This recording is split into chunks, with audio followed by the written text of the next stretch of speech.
West Ham Minds channel. Mate, I don't even know what to do about this. We've got Frankie with me. Like the team, we've got a few technology issues, but I can see the chat's going absolutely ballistic. You know, all season, me and Frankie, in terms of mental awareness, mental state, not being quite with it. It's got to a situation where, for the first time in my life, it's probably the poorest season I can ever remember. And entertainment's been bad. I try not to go as often as I can. Frankie goes much more than me. And, mate, we have peaked, haven't we, everyone? When we played someone half decent, kept telling you guys, there's people out there that I don't want to call them fickle fans, Frankie. I want to call them... don't want to call them fickle fans, mate. I just want to call them, like, you know, like even like Agard. Oh, I want him to be captain. I want him to do that. And I'm like, bloody hell, mate. He's only played a handful of games. Yep. And people are just so soft in their approach. The fans are happy when we win against a really poor team in 10. It's West Ham United 1. It's Newcastle 5.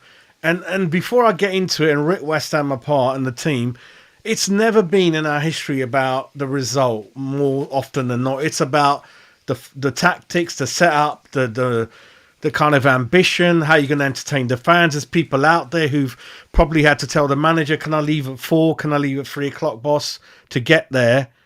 And, mate, it's just been one shit show after the other.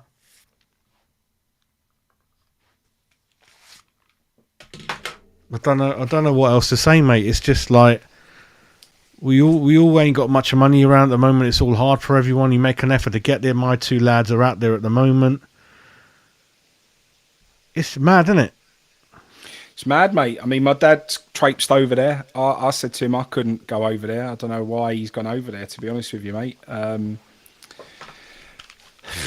I couldn't do it. I went over there on Sunday. I watched how bad that was against Southampton, mate, which was poor. But like I said, people were giving players 9s and 10s. We're kind of getting a little bit what we deserve, mate, to be honest with you. You know, there were some people who were coming out saying it's a fortress. Fortress, apparently, the London Stadium. Well, the fortress was... God, that's mad feedback, mate. Hi, listen, we've got 50, 60... We've got so many people joining in the chat. And I've just had it. Listen, I don't even want to think about this season. I want to delete it from my life. It's the worst. And listen, we all know we're all West Ham. We've never been in it to win anything. It's all been about the atmosphere, meeting your friends, how we play. Mate, I've got a lot to discuss, but I just want to summarise before I get into it that no surprise, it does hurt a bit more today. It's just, mate, it's just going on, and it's like you said, like Spurs. Someone said Spurs at home, Spurs away. You're kind of going to war, and someone takes the swords and guns off you and tells you just wait until they shoot you, and then we'll see what happens. Mate, it doesn't make any sense. My old man's he just gone to bed, mate. He goes, I'm going to bed. I've had enough. I've had to tell him to like calm down. You know, he's like. He's with me for a couple of weeks. Got the missus next door. He's blowing a fit from minute one, like your old man, and I'm like. He don't get it. He's like, why is he doing this? Why is Morsey doing that? Why we set up? Like, why doesn't he learn? What? I'm like, Dad, I've given up. I don't know what more to say to you, mate. I don't know what to say to you anymore. I don't know, frankly, mate, what to say to anyone, you or anyone. I mean, I do in a way, but you know what I mean? In terms of, I can't explain Moyes. I can't explain it, mate. I can't. No, I don't explain what he's thinking was there tonight. Very strange setup from the start. Antonio won up front. We know what that achieves. Nothing. But you again, mate, this is the problem. When I say we get what we deserve a little bit as fans, right? You had on Sunday, when Antonio come on, you had people really cheering. Antonio's coming on. We're going to score loads of goals. You'll wait forever and a day for Antonio to score a goal, mate, up front on his own. The way that, we like I said, we were giving player ratings, just massive ratings, was just ridiculous. Calling it a fortress is ridiculous. And suggesting that... that result against Southampton was anything other than just an abysmal game, and we beat a side that was just worse than us. Mate, once again, we've not scored a goal from open play. Do we look like scoring from open play? We could play as many minutes as you wanted to. You could play all night, all day. We would never score a goal from open play, mate. I think what I'm going to do, because it's all... Oh, I just saw your comment now. Sorry, yeah, everyone's going nuts, mate. Let's go through the chat, and then me and Frankie are going to think what's going to come to us. I've got a lot of notes, but yeah, we'll go for it. So all our good people are in there. If he's not fucked tonight, I don't even want to go. I'm not even going to go into that, mate. I love you, but I don't want to. Oh, mate. It's like I can't keep repeating it. Like I can't even make that statement. He's going to be sacked tonight. I'm not going to say it. I'm not going to say it in terms of it's going to happen. No, I'm not going to say it. I'm not going to say it. We're back to 15th. We've dropped one and got one game in hand. But I get you, mate. I get you. 25 years. It is seriously. It's bad, isn't it, mate? Yeah, mate. I just want to check if anyone can hear my echo, or is my echo been when they sorted score, out? mate. I just stare into space, mate. I don't know what's happened to me. My passion's gone. It's on the floor, mate. I could never. Well, on that, I'm like, oh my god. Dad said at half time, he said the stadium was rocking tonight. He said the atmosphere was really good. It was when it was 0-0, and we started for the first time in a long time. We started on the front foot. I saw that. I remember that, and yeah, a couple of things were happening, but I just thought again, mate. Team lineup comes out. You got to play two up front, 4-4-2. You know, you know what I'm like. I ain't even seen the substantive if Scamacca was there or not. I want to play Ings and Scamacca up front. Antonio, find him on the wing, Bowen somewhere else, and just see how it goes, mate. You know, at home, fans will do their best. And even when it was 0-0, even when we were losing by the odd goal, you could see that when we do make an effort to attack, mate, they were on the back foot a bit. But it's the nemesis. It's Mr. Callum Wilson, mate. You don't even take more than 3-4 minutes to get going, mate. And again, we will dissect the game in a while, so let me just go through it again. I hope you're doing well, mate. Utter awful. Where do Jamie? I think I got a lot of comment, and a lot of the interesting comments came from the old man, actually, which I didn't think about. A lot of the things I'll go into a bit more. I've got so much bloody things written down. I have to find what he's telling me as it went on and on and on. But it's quite interesting what was going on. One. Actually, I'll tell Frank the best comment, my old man, mate, which might make sense to all of you guys, and I'll tell you in a minute. You say that, Adam, but the way they think about it, they would have probably said, "Oh, Newcastle isn't a winnable game, so we're not gonna get rid of him. It was never winnable." So he keeps winning the 1 in 6, and I don't know why the players keep doing it. And we just keep floating above the bottom 3, and that's good enough for them. And like I said, it's such a lucky season that we've got 8-9 teams as bad as us, but having spent hardly anything compared to us, and not having a manager that's been around as long as he. I mean, if you're in a job 2-3 years like Moyes in the Premier League, I bet he's one of the longest serving managers out there. Do you know what I mean? So that's kind of the thing that's going on. But anyway, appreciate your comments, you naughty boy. The problem for me is a lot of the fickle fans, when we win the odd one, they're all over the place. Like, yeah, he's all right when he Carroll's safe when he last game. Again, I don't want to individually kill all the players, because I think there's a bigger picture out there in terms of what's going on Moisey largely, and the board a little bit in terms of how they manage him and the transfers and how they use him. You can't keep buying loads of players and not playing them the right way. But listen, I saw one or two things from Paqueta, including the free kick, that he'll be a great player for another manager. So will Scamacca. And Rice will do even better when he leaves us. So there's your problem. It's the manager. It's the manager, mate. It's the manager all the way through. It's a joke, mate. It's a joke. That is one of the things, mate. That is one of the things. Yeah. Any better, mate? Any better? Is that any better? I don't know, mate. I'm trying every month. No, you're right. You're right. Yeah, it's cool. It's cool. Yeah, you said, yeah, you were all right the other day when the old Mexican was on. No, you don't have to manage the family, you know. You know when you got naughty kids, I have to keep him like, you know, he made an effort to join, and I'm like trying to be like calm with him. But yeah, Matt's Matt. He did try. Listen, he did go through 3 laptops, and I know what it is, but you can't technically explain while you're going live what it is. I think I know what it is. You got to go into the equipment you're using into settings, and that's what it was with him, I think. With me, I got 2 free headphones, one for work, one, and this one died on me like West Ham. We're literally going live. But my old man, an interesting comment. He goes, what they're doing, he thinks. And I said, Dad, why don't the players just fucking lose that game? And he goes, what they're doing, because they respect the fans and the club. They're just doing enough to stay up. And then he goes, so they're not that bad. And I thought, Dad, well, that's one thing to think about. I didn't think about that. And they're thinking like, yeah, we don't want to go down because we love the fans. We don't want to do that. But we do it in a way where we just stay up and then he goes. I mean, I never thought of it that way, Frankie. I don't know, mate. I don't know. It's a risky old game to play, that, mate. I don't know what's going on, mate. The point is, mate, you've got a leader there, a manager who just has put players in such disarray. They're not enjoying themselves. They're not happy. You've got Skamaka turning around this week and saying, if Moyes stays, I go. We've heard that from multiple people now who have said that, whether it be youngsters or whether it be first team players. Mate, it's just diabolical all round. All round, it's just massive problems. And Moyes is just, the way he plays, the setup today, they would have just been, as soon as he released that lineup, they would have just been disillusioned with it. Mate, it's just absolute poor. It's just not a happy place to be at the moment. Whether you're a player, whether you're a fan, just all round, it's just awful. And usual suspects just put there, right? In all honesty, no one expected anything else. I totally agree, because that's why I didn't bother going tonight. I was there Sunday. I was there. I normally go every game. I couldn't be bothered tonight because I saw that coming a mile off. But what I hope we don't do is use that as we can't sack Moyes because. Oh, I'm echoing again, mate. I don't think it matters what I do. I think I can hear you. I can hear you all right. I think you're all right. There's people in the chat saying, are they? Yeah, it's an issue, mate. I've tried 4 different microphones and headphones now, so not ideal.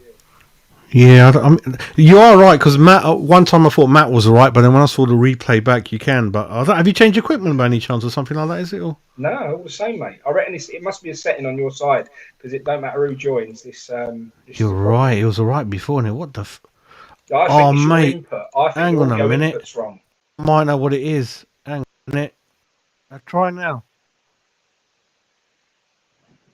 I'll click this echo cancellation thing.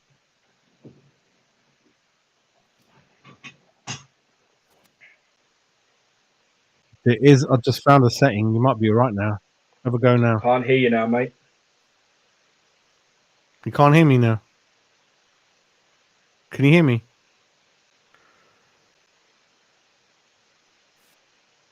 Can you hear me now? No, nothing. What about now? You can't hear me? Nothing at all. I did click that echo cancellation. I don't know what happened then. So when you hear me, there's an echo, isn't there? Can you hear me now?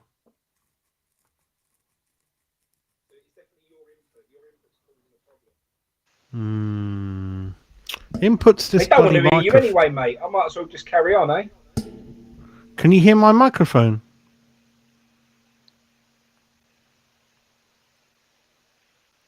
Don't know what it is. You carry on anyway. I might go back to the traditional one. Let me go back to a traditional one with the headphones. You carry on, mate. I'm muted now, am I? I can hear you. Yeah. I'm gonna go with the old wires, mate. Yeah. There's Jazz giving it the big one to everyone else. Put your normal headphones in. Give this headphones, that headphone. It's your side.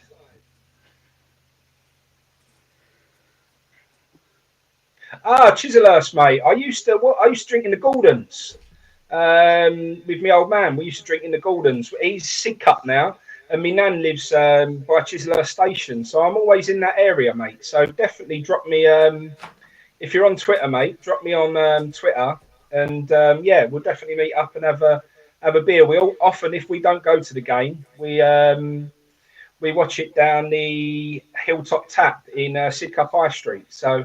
Always happy to meet up, and we all travel down to North Greenwich and go via that way at the moment. So mate, we're very happy to meet up and have a beer. Can you hear me now? Is that better?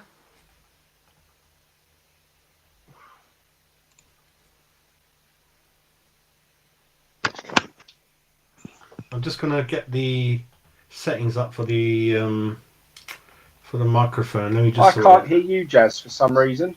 Yeah, one moment, mate. I think everyone else can, but I can't. All right. Fuck you know, what a joke, mate. Can you hear me now? Hang on, let me sort it out. So everyone else can hear me, yeah? Can you hear me now?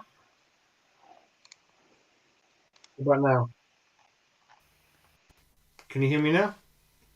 Yeah, got you now. All right, mate, safe. All right, let's go then. There you go. That's better, isn't it? I can definitely hear you, mate. Perfect. Let's go then, mate. I can hear you as well. Sorry about that, everyone. Hey, We're in, mate. Too much technology, mate. So, yeah, go ahead, mate, and then I'll go through the comments. Yeah, go ahead. Sorry, mate. What do you want me to go ahead with? So, basically, my first comments from the game, mate, was like, when it was 0-0, we were on the front foot. Bowen, we nearly scored with that Bruno Gomes deflection, hit the post, got unlucky with that. Crowd were really up for it, mate. It looked good. What I don't like, again, just want to mention, nothing to do with the game. Alan Smith, for the second game, commentating on a West Ham game. He don't like West Ham. I hate that shit, mate, you know. I want a West Ham bloody commentator in there. I just wanted two up front, 5 minutes, mate. Emerson, he lost Maxine, didn't he? Crossed it. Wilson 1-0, mate. And I told my dad, when you play a striker up front, I don't want to be unfair on Bowen or on Bowen takes 11, 12 chances, he'll score. Wilson, mate, great cross. Emerson lost him a bit. That's what I saw with my eyes. And great finish with a header. I don't know what you think about the first goal, mate. Yeah. It's just like you said there, mate, really. You know, when you have got a proper striker and can sort of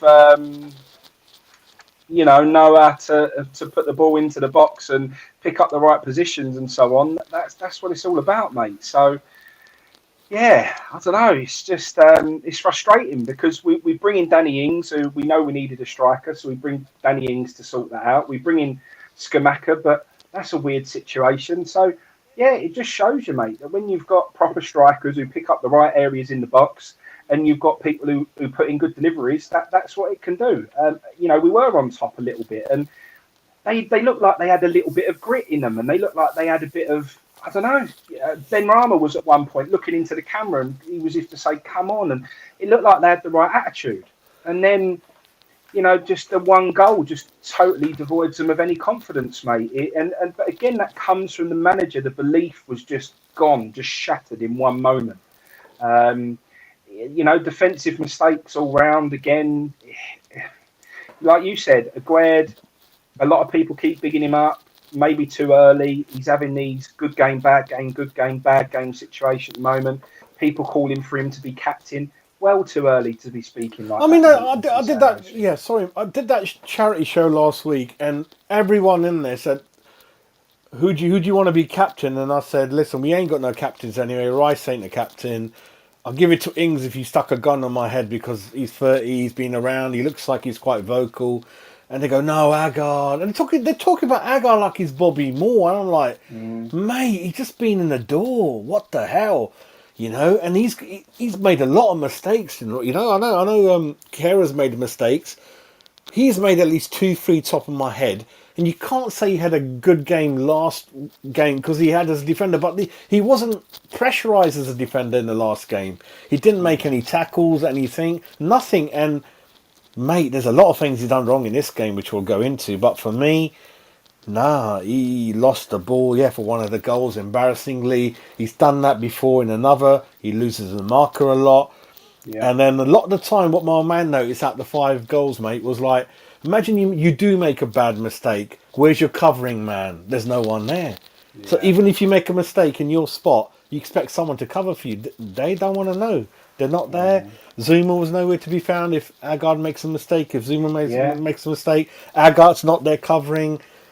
All around, there's no confidence, nothing. And the biggest thing for me is when you keep playing. Actually, again, Antonio keeps saying there's no strike. So today, you look at the starting lineup. There's no striker on the pitch for West Ham, as far as I'm concerned. There's no striker on the pitch, right? And you can keep possession. The fans there. You keep hitting the post bar. Keep going close here and there 9, 10 times. They're going to go up the field once or twice. with this specialist striker, bang 1-0. What are you going to say? Oh, we were unlucky today. We really were close. No. We've got to learn our lessons, mate. And David Moyes, I think you missed it because you went offline, but when you look at David Moyes, he's probably one of the longest serving managers in the club when you look at it. 3 years the way it's going. And just one way of playing. It's boring. And, mate, for me, that's what it is. You've got to play one or two up front. It's proper strikers. And when you do get that chance, which ain't going to be many in the Premier League normally, you're going to put it away. Even Joe Linton got the second goal, mate. He is a striker that turned into a midfielder on the side. Yeah. And but, you know, so... But, mate, like I said to you, we can't keep being these fans who, you know, just because we've had a run of terrible teams and we picked up a few points, everyone just starts getting overexcited. You've got other channels. There was a tweet from someone on one of the other channels earlier on. My prediction of 7 points from these 3 games is going to... Shut up, you idiot. Like, what are you talking about? I'm just getting fed up with, like I said to you, people putting out Fortress, people putting out unbeaten in 5 games, people putting out this rubbish. We are diabolical, mate. We are terrible. Listen, and I said to you on the last stream, we will not get through Ghent. I'm telling you now, we will not get through Ghent, mate. They will be too much for us. They will be a live team, full of confidence, and will come there like their cup final, and they'll put it right on us, mate.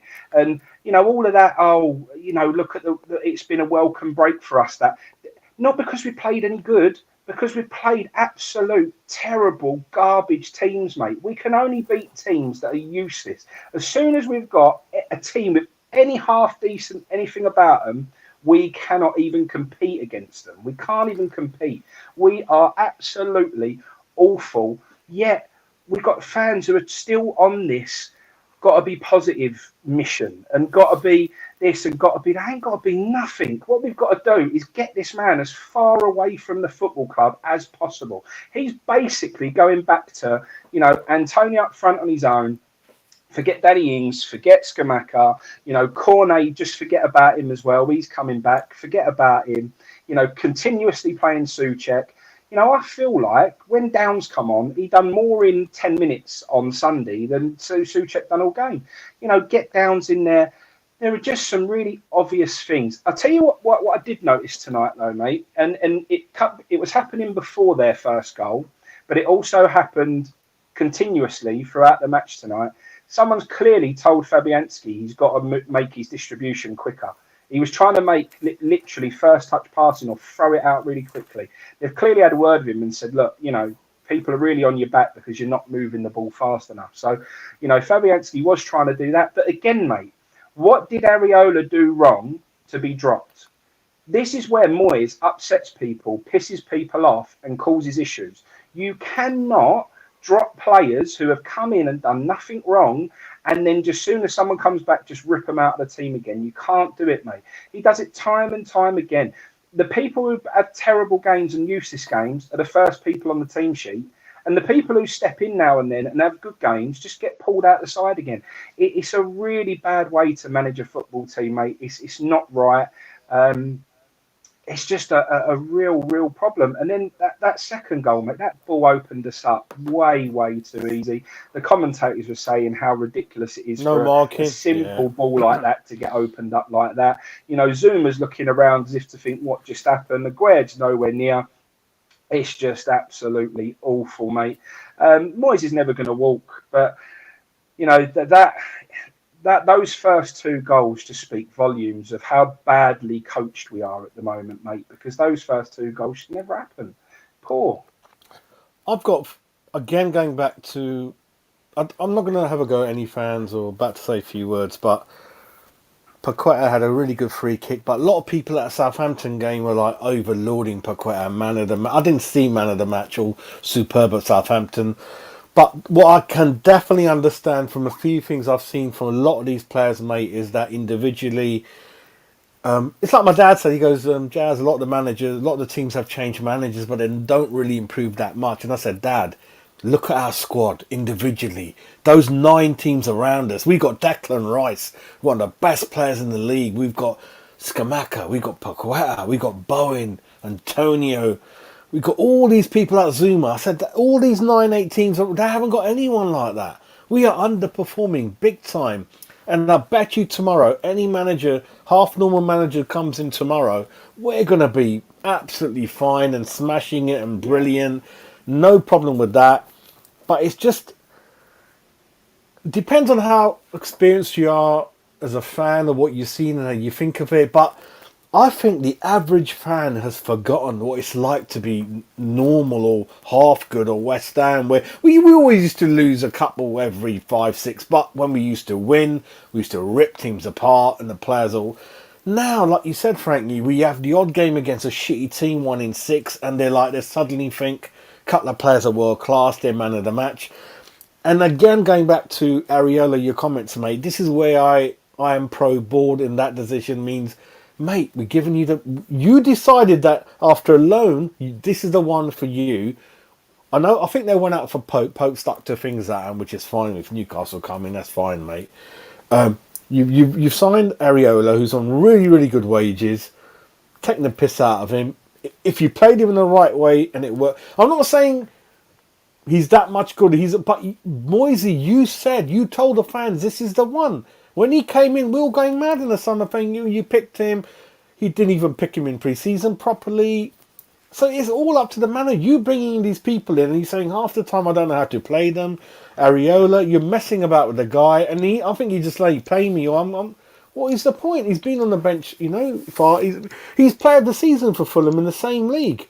So he kind of knows what he wants, but all I want from is play the guy as a goalkeeper for a good number of games, and if he's poor, move on. The thing you don't do is you bring people in, you don't know what they're doing, play them in the wrong position, wrong tactics, and half of them you don't play them.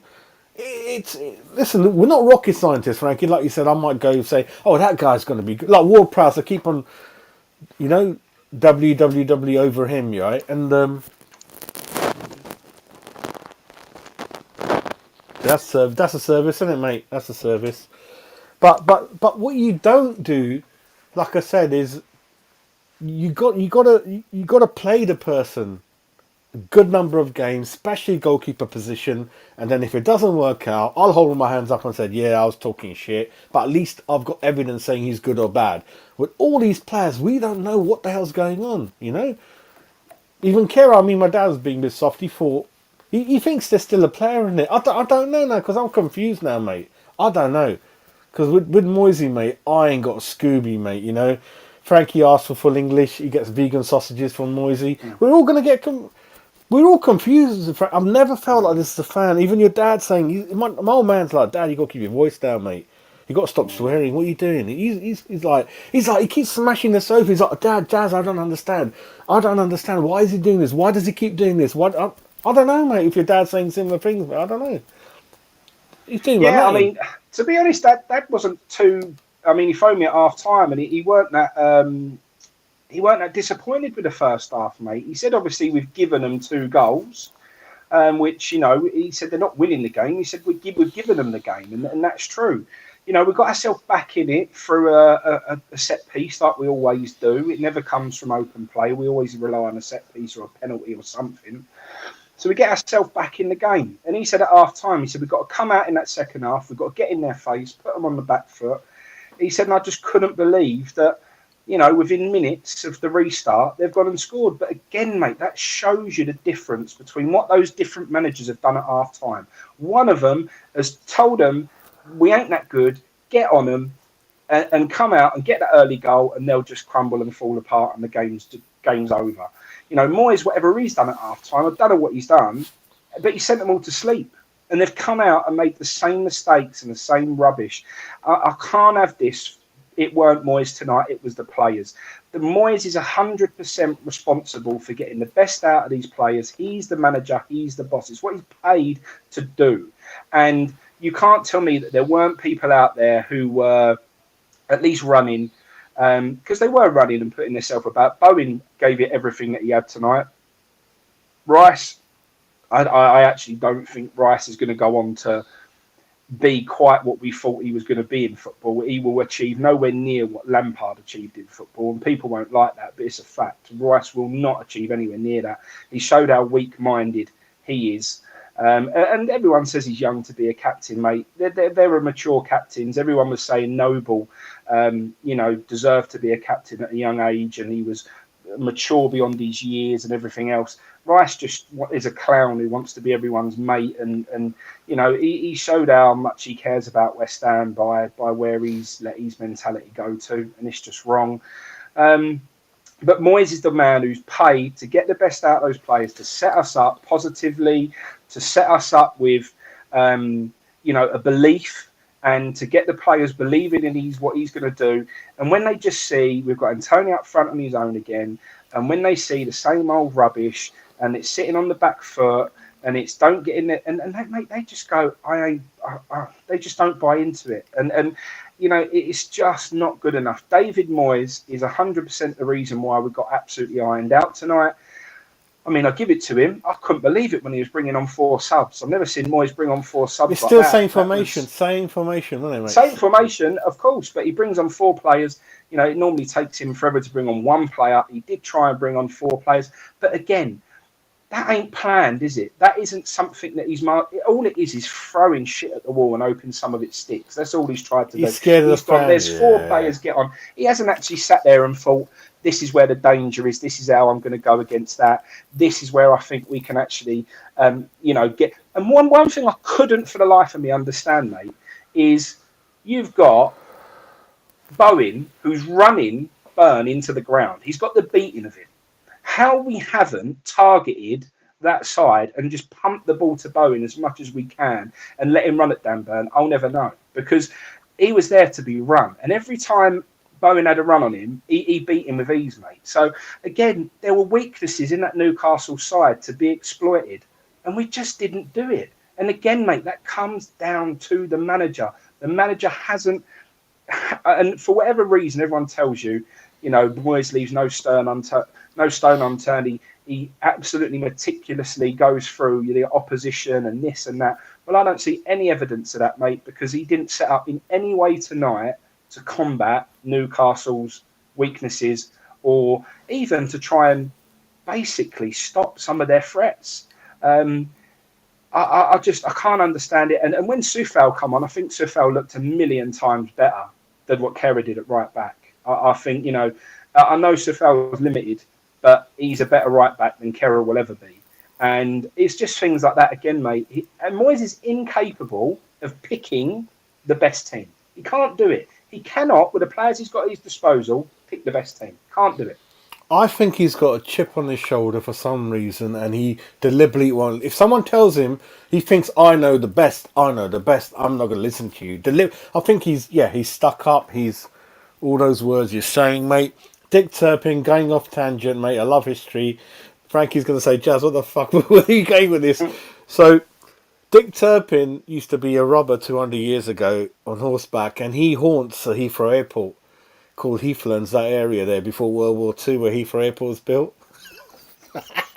Dick Turpin, bit of history in there, mate. Ryan was at the game with the 2 lads. So Ryan, I know what it is, but I hope you're safe and you had a good time and everything like that, mate. But finishing off the first half comments, Frankie and everyone, 2-1 Zuma. But before Zuma scored, Agger, there was a mistake where Wilson got shot in. Agger completely messed that up. 32 minutes. Antonio was looking for a penalty. He could have got a penalty 31 minutes. He just doesn't know how to fall and when to fall. I was telling Dad, Salah, that's a penalty. So the guy clatters him. He doesn't fall. And then he falls like 5 seconds later, half-wittedly. That is the difference, Frankie, between... I'm not saying it's wrong or right. I've always said that, but... this is what people do that want to win games, and that's what they do. I really like the Paqueta free kick after 20 minutes, Frankie. I thought that's a really good effort. It could have great save from Pope, and good idea, wasn't it, on target. And he doesn't take that many free kicks for us, does he, Paqueta? What I remember. No, not that I've seen, mate. I haven't seen him take any, but no, he whipped it through there, mate. It's hard to beat a goalkeeper on that side. A goalkeeper shouldn't be beaten on that side, but you never know. At the end of the day, it was worth a go, mate. He's whipped it in there. A little bit unlucky, I suppose. I tell you what, I'm going to lose it now, and I think Frankie might remember. 42 minutes, that brilliant tackle by Emerson, where he got the ball, took the guy out, and he got a yellow card, mate. If you see the replay, if that's a yellow card in football, mate, that's even another nail in the coffin of modern football for me, mate. The replays, and that's why people like Alan Smith didn't even say nothing on the replay. They're like, "Ooh, yeah, looks all right, doesn't it?" I don't know. He took the player, but he took the ball first, cleanly, no danger. Foot was low.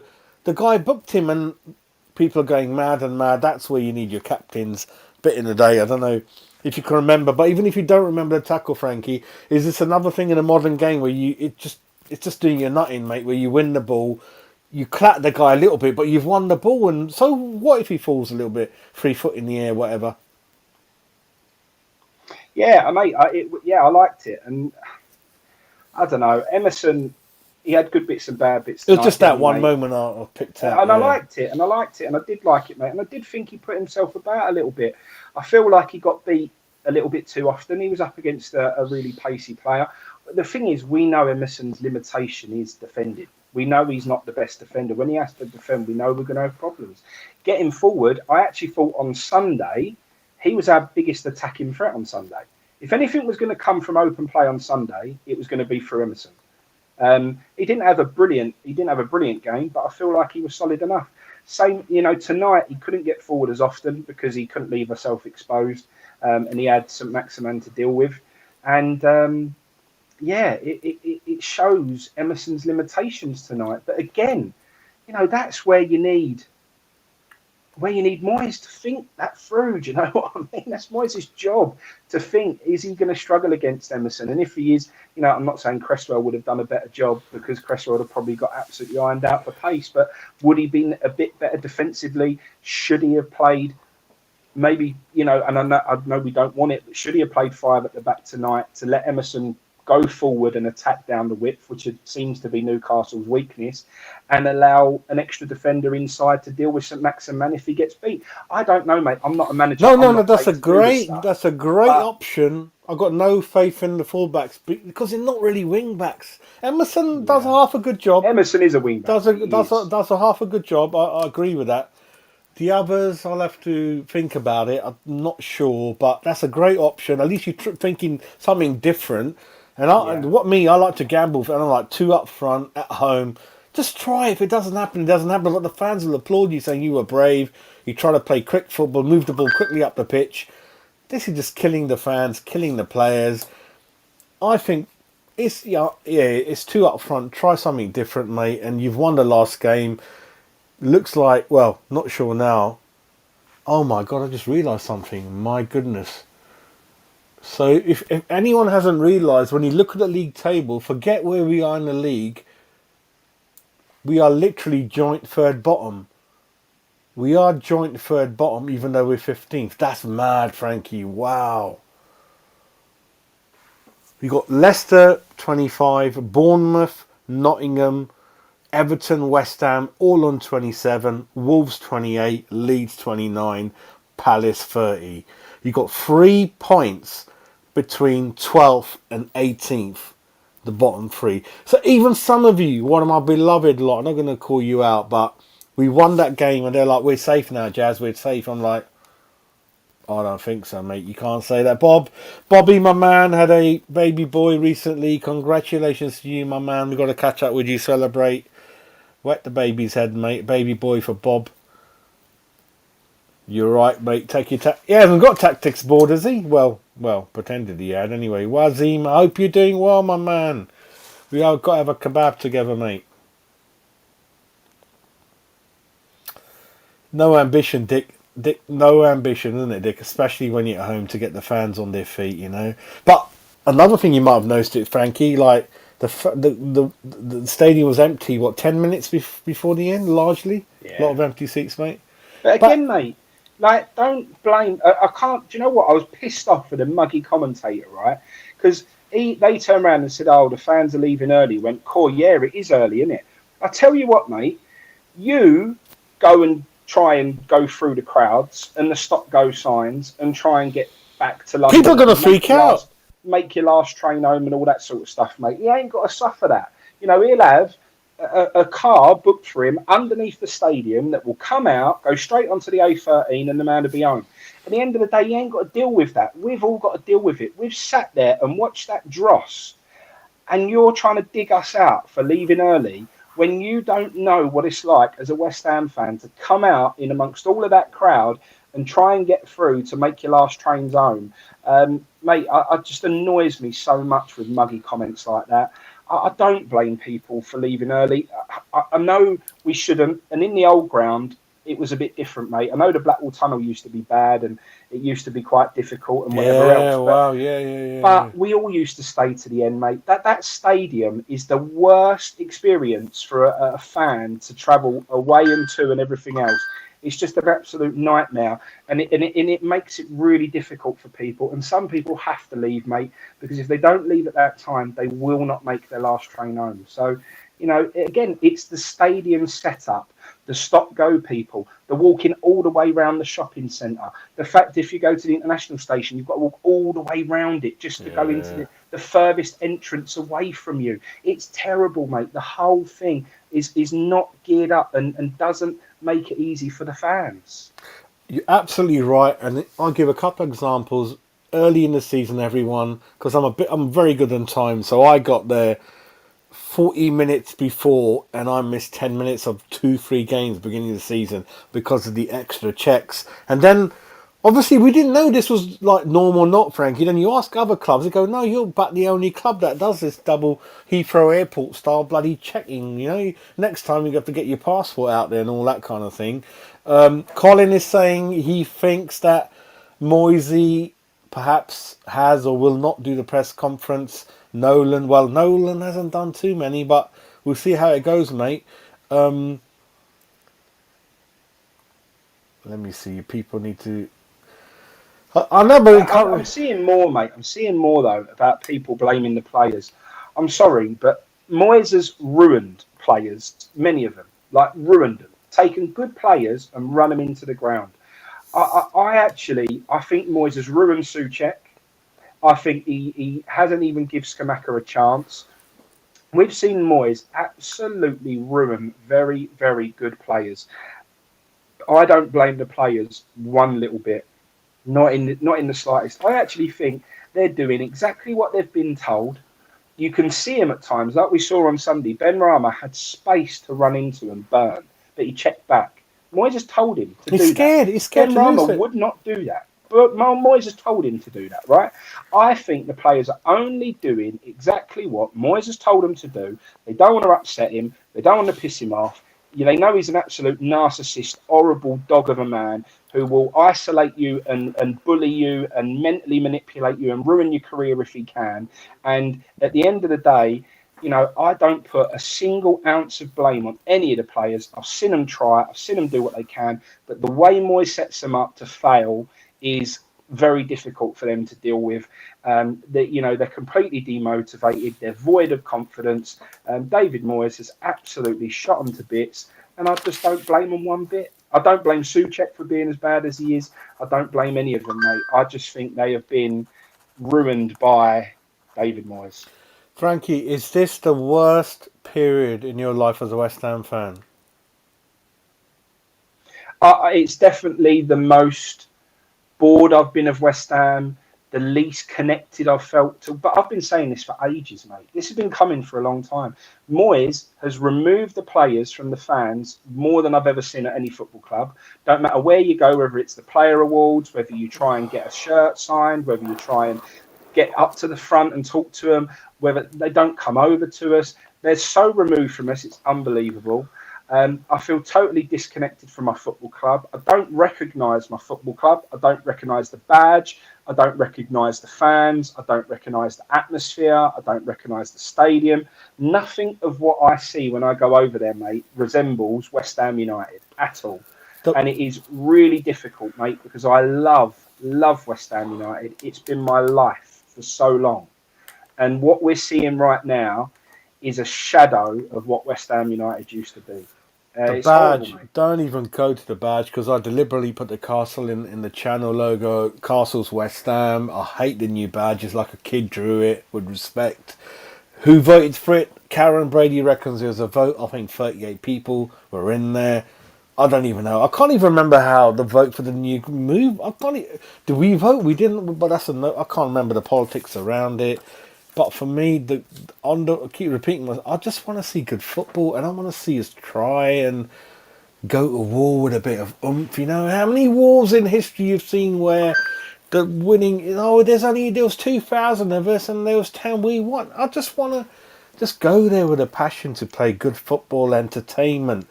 How can football become a sport? And I said that, didn't I? Arnold Hill's the creator of West Ham. How did West Ham was created? He said the boys building the ship's got a hard slog. I want to create a recreational thing, like a sport where they can get fit, enjoy themselves, knock it around. Where's the enjoyment playing under David Moyes? Where's the laugh? Where's the fun? Does he flick the ball to Ben Rama and say, "Go on, son, let me give you a cuddle, tap you in the back. How's the wife? How's your family? How's the kids?" Like, "You all right? Hope you had a good week. Anything to discuss?" You know where I'm in. Express.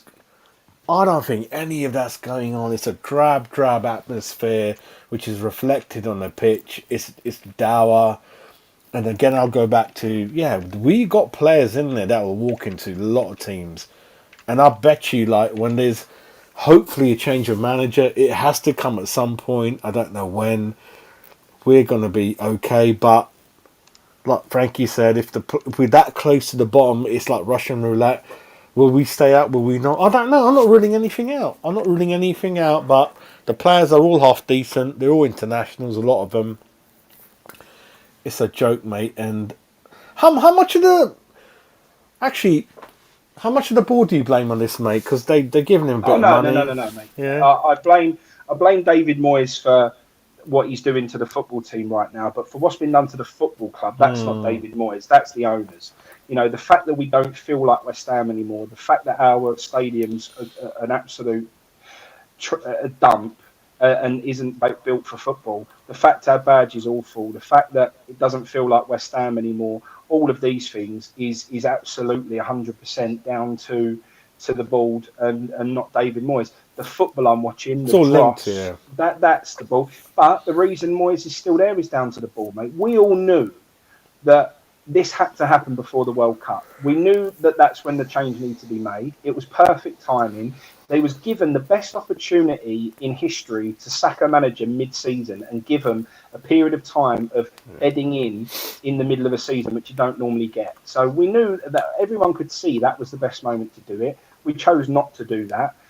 What annoys me, mate, and what upsets me and what's going to hurt the most, to tell you what's going to hurt more than anything else, right, is that we have got the best opportunity that West Ham United will ever have in my lifetime at winning the European trophy. We will never have an opportunity like this again. Never. Right? And we are going to throw it away by backing this absolute useless dinosaur piece of shit to win it for us. And we will go out again and it will be over, and we won't see European football again for a very, very long time because the Geordies will start pushing their way into that top six. Chelsea will be back. I think Europa we threw Europa everyone away. Will be back. We threw it all away. Yeah, Europa. This little spell and opportunity we had is all been thrown away, and it hurts, mate, because we are not going to get a better chance than what we've got right now. And I live for West Ham to win something. And now is the best chance that I've ever got to see it. And not only is it just not, I know it's a 2-bob trophy, and I know it's not a real proper European trophy, but anything is better than nothing. I would take it all day long, and it's painful, mate. It's painful. It hurts. Listen, I've got a lot of holiday. I've got a lot of holidays left. Ticket, I'm not even thinking about it. Ain't got a chance, but I will get there. If it was 10 countries, driving, whatever. If these are the comments of David Moyes, we thought we played well. He's having a laugh, and he's having a laugh with all of us. It's absolutely joking. Demoralising defeat. Yeah. Are we surprised? No. Fulham. A lot of people saying Fulham, mate. I don't know what's going to happen in that game. We see. John, I can't explain it, John. I banged my head since the Chelsea game, October. I can't explain. I don't know what's going on. He's the only guy who's kept his job. And I think what it is, they've left it too late. And what could happen if we lose the next 2-3, you're going to get Nolan, Noble, and Kevin Keane, something like that, maybe. Frankie, I'm thinking backroom team, caretaker till the end of. That's what I can think of. Mate. Mate, I don't want. I saw Nolan the other day when I sat right up against the the dugout, and he did care, and he had a bit of spite about him. He had a bit of attitude, but I'm not convinced with Nolan, mate. I've never seen Nolan as a proper West Ham man. I don't know why. I didn't take to him when he played for us. I don't really take to him now. I'm not sure. No, don't you remember that? You remember that? Yeah, I can't stand all that shit. You like KFC?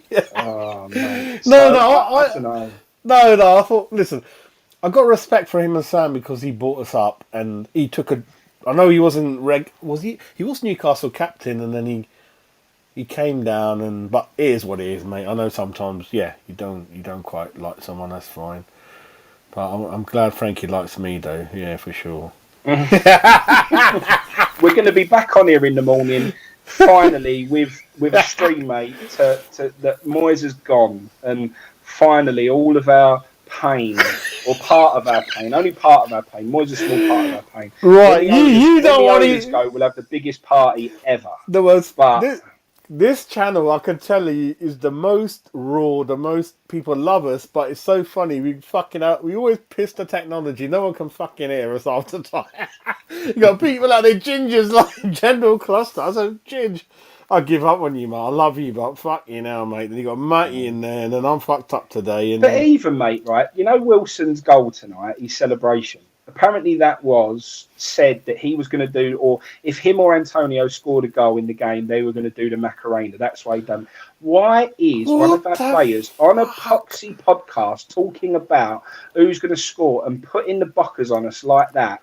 Mate, all of it, I'm just so done with, mate. I'm done with Antonio, and I don't give a shit who says anything. And if I was a manager, Frankie was a manager, and I told you, and it's on, whatever I say, there's proof on my shows. 2-3, that podcast needs to end. If I'm Antonio's manager, fucking get yourself off it, mate. Here we go. So there's the Moyes press conference, mate. So Moyes did do the press conference. He said sometimes when it's not good, that's when you stand up and be a true supporter. Digging us out again. Nice comments from the Geordie boy, innit? Yeah, mate. Geordie's. We know we have done streams with Newcastle Fan TV. I've got a lot of time for them boys, mate. They're all right. And I know they've got a couple of their idiotic fans in the chat. They're cool. They're passionate like us. Very close. In general, Newcastle, all right, mate. But you know that they weren't so far away not so long ago. We did a stream and we said who's in a worse position with their own Newcastle you, and they believed they were in just as bad a position, if not worse than we are.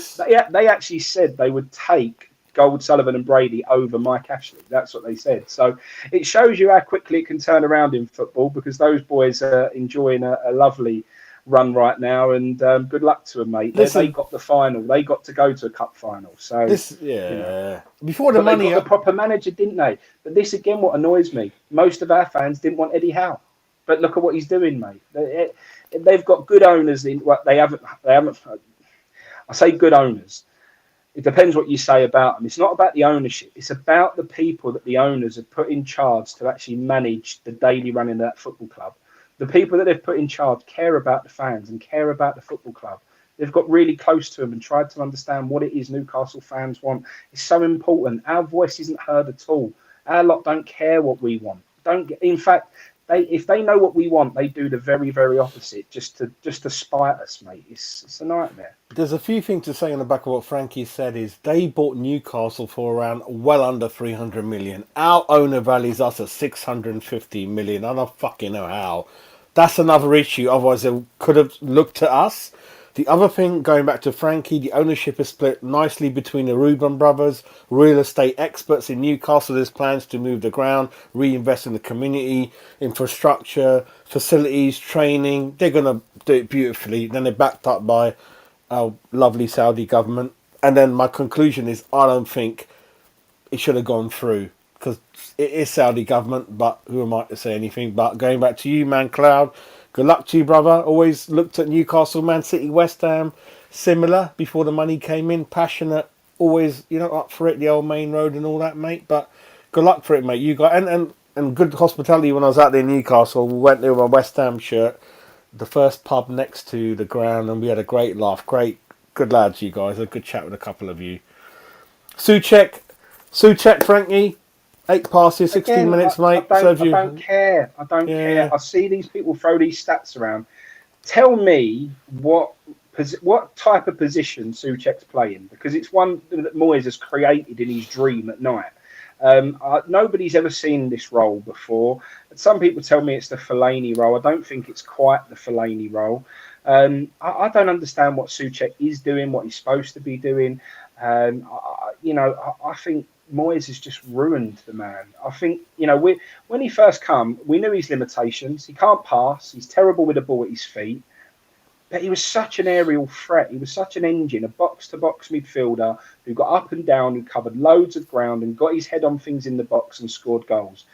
That's gone, completely gone. And it's not gone because Suchek's not willing to try. Suchek is a grounded, down-to-earth man who...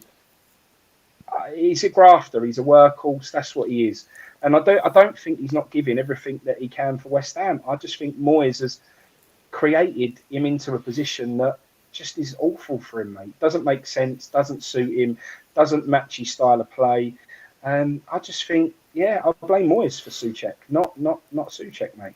I think another thing came to mind while you're saying that is looking at it from the board's point of view and the manager certainly in life. I know it sounds harsh, but I think what you're trying to say, and I totally agree with you, and you've got to learn when to let go of someone when they've peaked.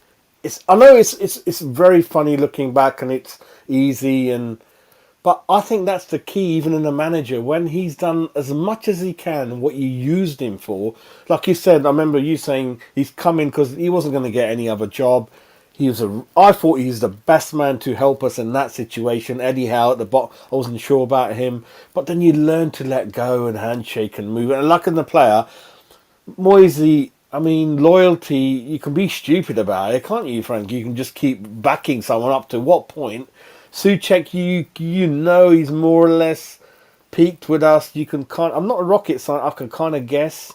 A lot of players in that team, the old boys, Kofal, maybe they've peaked as much as they can. Mate, we all believed just Suchek would get 10 plus goals a season. That's what we all felt.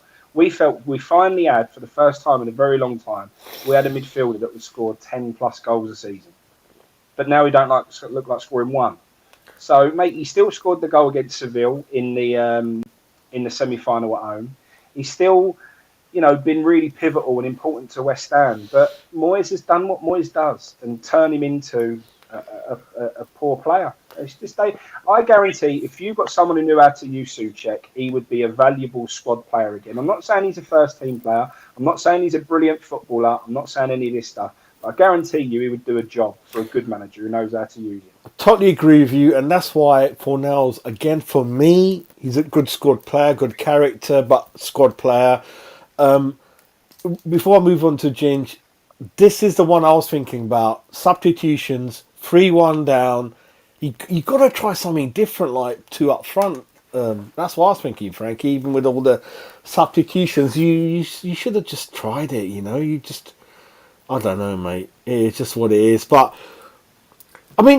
before moving to Ginge, Frankie, what did you think? 2 questions, quick for you, Frankie. Before the game started, what did you think the result was going to be, and how do you feel now? Just 2 questions for you, before and after, yeah. Yeah, like I said to you, mate, I always go over there. I didn't go over there tonight. I went Sunday. I'm going on Saturday to Fulham away. So I thought, do I fancy? And I said to my old man earlier on, my dad phoned me, he said, are you going over there? I said, what, to watch us lose 4-0? It was like, I know what's coming. I know the writing's on the wall. I know we're going to get absolutely ironed out because they're a good side, and any one side that's got anything about them, Moyes just completely implodes with. So we knew what was coming. So it was what I expected. We've then ended up with that happening, and then now we're on the other side of it. But it still hurts, and it's still annoying, mate, and it's still annoying. It's just really hard, mate. Just to see us not compete and to see us just totally fold like that and just get run over like that is just not good enough, mate. when you're in the position we're in, you want to see a bit of fight. And do you know what? The only thing that I felt before this match, mate, we had a positive result against Southampton. Not a positive performance. Performance was still dire, but we had a positive result. And I'm going on Saturday to Fulham, and I felt all I want is tonight not to be a complete drubbing, because that will put our confidence all the way back to zero again. And then we've got to go to Fulham and find something away from home again. And I just hoped that we didn't get absolutely ironed out, but that's exactly what happened. Listen, when you went to West London, which is my manor, kiss the turf, mate. West London. I'll spit on it. Foxy West London, your manor. You live in Surrey, you melt. Berkshire. Don't be like that. Gingy, mate. Go on, mate. Take it away, you know. Yeah. Sorry, I'm late to the party. I was having a row with someone on social media, wasn't I? I can't hear you. Have you got the headphones on? Or? Yeah, let me get some headphones. 1 minute. Yeah. No problem, mate. He's well prepared, Ginge. This is the channel, isn't it? You don't know what I was up to earlier. Don't worry, Gingy. Do it. Don't worry. Don't come you back. Want a sponsor from like Bose or something, didn't you? I know what you're up to. Gingy, give me thumbs up and I'll bring you in. Yeah, no problems, mate. Right, you ain't coming back now, mate. No.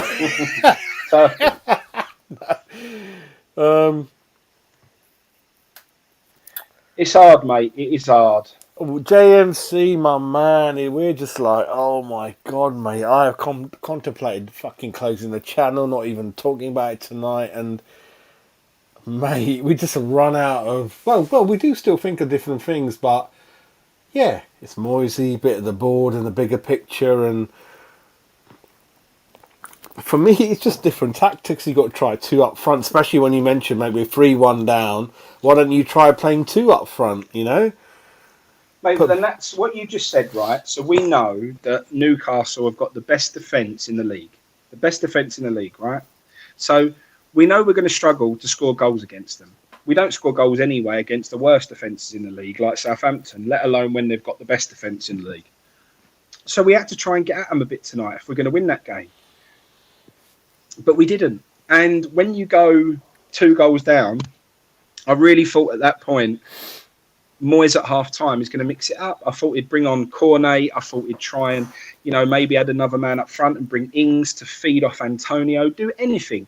And like you said, mate, the biggest embarrassment about tonight and the biggest, one of the worst things Moyes has done as a manager, and he's done a lot, was to bring on like-for-like players and keep exactly the same system after 4 substitutions. It's embarrassing.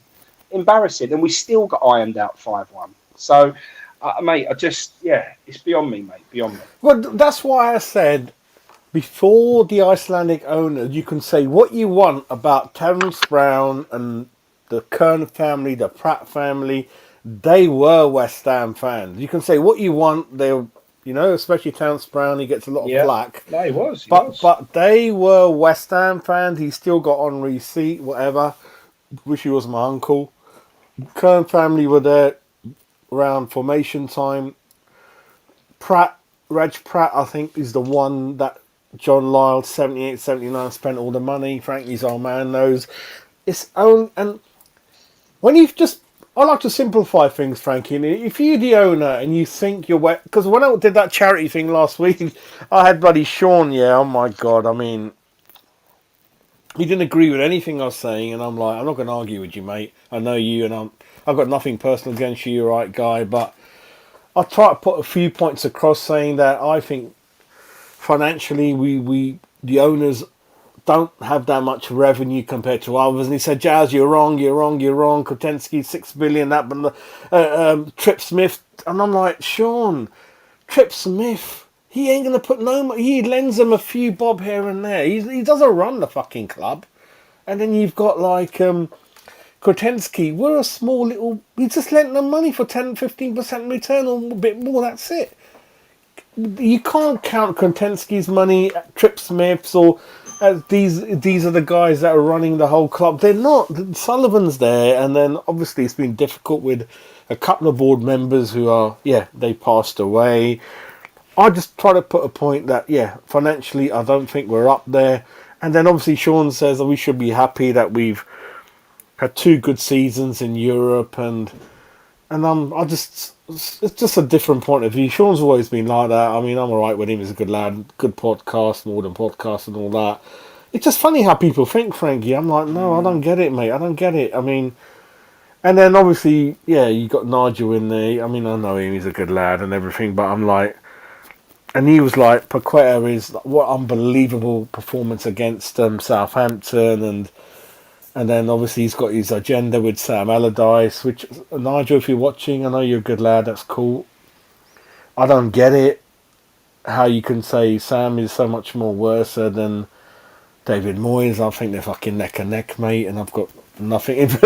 Listen, I think Sam, I'd rather have Sam than David Moyes, but that's just me. They're not just bigger devil than the other. It's just what it is. It's very interesting. You in your group, Frank, I don't know if you know any people who've got similar feelings, that they think that we should be not so greedy, happy what we've got. I mean, come on, mate. I don't think so. I mean, no, I don't think so, mate. We gave up our spiritual home to have not be in this position. We were told we wouldn't be in this position. We spent an absolute fortune. There's absolutely every reason to believe. And mate, do you know what? I don't mind when Moyes comes out and says he's absolute crap, that he turns around and goes, we've set our standards really high. If you think that's what it's going to be every season, then you're mistaken. Yeah, that's fine. But be mid-table. I don't mind falling off and being mid-table for a season and then going again the following season. I can suffer that. What I can't suffer is looking over our shoulders, looking like we're going to get relegated, barely being able to win a game. That's what I can't suffer. So, no, I fully feel like, we deserve a lot more than what we're getting now. And not only do we deserve what more in terms of results, but we deserve to watch a much better style and better brand of football than we're watching, mate. Because we haven't got... the way he plays, you would think we come up last season from the Championship. Exactly. And we haven't got Premier League quality players, and we've just got to shit our way to survival. That's how you'd think that with the way he plays football. But instead, we've got an absolutely talented squad of players there, and he chooses to use them the way he's using them. It's just, it's absolutely madness. I just really don't understand it. Anyway, mate, I'm going to get myself off. I'm going to leave it to Ginge. But what I'll do, mate, is I'm going to digest this evening. If you want to jump on again tomorrow and have a more level-headed chat about it when we've calmed down, I'd like that. So it'd be early because I've got the Easter weekend and I've got my another little break planned. So I've got to. Mate, I'll do a morning show if you're up for a morning show. It'll be about early doors. So. Been mad at work, but yeah, cool. Yeah, appreciate that, mate. Thanks for jumping on, mate. Catch you in a bit. Yeah, take care, mate. Good night, Frank. See you later. Take it away, my man, Gingy boy. Take it away, son. Mate, where do I start? Firstly, can you hear me? Absolutely perfectly. Brilliant. Yeah, thanks for that. Yeah. Good. Mate, where the fuck do I start? It's just the same shit. Start off with the formation and again one up front. Yeah, start off with that. Same fucking. I was actually thinking before I come on, I haven't really got much to say about Moyes. And then the more I thought about it, within a split second, I had about 4, 5, 6, 7 things that came into mind. First of all, is the lineup. It's the wrong personnel. I thought Kuval should have came in. I thought it would be a lot better dealing with the likes of St Maximum, especially when I see their lineup. I was like, right, now I know my lineup. Ings, I would have said put him up front first, but then having said that, I thought about it a bit more. I thought Antonio can probably run the line better. He's more of a target man. He can probably try and bully him a bit more because obviously you've got 3 of their centre back or 3 of their defenders are 6 foot plus. So I'm thinking, all right, Antonio's. I can understand that one. Fabianski for me should not have come back in the Southampton game. Why drop someone that's done nothing wrong? Areola should have kept his place just because Fabianski's back from injury. But again, it comes down to Moyes picking his favourite players. Again, Souček tonight. These are passengers. We can't have passengers in this relegation fight. It's like playing with 10 men. He proved he can't make a 5-yard pass against Southampton on Sunday. So there's players I've named. Right. I Keller, just want to say one thing. let me just say, he played. I just want to say one thing, mate. This Skamaka missing players knee injury, that's a load of bollocks, mate. That's a load of bollocks. Load Oh, of bollocks. 100%. I would 100%. have played 4-4. He's probably gone on I strike. would have played 4-4-2 with Skamaka rings up front and Tony on the wing, Bowen, Paqueta, Rice, Suchek going fuck off, and let's just see how it goes. Simple as that. Just see how it goes, mate. That's it. That's it. You've got options there, Jazz. You can put Downs in. If people want to say, oh, he's a bit too young, he's a bit inexperienced, okay. Well, then you've got other options. Lanzini will link the play between the midfield and the strikers. You've got Fornals who will give 110%. I still think Flynn Downs puts himself about, regardless of his age. Look at Rice. We was playing him at a very young age. So age is just a number. It's just a load of bollocks. Cornet arguably could have started. Ben Rama, I don't know what's happening with Ben Rama, but he takes the extra touch around the box that he wants. It slows everything down. We need you to beat a man and put the ball in the fucking box. That's what really pisses me off. We don't put the ball in the box. It's just frustrating from top to bottom. I don't really know what else to say on that matter, Jazz, the players are there. I just thought something you said about Benrahma that he ain't himself, right? That's the team. And I tell you a really interesting question. You, me, Frankie, all the people in the chat as West Ham fans, when we watch a game, we're not our normal selves, are we? We're not. I have lost. I couldn't. This is the lowest I can ever feel as a West Ham fan. I used to be passionate.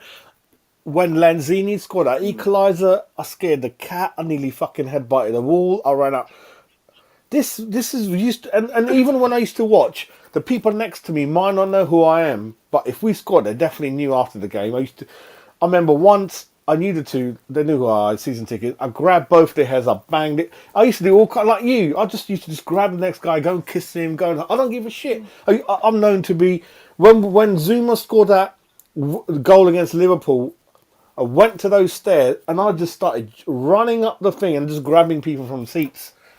Don't care who they were. I don't care.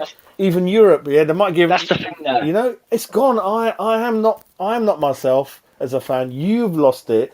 Benrahma's lost it. Paqueta, good free kick, mate. Listen, everyone has lost it, Jazz, and it shows on the pitch. There's zero belief, right? And it's been showing for months, and players have even questioned it. There's rumours coming out that players are falling out with coaching staff. The coaching staff's falling out with Moyes. Players are falling out with Moyes. And it is showing on the pitch. There is zero belief, zero idea. Right? And there was times when we was all getting excited and we were passionate. And you can tell that the whole London Stadium, people that go there, I went there on Sunday against Southampton. It was fucking boring. I took my missus. Yeah, she don't even like football. Oh, lovely photos, mate. Yeah. Apart from that, I hope. Yeah, I'm converting her into a West Ham fan. She said to me, "Oh, what a challenge! What a challenge!" Yeah, well, it's not that hard. Her mum's Southampton, only because they live on the Isle of Wight. But originally Millwall, because of her dad and her brother used to take her to Millwall when they used to babysit. Interesting. She is a woman that knows about her football. I tell you, and that's why I get on so well with the mother-in-law. But yeah, so I'm converting my missus, and she's trying to take an interest. She wanted to wear my West Ham hat, and then she wanted to wear that scarf that's behind me. I was like, crack on, do it. She wore my West Ham jacket, and she literally fell asleep during the game, Jazz. Literally fell asleep. It was boring. There was no atmosphere, and the media, and when the players and the manager sit there and say, we need the fans. Listen, you've got the fucking fans, right? But make sure you do something that's going to get us up for it. We can't sit there. We've been there for too long trying to get up for it, for the same shit that isn't working week in, week out, for the same bollocks, for the same shit formation that isn't working, for the same shit personnel that you're putting on the pitch week in, week out, that are out of form, that can't hack it, but you won't fucking change it because you're too stubborn. So don't tell us about fucking we need the fans, because we've been there from fucking day one and we will still be there when you're fucking gone. That goes to the players and that goes to Moyes. Yeah, and the media, fuck the media, mate. Fuck all you mainstream media. Because you can go suck a dick and all. Because you are so biased, because you know someone, your next door neighbour's uncle's dog is mates with Sullivan or close friends with Moyes. Fuck off, mate. Like you've all got some deluded, some fucking deluded quest to defend Moyes, defend the board. It's indefensible. It's indefensible. The same shit tactics. But actually, let me rephrase that. There's no tactics. It's the same shit week in, week out. And us as fans who pay fucking money to go there and watch this shit week in, week out have a fucking right to be to have the ump, right? Because we have how all of us who have nothing to do with football don't get paid for it. We're not professionals, yeah, in football at all, in any sector of football. But we can all see the telltale signs. Yeah, why it isn't working, what needs to change, who needs to come in. Why can't the so-called professionals, i.e. managers and coaches, are not identifying these problems when the average fan can fucking see it? I tell you why, because we are fans and we understand, yeah, we see it week in, week out. It really pisses me off, Jazz. I know it doesn't help, and it's not realistic to think that the owners will be fans. And I was saying they're not fans, but you got people like Mr. Gibson at Middlesbrough, 20, 25 years there, whatever, 15 years, still there. Very hard to make money unless you're basically like Man City and Newcastle. Yeah, they're run by countries. It's unfair to expect people to have that much money, mate. Absolutely right. A manager.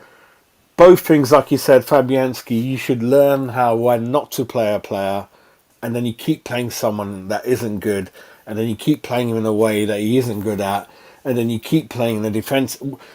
If David Moyes is so clever, West Ham, you don't come to West Ham, my man, and then you're playing football. And Ginge, I'm sure when you learned to play football when you were a kid in the playground and on the street, did anyone ever say to you, right, Ginge, just make sure you don't concede today, mate? What the hell is that? Who told play football?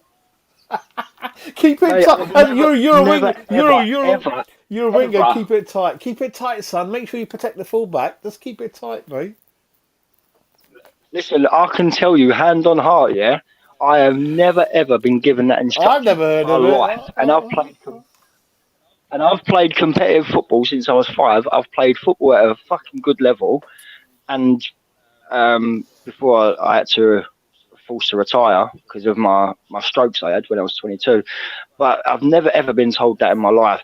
The most basic thing that I've been told is back to basics. Keep the basics. Short 5-yard passes, pass and move, 1-touch, 2-touch football.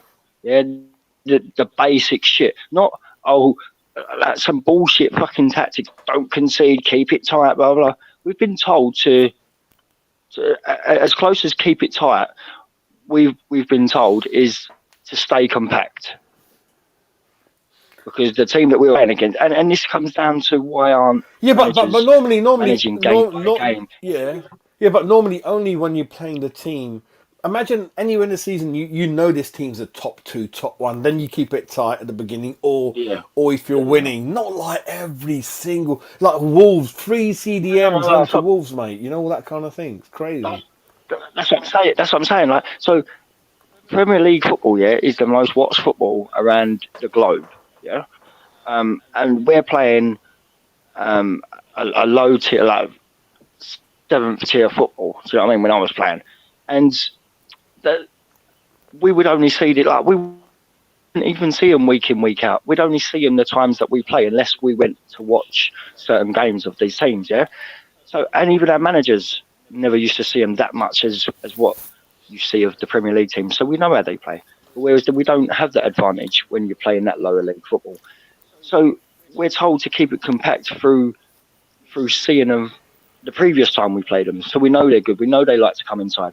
We never get told to keep it tight and fucking. no, not doing Not like this bullshit. You're a Premier League team. You play each game differently to the opponents that you're playing against. The same tactics that might work against Liverpool at home because they're having a shit season won't work against a fucking relegation side battling to stay up like an Everton or something, because they're going to play a different way. Yeah. So therefore, you have to use different tactics. So my point is, every single fucking game against a different opponent has got to be different tactics, and we don't have one. We don't have an idea. We don't have a plan A. We don't have a plan B. He puts the same fucking 11, barring one or two, and then because we're forced to make a substitution or we're forced to make a change before the game because someone's injured, and as soon as they're free and they're back, like Fabianski, James, 1 minute. 1 minute. Straight back into a stop. I've just got to stop you there. All the Newcastle fans in there. Listen, I just want to say about you guys. Listen, you're doing a great thing. And I said previously, if you missed it, there's 3 clubs top of my head. I used to think of passion and loyalty and, wish things could be better. It was Newcastle United, it was West Ham United and Manchester City. Top of my head. Villa a little bit below that. Sheffield Wednesday, but they've gone well off the map for one reason or another. So whatever Newcastle's doing, mate, listen, I went there. Listen, you boys are YA man, top boys, always like your colours, your number 9s, you've got history, the whole. Can you believe it? Like Holt End, is that Newcastle? I can't believe it. How are the lads? Yeah, so can you believe it, Jazz? So some nice messages from Newcastle in the chat, and we will reply with that. Good luck with it. And we're just being a tiny bit jealous, the West Ham.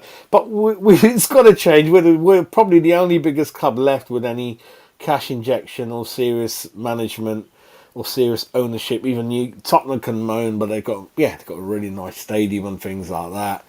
So really appreciate you guys being in the chat, and we've got nothing against you guys. Enjoy it.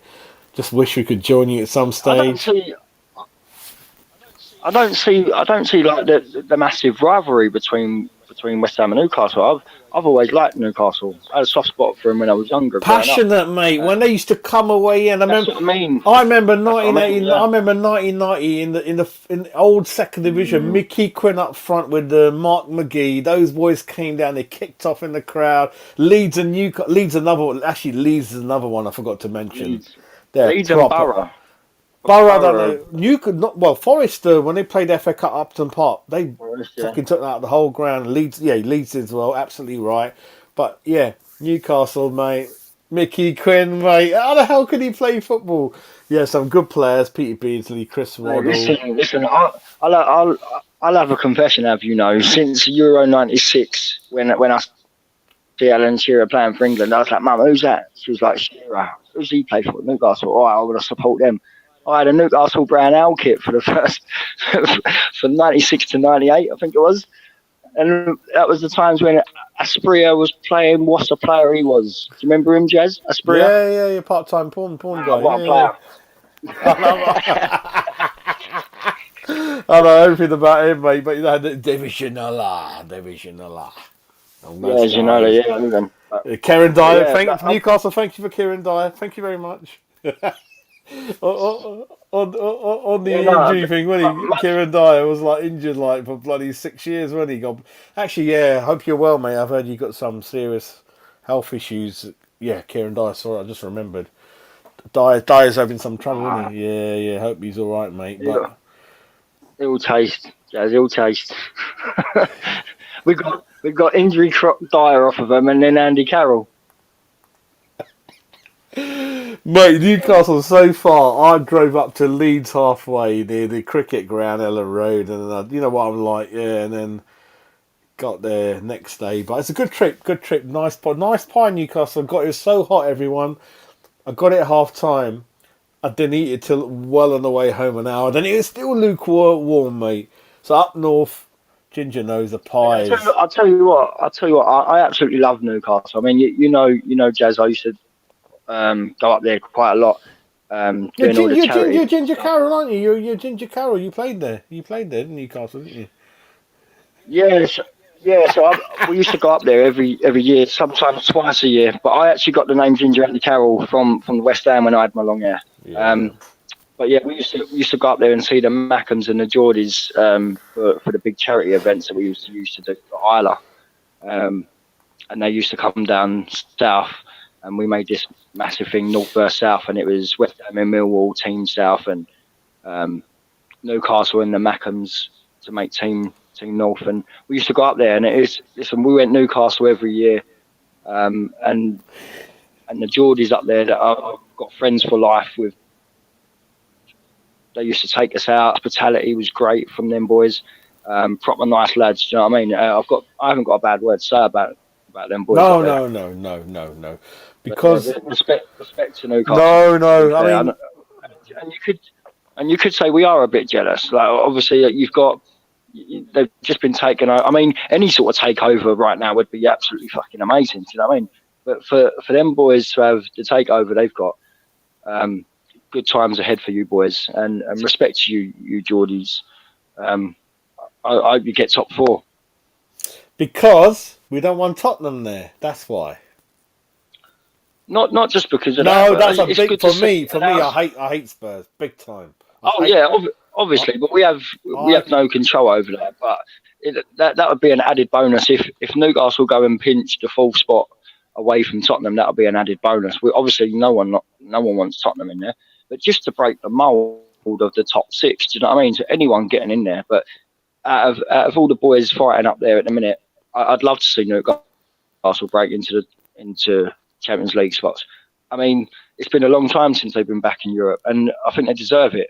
You could say, like the older generations would say, well, Newcastle belong in Europe. They used to be European contenders all the time. Not too much history. I know in 1968, I think Newcastle, top of my head, they might have won the Fairs Cup, the last trophy they've got, top of my head. I can't remember. 60. They lost the FA Cup final under Alan Shearer, didn't they? I think, yeah, Newcastle, Arsenal. Yeah, Arsenal, Newcastle, FA Cup final. Yeah, Newcastle are like West Ham in so many ways. They've got loads of history. I'll be back in a minute. Loads of history, Newcastle. You always do this to me, Jazz, don't you? You always just ducks out. Always off to get a run. But yeah, as I was saying, Newcastle have got loads of history. They're like West Ham in many ways. They've got loads of history, just not in the modern day as much. So yeah, I hope you both do well. Let's just go through the chat quick. So whatever. At 1969, Sean Drew saying, "Yep, good man. I trust the Geordies to know that." I'm as well before my time, to be fair.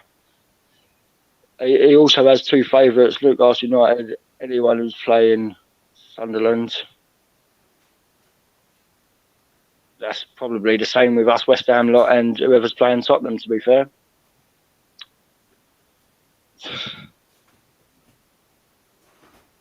Let's see who else.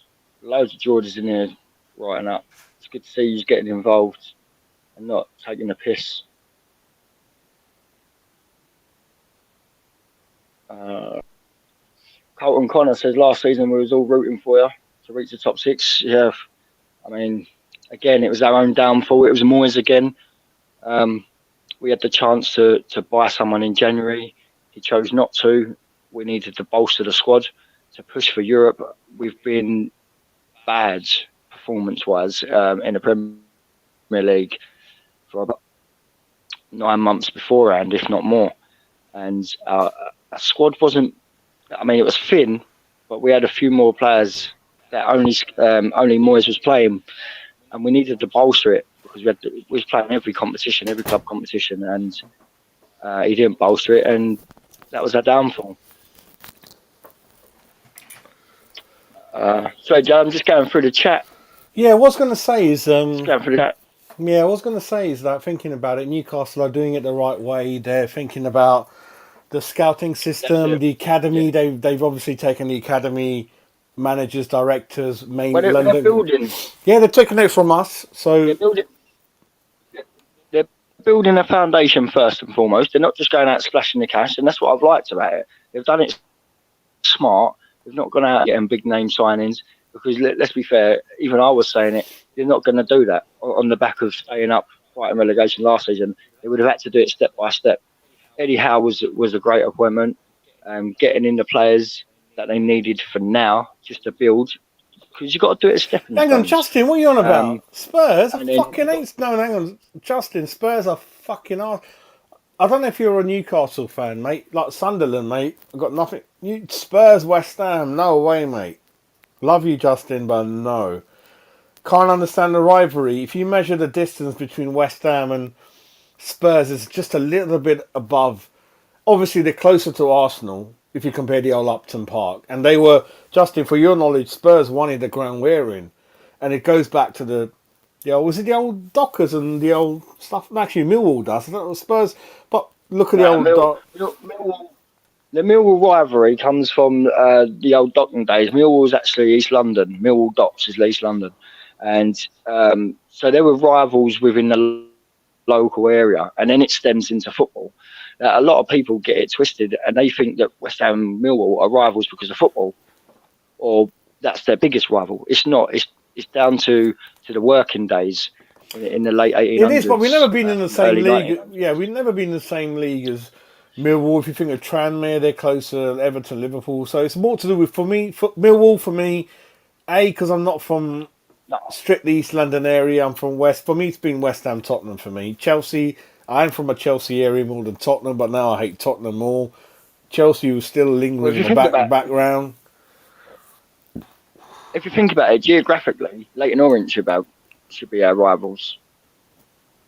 But it's not because we're not. Like I said, it goes down to the Millwall Docks, the West Ham Docks, Thames Ironworks was literally down the road across the water from Millwall Docks. You got Man United Liverpool's an example where Liverpool Everton have soft derbies, got kids sitting next, families sitting next, they don't give a shit. And United ain't exactly the nearest cup to Liverpool. It's all about playing ability. So I think that's the more I care about. Is like West Ham, Tottenham in the same division more often than not. Boxing Day, New Year's Day, which is killing me about the new stadium anyway. Boxing Day, I want West Ham, Tottenham. New Year's, I want West Ham, Tottenham, isn't it, Gene? That's tradition, mate. Yeah. West Ham Spurs. I mean, there's no bigger rival to West Ham than Millwall, but because we don't play them as much, Tottenham are our rival, are our biggest rivals at the minute. Yeah, JMC, I get you. Because you're talking about history, which is very important. You're right. I'm just thinking about football as well, which you got to think about as well. I think we're both kind of right. Eamon's in there, mate. Yeah, that's a story. That's it, mate. Hang on, thanks for that, mate. I remember that now. Yeah. You remember that now, Nick? Clicks the bell, doesn't it now? I remember that now, yeah. What's that? Eamon Green. Good old Eamon. Telling us the history about... Two businesses, yeah. Yeah, that's what I'm saying, yeah. It's down to the shipbuilding, the ironworks, the steelworks. And that's where it come from. That's what I was gonna say. That's where it all came from, and then it stems into football. Oh wow, Sean. Okay, interesting. You used to have Malcolm McDonald, and I know you went out to Hereford in the FA Cup. Yeah, maybe. I mean, I'm from Chelsea's. I mean, I'm from West London, not Chelsea. Obviously, no one can afford to live there. But yeah, and that RB. I did ask someone. Yeah, I don't know what the history behind that is. A Rent Boys thing. Well, there you go. I've said it. But yeah, that's why. That is literally why they're all posh. Well, they were deemed as the posh totties, weren't they?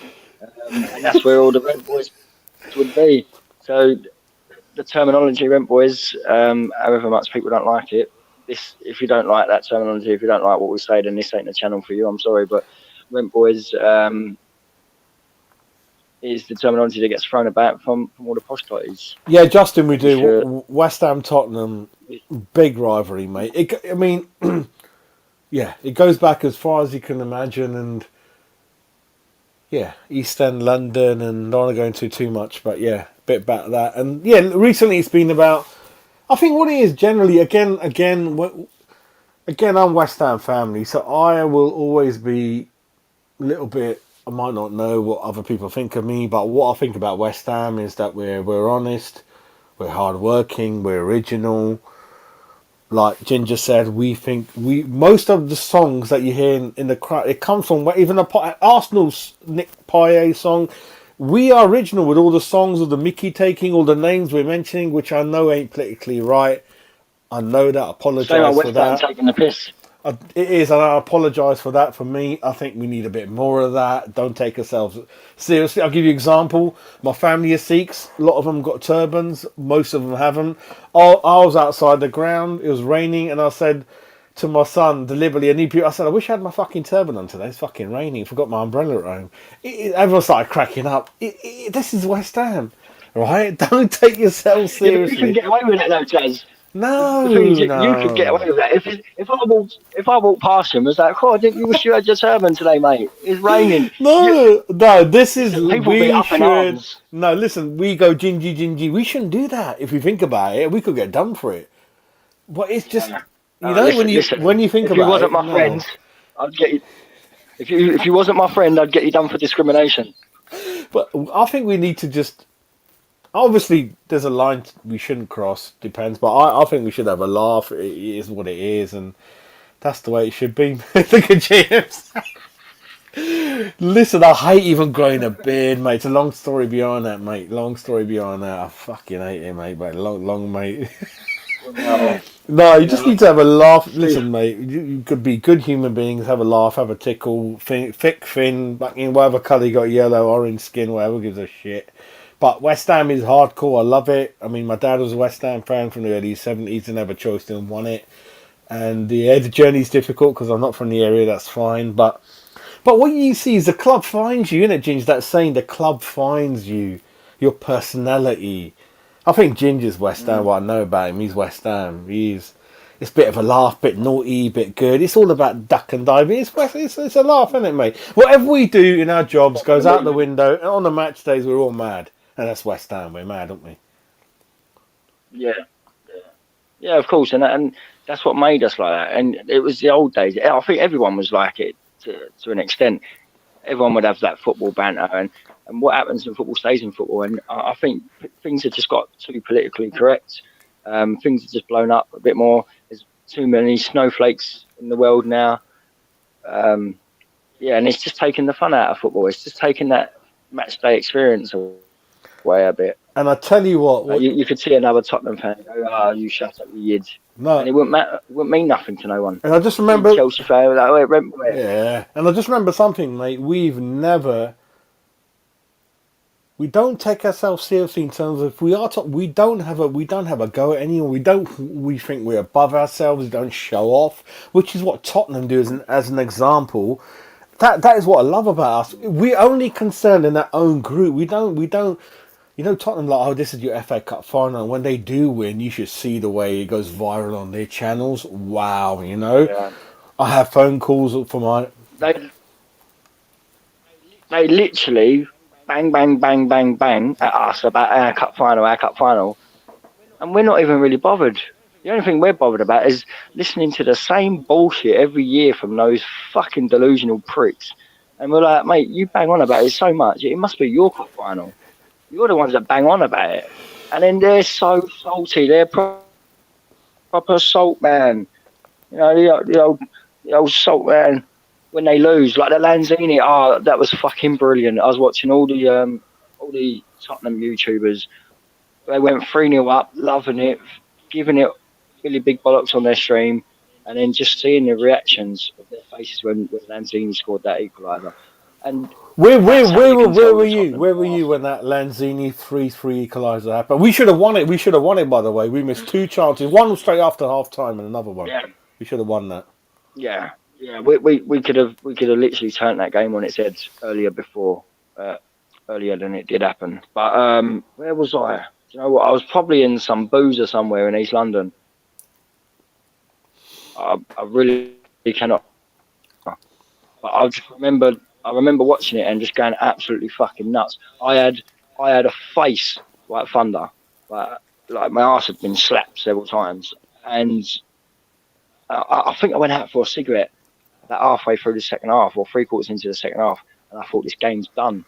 And then we got that first goal in the 82nd minute or the 80th minute, whenever it was, and then the next one in the 80 seconds. But I know there was like a couple minutes in between, and then I was like, "Fucking hell, we've got a chance here." And then I was glued.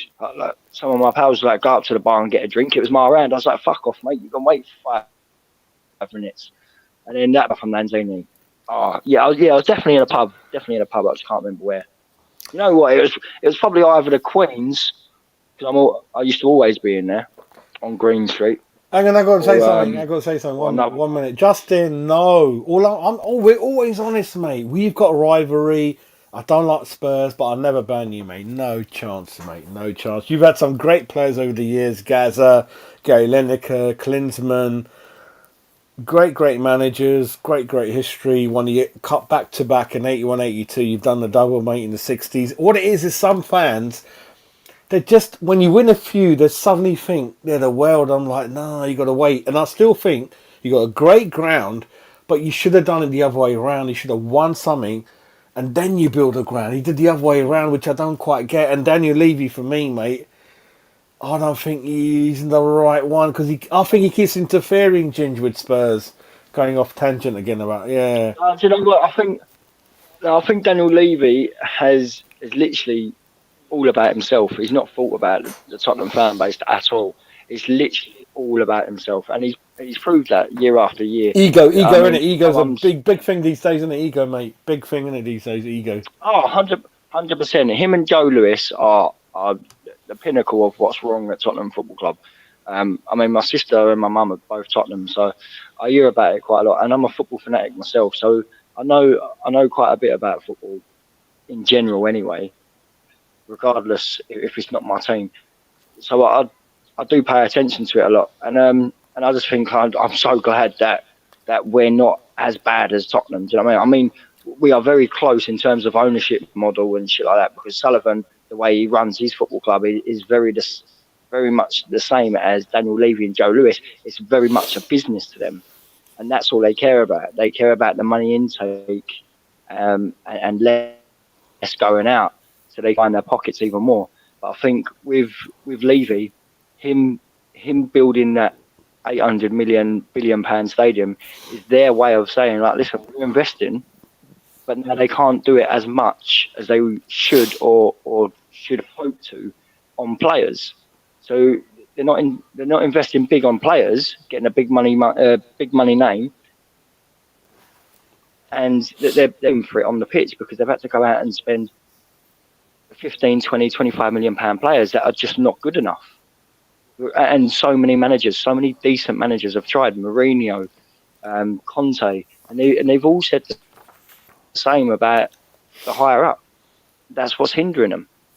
I think in charge of the whole football club. Yeah, I agree half and half. My thing on Tottenham is that I think it's interference from Daniel Levy. Going back to the stadium, so financially what they've done is they've created a stadium which is unbelievable by learning from the mistakes West Ham United done, going to America, going to Germany, which, top of my head, are the countries of the best stadiums in the world. And then what they've done, they've borrowed money when, by luck, historically, interest rates have been at their lowest. And what they're doing at the moment, they fixed the loans for 5, 10, 15, like we fix our mortgages. And what they're doing, they're only paying interest payments at the moment. And then every 15, 20 years, the actual lump sum they own, they're never really going to pay it until something happens. They just flip it forward, because they've got a great asset that they've borrowed on it. So the bank are happy knowing if they default, we've got that stadium we can take, we've got the training ground facilities we can take, we've got the cheese hall we can take, we've got the great pint machines that fill in from the bottom, fresh, nice. Don't know what the fuck that's like, because Spurs, Newcastle fans in the chat, I'll give you an example. London Stadium, mate, £8 a pint. What those boys do after 35 minutes in the bar, They fill them in, put them into these plastic glasses on a tray, because then they're not capable of serving quick and calculate and take your payment, because there's always a couple of guys with respect ordering 3 cappuccinos in front of me that I get pissed off about. That's a different story anyway, when you're trying to get a quick pint. Yeah. When you've got the hot drink stand across the fucking concourse, Fuck where you me, can easily go to mate. there, but Mate. they go into the. And this is the thing that pisses me off. Like, how have you not got certain stalls and certain setups for certain things? So you've got other little bars spread out. You should have one for hot drinks and hot food. Then you can order fucking 10 pints, a bag of crisps, and a prawn sandwich all at the same fucking kiosk. It's like, what the fuck? This should be just beer. Yeah, but you know what it is? You've got a load of volunteers, youngsters. Now, this ain't an ageist thing. It's just that they don't understand about customer service, and they don't have customer relations, and they're literally not fast enough. There's loads of, you see about 20 of them, Jazz, and there's only 3 people taking taking money, taking orders. But there's 20 of them behind this kiosk, and they still can't pull a pint quick enough. And what they do is, at half time, for an example, 10 minutes before half time, 15 minutes before half time, they're already pulling pints for the half time. Yeah, now you exactly, think yeah. the first person, the first customer that gets there, the first fan that goes there and orders a beer, that beer's been sitting there for 15 minutes. You go into a normal pub, buy a pint on the bar for 15 minutes. What happens to it? There's no head left on it. Everything's going flat already. Now imagine this cheap piss water that we're being sold for 7-8 quid. And Jazz ain't exaggerating about this. This is literally 7-8 quid. We are the most expensive beer in the Premier League. Let me Most check. Let me check with the fans in the chat who are not West Ham. Do you normally run out of pies quite early on as well? That's quite infuriating. Quite pisses me off. Jason saying how big the area, 100,000 a week, mate. Jason, we're filling what 60, 65 bottom 5. So you will definitely get there, mate, with that. Especially with what I think is going to happen to your club. And then I'll go back to what you fans are saying, Newcastle. I agree. You are doing it the right way. You're a good young manager, great tactician, takes care of players, talks to them, puts their arm around them, does all the things we don't do. And then you've got, obviously, Ashley. Is it Ashley? Our fullback's gone there, isn't he? The young boy, what's his name?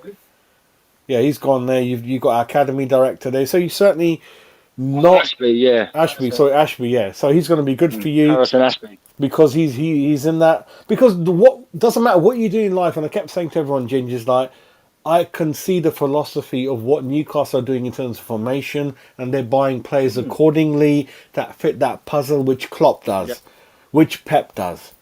What I don't understand about our club, everyone, is that we buy players who, A, we don't know a lot about, which I get that. You guys had Bruno Gomes. I don't know who the fuck he was, but he's kind of okay. Actually, more than that. But yeah, but you kind of know what you're doing. So when you buy a player, you Newcastle, Spurs, Chelsea fans know where they're going to fit in.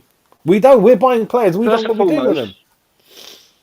First and foremost, Newcastle done it right. They went off the back of a relegation scrap that they survived last year.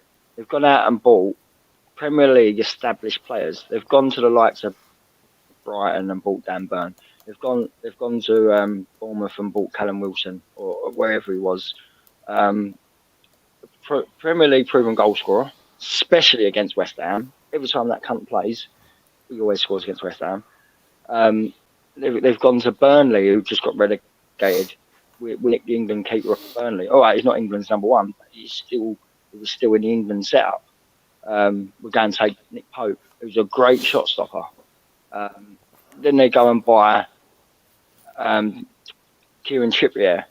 Captain, every free kick, every corner. That's what I kept saying, Ginge. We got the worst fullbacks in the whole country out of any team in the Premiership. We underinvested in fullbacks, everyone, for years and years.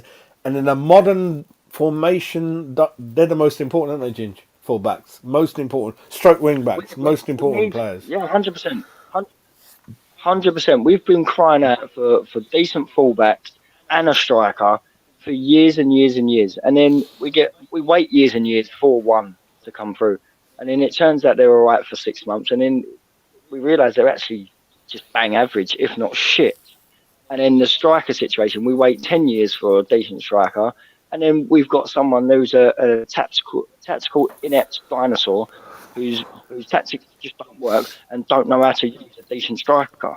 Remember Solano? It's just Nobby Solano, Newcastle. Thank you for Nobby Solano. Yeah. You bought we had 20 minutes left of a transfer window running out, and next morning I woke up, and he was a good for a couple of years. Nobby Solano played with Maradona at Napoli, I think.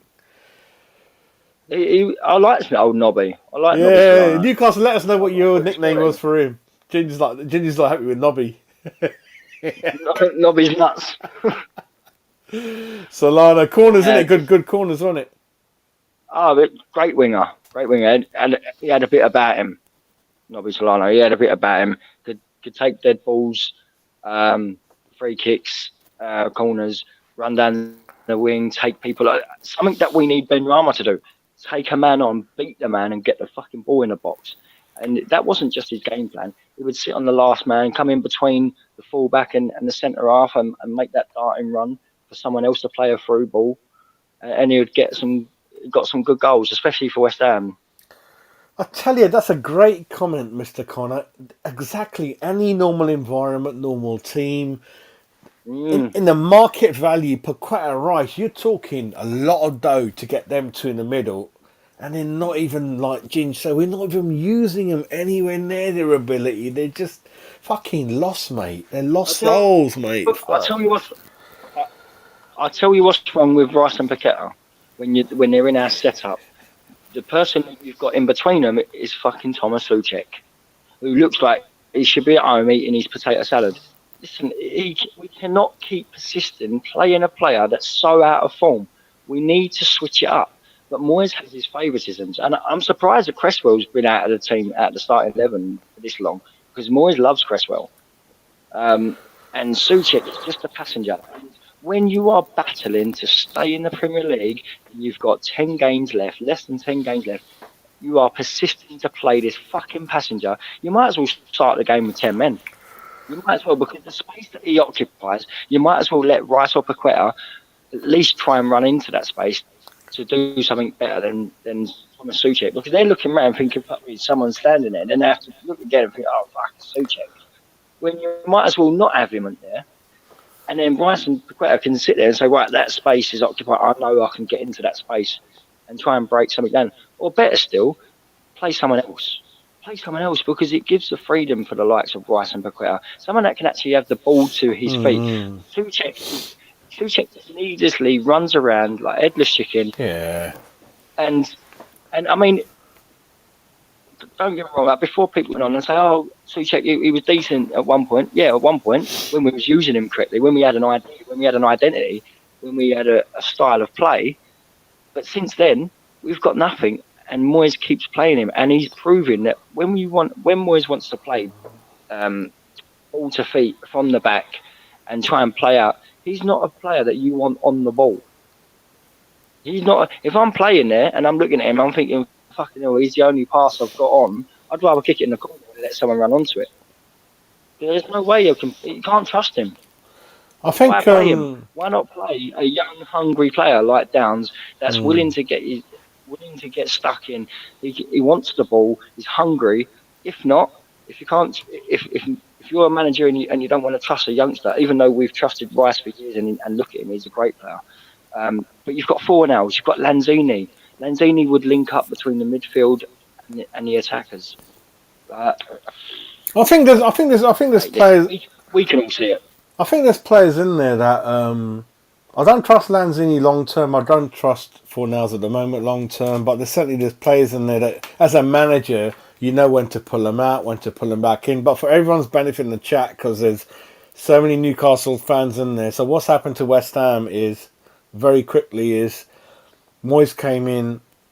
He saved us from kind of relegation a couple of times. But his main problem has been he doesn't like to buy players in transfer windows. So out the 8 transfer windows he's had, we haven't bought anyone in 3-4 of them. And the other 2, we bought one on the last day. That's been the problem. Consistently unable to consistently add to the squad, and then he only got one formation he's ever used in 3 years has been at West Ham, which is 4-2-3-1. That's all he knows. And now, even though at the beginning of his career he accidentally fell into a kind of 4-2-3-1 worked for him accidentally, and then Bowen done well for him. Rice turned up out the blue, didn't know who he was. He done well for him, but he refuses to change. He buys players. He doesn't play them in the best position, or he doesn't certainly give them the instructions to play them. So you buy someone because they play in a certain way, but when you buy them, you don't play them that way. Then you're thinking after 6 months, then he says, oh, I didn't know he could do this.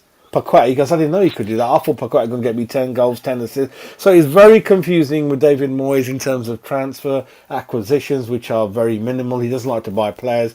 The board clashes with him, but then the board is very old. It's very money orientated in terms of how much. David Moyes. You know, and it's all about, West Ham is about, we haven't won a lot, and it's all about West Ham is positive front foot football, one touch football, attacking football, certainly two up front. I'm a big promoter of 4-4-2 now. This 4-2-3-1 sweeper bullshit, I'm just sick of it now. I think player, winger who's a winger, one CDM / attacker, one big man, one little man, spend money in your fullback. So what West Ham have been doing, underinvesting in fullbacks. So we've got the worst 5-6 fullbacks out of any team in the league. So that's what curtails what you can do in formation.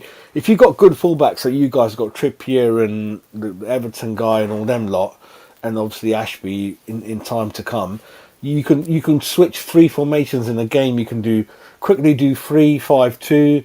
You can do 4-4-2, and you can do 4-2-3-1 as well. So as West Ham, as you notice, we've got no width at all, congestion in the middle. Because what they do normally, Ginge, what we're saying, if I summarise it, he thinks we're shit at defending. That's what Moyes is saying. He doesn't. So when a cross comes in and there's 7 defenders in the box, no one is picking anyone up. That's why we don't concede a lot. I get that when you look at the stats compared to teams at the bottom. Yeah, we're not picking anyone up because there's congestion, mate. Zonal marking. That first goal tonight was absolutely fucking shocking. And if Moyes thinks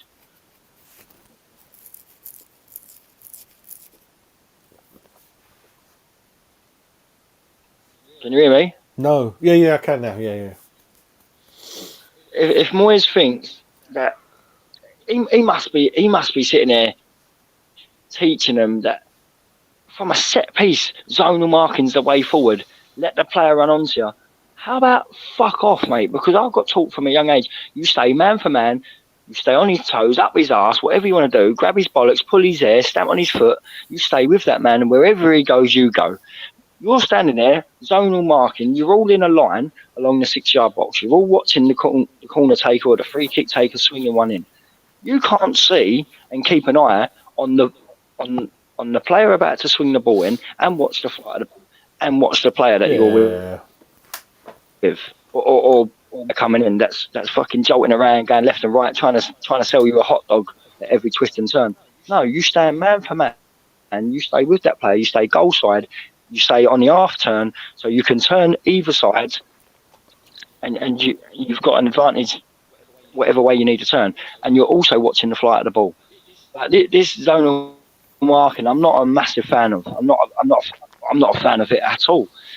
So whoever's telling them to do that needs to change it up for a start, and that stinks of Moyes. Jason, he's too old. Yeah.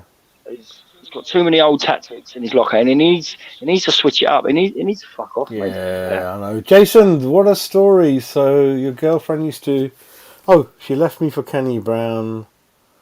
Okay, yeah, Kenny's actually... Yeah, he's part of the backroom team now. I saw him in one of the boxes. And Kenny's dad, Ken Brown, was captain. And he's part of the 1964 FA Cup winning team and 65 European Cup Winners' Cup team. The Brown family's dad managed Norwich as well. And JMC. Mate, it's all about the width. And another thing, Wes, what he does, mate, he curtails the attacking instructions to our wingers. So that's why he likes Fornells or Bowen, because they're fucking good at defending, protecting the shit fullbacks we got.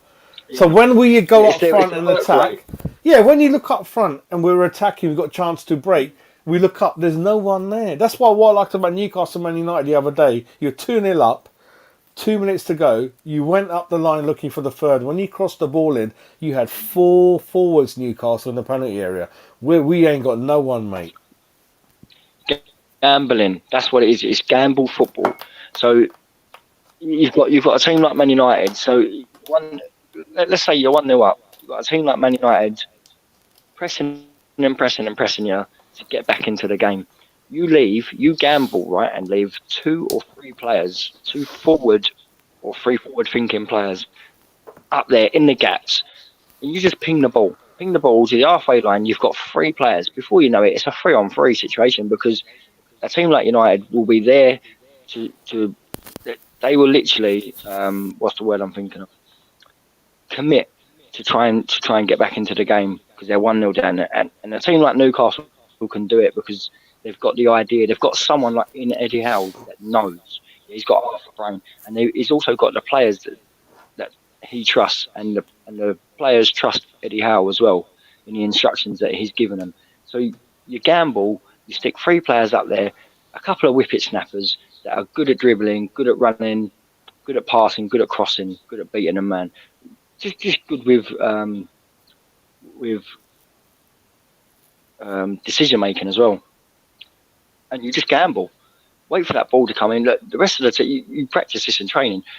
The team get it out, ping it to you, you run it, and before you know it, you're on the break, and then you're dead off the game. I thought Newcastle the other night against Man United, the other day against Man United, was quality. And I literally said to my pal, who was an Arsenal fan, I said, this could be embarrassing tonight at Newcastle West Ham. I said, it could be 4-5. And when they got the second goal, I turned around to him and I said, told you, it's gonna be a big score today. And he turned around and said, I reckon you'll concede 5 tonight. But the thing is, that, do you know the worst thing about tonight though, Jazz? 4 goals we gifted them. The first we gifted them. Now, some might say, well, the first one wasn't gifted to you. In terms of what I mean, is that we are zonal marking. Right? First of all, Kerr should not be giving away that corner. That was really poor. No. Listen, really poor. Yeah, I mean, listen. The game's gone. We've lost 5. It's largely the setup. For me, football's about scoring goals. That's how you win. You can't start with a mentality that you're at home and you're trying to contain the opposition. You're playing 1 up front. And then the wingers are instructed most of the time to just be behind the halfway line. Forget our fullbacks. Watch Alexander, Robertson, City, all the good teams, Man United, Luke Shaw. Their fullbacks stand on the halfway line. I'm like, wow, I know you're gutsy, mate, but they're on the halfway line. We rarely get our fullbacks assisting any goals. They don't dream of going over the halfway line. And when they do, they look up.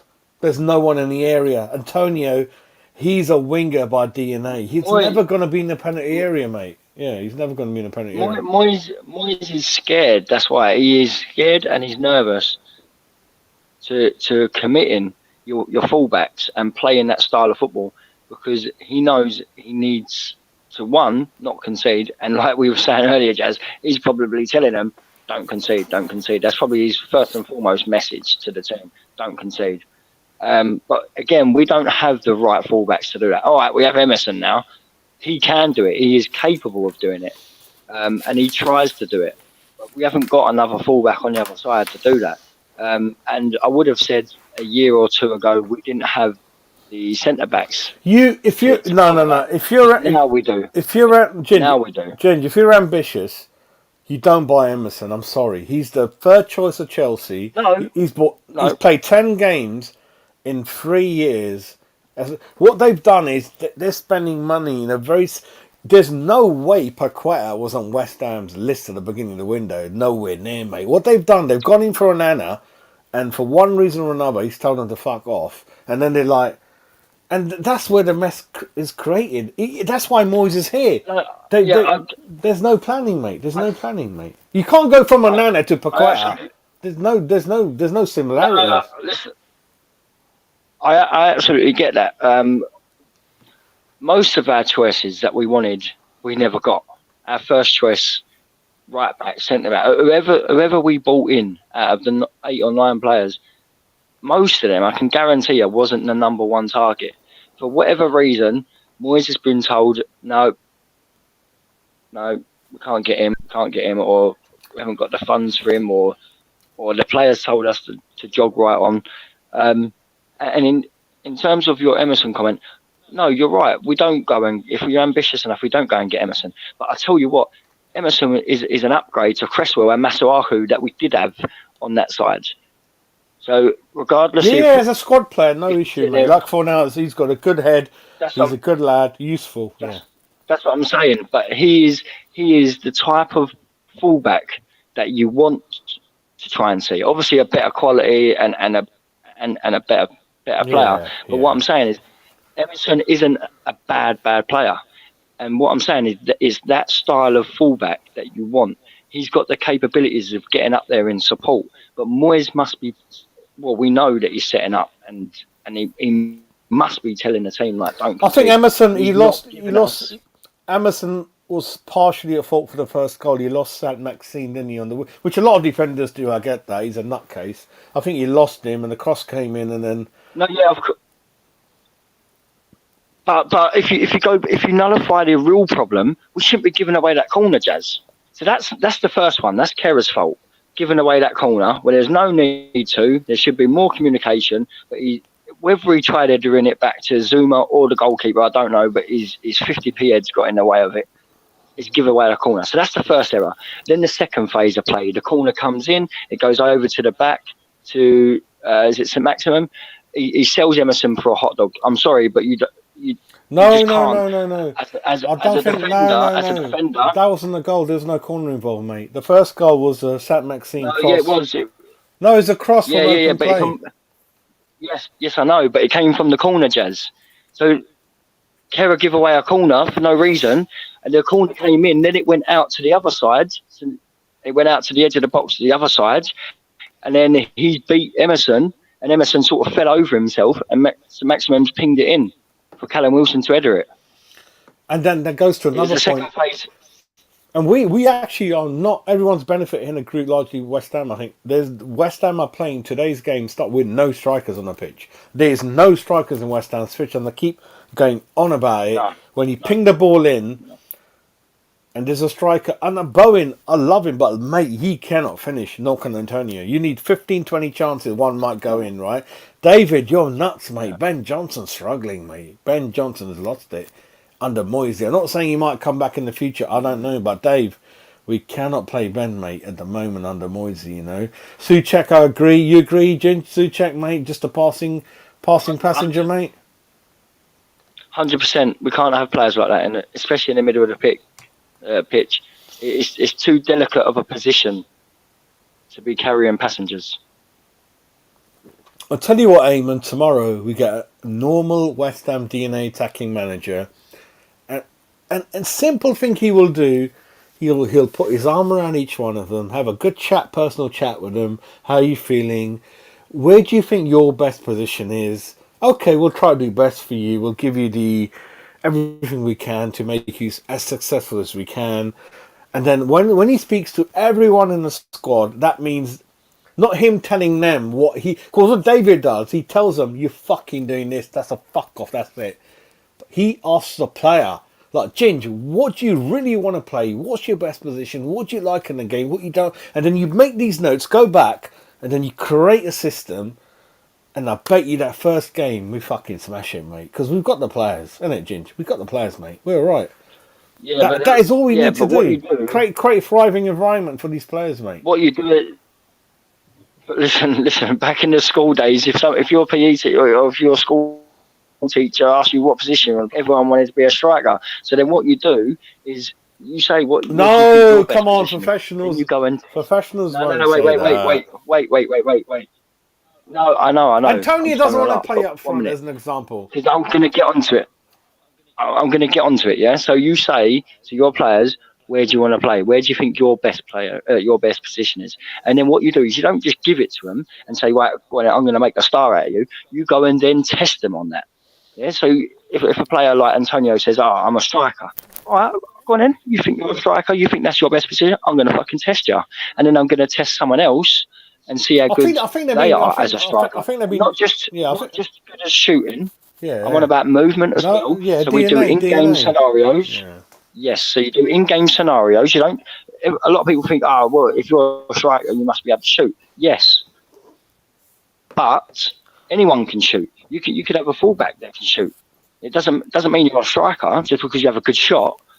But it's about the off-the-ball movement, knowing the angles to run, making the right runs as a striker, giving the fullback, giving the defenders, the opposition defenders, something to think about.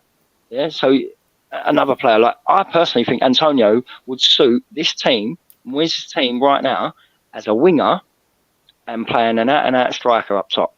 Someone like Ings or Skamaka, play Antonio out wide, move Benrahma into the middle, have Bowen on the other side. That's where I think Antonio should be, is on that left wing. I'm not sure if Bowen can... that's the thing, I heard Antonio can't play on the other side. I heard Antonio and Bowen playing on the same side, that's what I've heard, but... That's what I've heard. But Antonio's played fucking everywhere for us, so that's a load of shit, because he's filled in at right back, right wing. He's filled in as a goalkeeper. Well, he might as well have. He's filled in at left wing. He's played up front. He's played. He's just played everywhere. But I'd rather get the best out of what you just said and still have two up front and still Antonio's in the wing. So if Antonio cuts in, we fucking got three up front. Me personally, and I'm going back to old school now, Jazz, yeah? You've got an out-and-out left footer. Yeah, we don't have anyone else in the squad that's a left footer, unless you go into defenders like Emerson, Cresswell and Aguerd, or he's a left-footed player. But I'm on about forward-thinking players, yeah? You've got a right-footed player playing on the left. You've got a left-footed player playing on the right. You know what they're going to do. It's fucking basic. You know they're going to run down. If they beat a man, you know they're going to chop back on their favoured side to either get the ball in, which we don't do, or they're just going to play it. You need an out-and-out left-footed player on the left, so you can go back to old school, go back to basics, because these are all professional players. Yeah, they can use both feet, but they have a predominant side, a predominant foot that they are better with. So you stick your left-footed player on the left. You stick your right-footed player on the right. So you go and beat it. So we try something new. Go and beat a man, get the ball in the box. If not, then you go to beat a man, dummy it, fake, drop the shoulder, cut back or whatever, and then you can still play it, or you can cross it with your left foot. It does not matter, because everyone in the Premier League knows how we play. Who's going to play where? Everyone knows that Bowen's going to be on the right. So everyone's going to know to stand him up on his left. Yeah, they're going to force him. They're going to, well, then go on the outside. Cross with your right foot. You're shit with your right foot. We know that you're just going to drop your shoulder and try and come back in on your left. So they're going to show him down the right all the time. That's what I would do if I was a left back. Well then, because he is shit with his right foot. We all know that. It's the same as Benrahma. Benrahma doesn't want to beat a man. He wants to always cut back with his right. He can't cross with his left. So why are we persisting playing these opposite-sided players to their preferred foot? Why? It's just go back to basics. Put a left-footed player on the left wing. Put a right-footed player on the right wing. So we've got that option. So if we have an out-and-out forward like Danny Ings, we can say, stay on the last man. Expect the early ball. So as soon as we pick the ball up halfway into their half, we can take a couple of strides and ping it behind the back four for an out-and-out striker to run onto. And if you're on the same wavelength, if the strikers are knowing what's going to happen when the wingers are picking the ball up, you'll have more success than what we are doing right now. Guaranteed. Well, with the same formation. You don't have to have the same formation, but I'm just going by the formation and the personnel that we're using right now. If we're going by the same formation and the same personnel right now, this Something's got to change. This formation is a load of bollocks because it only worked. Harry Kane is a fucking freak. He's not he's not human. He's a fucking horse. He's the only one who makes it work for Spurs. You take him out of this 40, and Liverpool is the other one because they're three behind a one. Firmino used to be the one, and then Mane, and they're fucking freaks, mate. Wingers can't finish like that. Mane is a striker. Was at Southampton, two up front, and he somehow had a lot of good movement, mate. Bowen, we can see he fucking ain't got no finishing in him, mate. He's a winger, 4-4-2 winger. He can't finish. He can't finish. 100%. Going back to Justin's comment, great striker. The runs he makes. Danny Ings is a wonderful striker in the same mould as Callum Wilson. I don't want to judge him because one's a bit taller than the other and all that. But I'll tell you what, though, it's all about gambling. I remember watching Anelka live at Upton Park and really seeing. So again, I've mentioned it many times on the channel. I don't want to bore you guys. When you watch Antonio up front, and imagine Ginger's at winger. He's looking up front for his striker to be available. What Antonio's doing, he's standing behind the defender marking him, having a cup of tea, sausage roll. What is Ginger meant to do? How's Ginger going to pick him out? What Danny Ings, Callum Wilson provide, they gamble 10 seconds that way, and that gives Ginger 2 seconds to deliver it into near post, far post, and that's how you score a goal. Ginger, tell me if I'm wrong. I think No, yeah, you're absolutely right. You gamble before the ball's even going to be played. Yeah. So this is what training's there for. This is what the coaching staff are there for, and the manager. You have these discussions before you go out onto the field, before a big game or before any game. You have these discussions. It's about teamwork, communication, understanding of the players around you. If I'm a striker myself, I'll talk to the wing all the time, and the man linking up the midfield to attack. And I tell them, this is how I want the ball. Look for me here. This is what I'm going to aim to do. So when they pick up the ball, you have a half idea of where I'm going to be or what I'm going to do. So you know to make a diagonal run towards the front post, cut across your defender, you're either going to force a foul or you're going to beat him to the ball. Yeah, and then your wingers or your men playing the ball are going to have that idea of where you're going to be, so they'll know where to stick that ball. It's basic shit, but we don't have no belief, no identity. We don't have no plan, nothing. It just makes you feel like, what the fuck?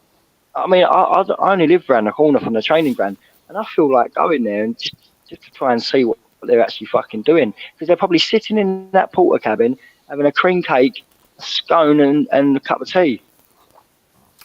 I think the way they play. I think it's you can tell that the players can't express themselves, certainly in the attacking front.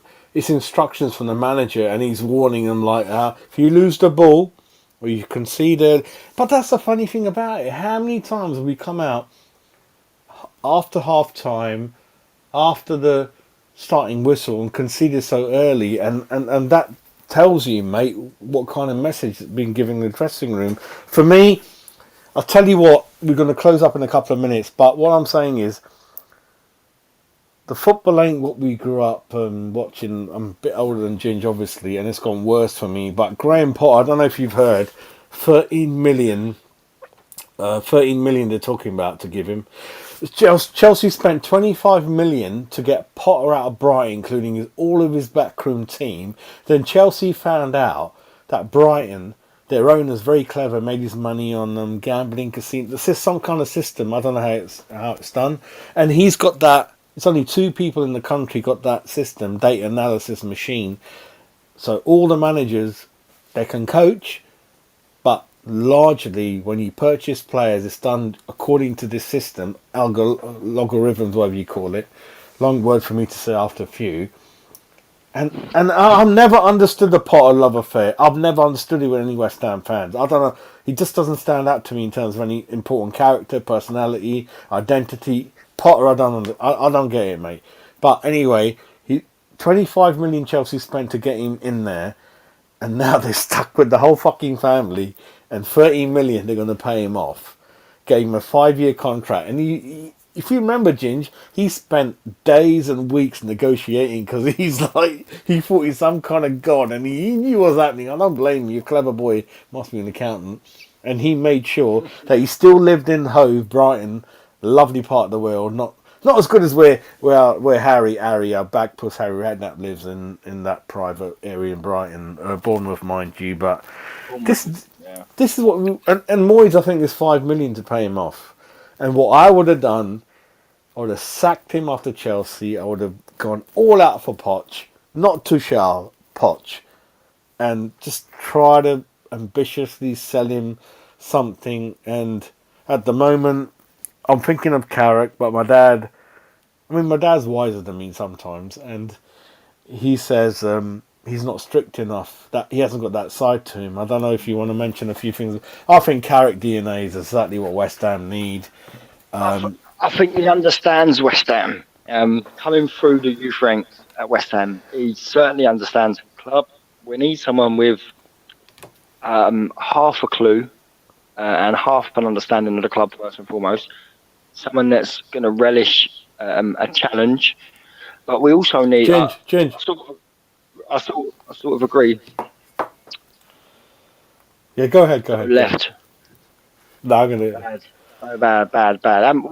What bottle's that? Your 10th? Nah, no, Richard Bowen can cross, no problem. Bowen is okay, but as a winger, he's not a striker. That's why I have a go at him, and he's a workhorse engine on him. He can't finish. The boy can't finish, mate. He can't finish, and that's why he buys strikers. That's why I buy strikers to finish. Well, he's a wide player for a reason. You're there to assist. You're there to run the line, beat a man, get the ball in the box for your strikers. He's not the striker. Yeah, he runs, but he needs about 5 chances before he has one decent opportunity, possibly scores. And we've said this many a times before, Jazz. Like, he needs minimum 5 chances to score one, unless he's having a good day where he scores 2. Richard, he probably has about 7 Richard, how you doing, mate? Question for you, Ginge, and I'll be back in a minute.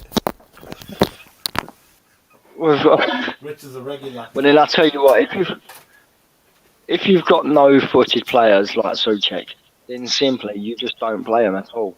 Because I don't get how anyone can persist in playing such a bang-ass form player week in, week out in such what I think is a vital position. I mean, they're all vital, but I mean, the extra man in midfield. What's the point of having 3 in midfield if you're just going to play with 2 anyway? Because that's essentially what we're doing. With Souček starting or being on the field at any time, you've got 2 players in midfield. So anyone like Souček, having Souček on the pitch, then nah, you can't. I'm sorry, but you can't play with him. He was decent for that first season. And we know that there's a player in there, so it's very frustrating in trying to work out what has gone wrong with Souček. But I think it's just been sussed out, and I think whereas before he didn't have to do a lot, and most of his got. I mean, he wasn't always passing, he wasn't always shooting.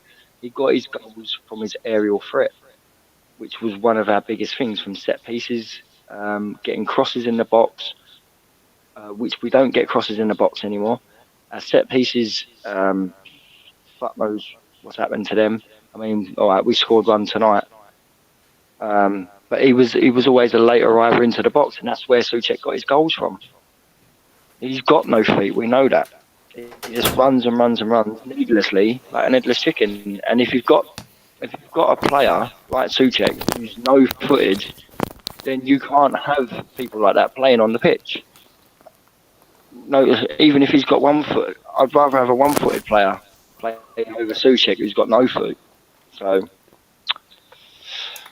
yeah, I think I might have to, Richard, mate. I think I might have to. I literally live 5 minutes away from the training grounds. I need to catch up with James and Steve. Get a full link. What I want to do with you and Steve again, mate, is have a full English, but my choice. But your one was brilliant, but just different destination, and then we'll have a chat in the Berlin. That went really well last time. I really loved the atmosphere. That was good, wasn't it, mate? Yeah, yeah. Yeah, that was good. Yeah, it was a bit of nostalgia, wasn't it, being around in that area? But it's just a shame that it's no longer, it's no more there. But Right. yeah, yeah, Steve, we're definitely Steve, do something like that again. Steve's got a question for you, and it's really original, and you've never heard it before. Are you General George Custer? Fucking hell. How many times Mate, I has he? tell you what, Steve ain't gonna like this. How many times has he? Every, Fucking hell. every time I come on a fucking stream, he's Fucking like, "Oh, hell, George mate. Custer, Oh, Colonel Custer," mate. and Gee. I and I said. And I've said to him before, Jazz, right? I don't know who the fuck you're going on about. I'm Okay, that's a too different young. story. Oh, he's an American guy, I think. 1780. No, but Steve was Like, very young then, 1789. He's only 3, but he remembers, though.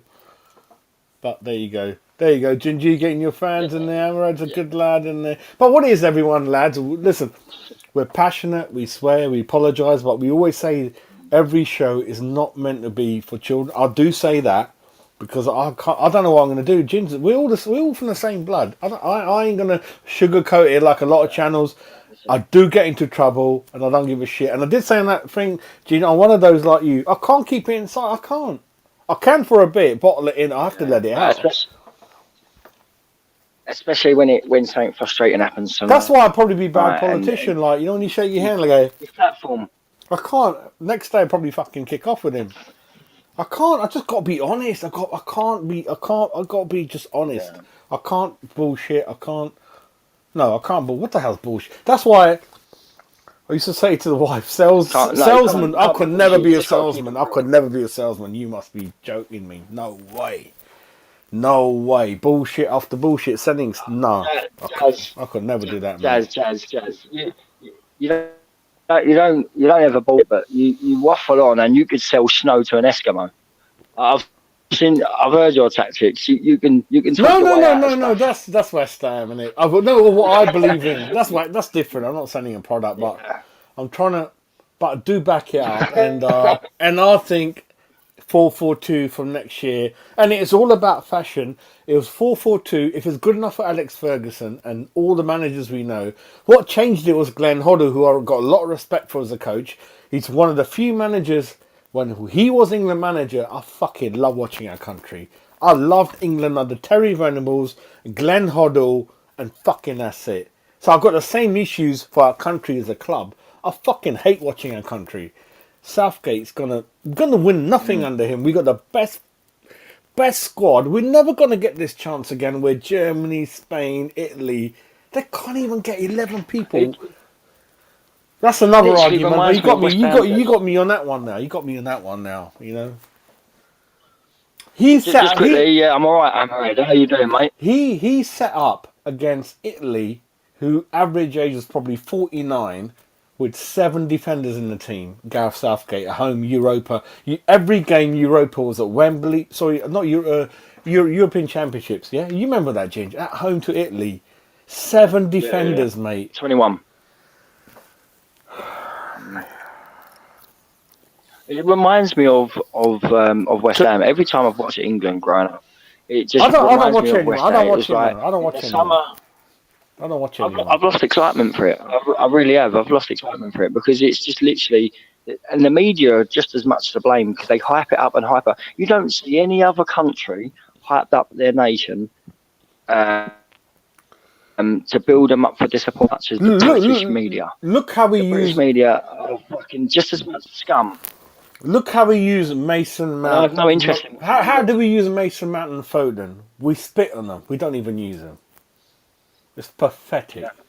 Yeah, exactly. Yeah. We're lucky we got that Arsenal boy Saka. That lad is special and on fire, mate. That boy is special. Yeah. You know. Yeah. Nothing against Gooners. Yeah, no, that's it. No, Saka was one of the first names on my England team sheet. And as much as I'd love Foden in there, I think Grealish, you can't drop form. You can't drop form. And I think Grealish is decent for City now. He's shown his worth a bit more. What the weekends? Are the weekends in hotels or? A bit of both, mate. On and Nah, off the pitch. listen, He's my Grealish. sort of guy, bro. Exactly, he's a lad's lad. Yeah, it's cool. It's cool. What like Macaroni? he's- Macaroni goes. He goes. He goes. I never had an issue like staying up or whatever. And long as you do it on the pitch, I don't care what you do, mate. Like you said, I don't care. Yeah. Apart from if Ginge told me he likes vegan burgers, I don't know what I would do with that. There you go. Put my foot in it again. But there you go. Listen. I'm a carnivore. You know that, Jez. I know. I like to eat, mate. But you never know, because you might meet your missus who's one of that. So I have to watch watch what I say. You know, it's all about what the ladies say. You know, still respect the ladies. That's what it's about, mate. But It could be anyone. It doesn't have to be ladies. There's other genders are available. Tell me about it. Anyway, we're going off track. Yeah, Hammerhead saying you're right, Gingy. How you doing, mate? Yeah, I'm good, Hammerhead. How are you, mate? Actually, Chris got a lot of stats up there. Thomas Suchek. No tackles. Wow.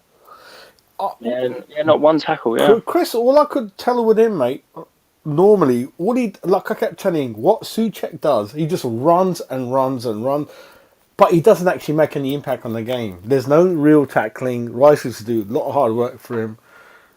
No real impact, mate. Either you're going to score, either you're going to make a real good tackle, contribution, set up plays, break up plays. He just keeps running. That's all he does, and I don't know if the stats show up good. I don't know, mate.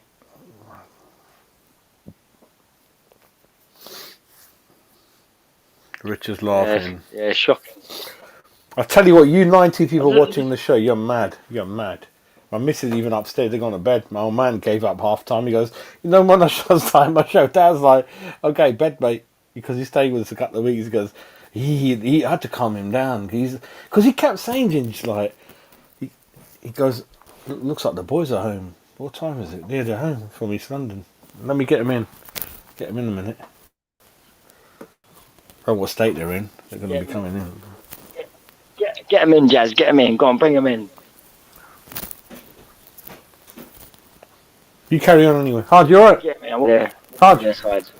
Come here. Well, I'm just going to go back Yeah, for the I'm here, chat. doing live show, come here. To Justin Coons. Yeah, come on the camera. Tell me what happened. If you're still live. on, Tell me who are you with? Who would you both Yeah, like? go on, tell me what. Who would you both like the manager? Tell us what you think. Do you know when Jesus? No, come on, you can put this in here. There you go. He's had a few, and he drinks, man, little bastard. What a lad! Yeah, go on, What a lad! Everyone knows Moses, right? My best How friend you doing, Moses. mate? How you doing? Right. Sit there for a while. Listen. You just come in. So when Moses crossed the fucking river, he saw light at the end of the tunnel. At the moment, David Moyes, I see fucking darkness. Why is that guy? Agree. Why is Danny Ings on the bench? Why is he on the bench? Yep. When you have a world class striker who's got a prolific scoring record from doing absolutely nothing. Let's be honest, Danny Ings doesn't do a lot in the game, but he's in the right place at the right time, and that's what you need. That's what you need. You need someone who's in the box, poaching for that goal in that position, just tap it in, and that is what a good scorer a good prolific scorer is. Like Bobby Zamora, like Tony Cotti, you know. At the moment, we're playing Mikel Antonio for a long ball tactic game. When you got someone the size of 6'7", Dan Burn, or whatever his name is for Newcastle, you're not going to produce the results. You've got Bowen running left, right, and centre to cross the ball into absolutely no one because Antonio is too slow, too sluggish. It's embarrassing. It's embarrassing. I don't know what the club's come up to. It is when you've got a manager like Moyes with all those players at his disposal, and he has no clue, no tactical idea of how to use them, how to set up, nothing. Like you say with Danny Ings, he's an out-and-out proven striker. Any proven striker will know how to make a run, and they'll have players around them that will put a ball in the area. But like you said, Antonio is too slow. He doesn't keep up with play. He likes dropping in, and he's just useless. He's wasteful out there. And Moyes is exactly the same. You've got all those decent players at your disposal, and you're fucking them. But also the biggest issue as well is that, listen, if Moyes is going to play his holding defensive team where you're going to play the whole Atletico Madrid 4-4-2, whatever defensive style football where you counter-attack the same, you've got to be able to defend. Can we defend? I was sitting behind Bobby Moore lower today and I watched Kara. Seriously, if he lost his mum, he wouldn't be able not to pick up a marker at all. He is absolutely atrocious. I've never seen someone lose their marker more times. And what was it, in 10 minutes of time Wilson scored? I'm pretty sure he was quite pinnacles to that fault with that as well.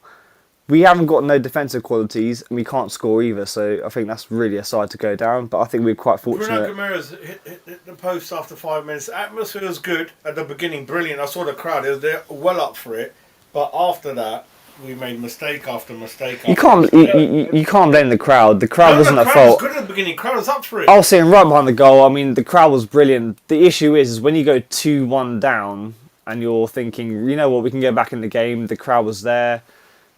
We had the energy, but then you've got stupid mistakes being made by centre backs and right backs who seriously should not be a part of that team.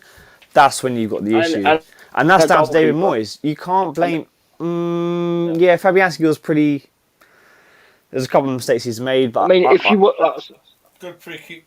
so I was watching it on telly, and from Aguero's body language, he didn't want that ball off of Fabianski.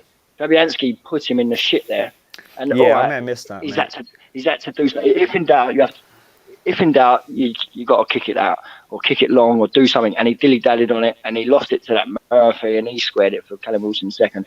But his body language was saying that he didn't want that ball off of Fabianski.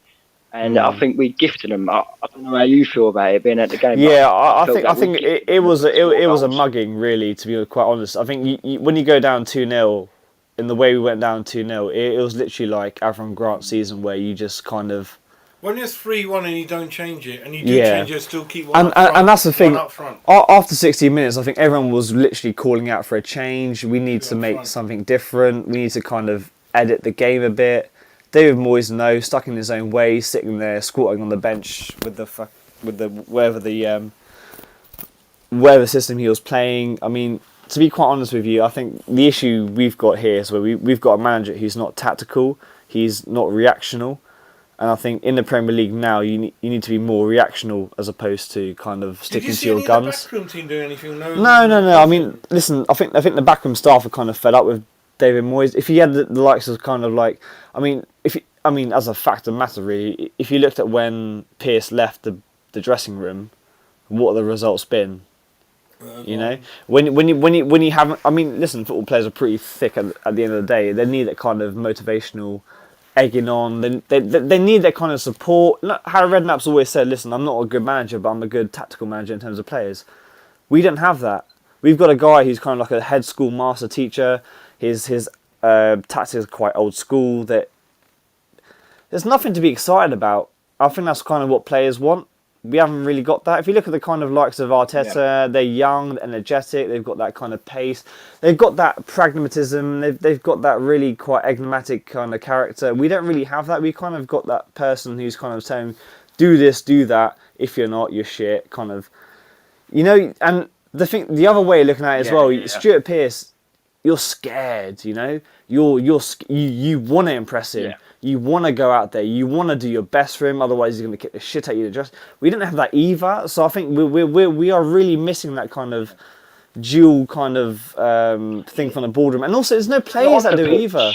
There's no players either. That's another really, really big thing.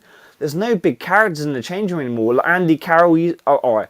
Andy Carroll's always injured, but it's like, all right, you can get the bad side of him, you can get the bad side of Randolph, a good drinker, you know what I mean? There's no character in the dressing room. Who you got? Declan Rice, 23. He's the same age as me. He's not manager. You're not going to take him seriously. You won't take him seriously, would you? He's not a leader. I mean, I guess you got a guard. He's not a leader. He's one of the lads. Yeah, I mean, I guess you got one of the lads, isn't he? Do you know what I mean?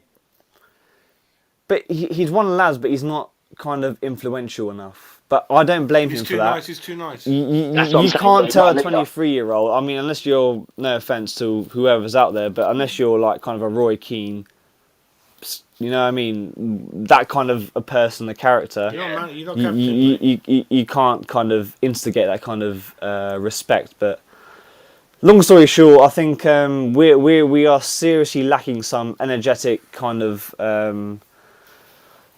I think the thing about supporting West Ham, and as a lot of people are working quite a corporate world, they've always told us we've got very energetic fans.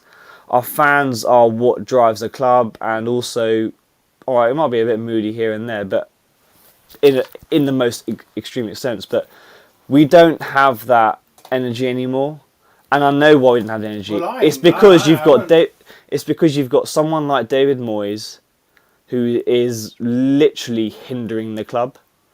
So, in my opinion, I think he has to go. I mean, he's done a really good job. I'm not gonna listen. There's a lot of people out there who slag him off so much. I don't agree with all that sort of stuff. David Moyes? It's the same as It's the same as when Big Sam kind of left the club. Listen, he's done a lot of good for the club, but now's the time to leave. There's no need for you to be here anymore. Yeah. Listen, you've done your job. Thank you so much. Listen, we had those nights out in Lyon, you know, in the Europa League and Sevilla. We had those brilliant nights. But I think I think you've got to leave. I think as you left, kind of Everton, I guess, you leave on the high. You don't want to leave that you left Sunderland. You don't want to leave that you left Manchester United. You kind of just need to go now. I think we've kind of got to that point now where we need a bit of a change, and I think we need some more energy at the club. I think we need some more. Listen, if we went down this year, I wouldn't mind. I think we'll be allowed to rebuild, get energetic. You know, actually get excited about football again. You know, going to those away games and going to those away games, going out. You know, actually having some passion about the club. I think that's what we're missing. Did you see the Emerson tackle? Amazing tackle. He got caused as a foul. It was not a foul. We saw in the replay. No, I remember it wasn't a foul. Yeah, I mean the ref was quite against us today. I mean we had a lot of. I don't know what. Issues about that. Craig Paulson is one of the most shocking referees in history. Yeah, he was pretty bad. He was bad. Hesitant. Even by my He was hesitant to give stuff. Yeah, even by my accounts. I mean, Antonio would have won a penalty. He didn't know how to fall. He would have won that one. Yeah, that's another thing. Antonio should have won a penalty about that, but he really, if he did a Harry Kane,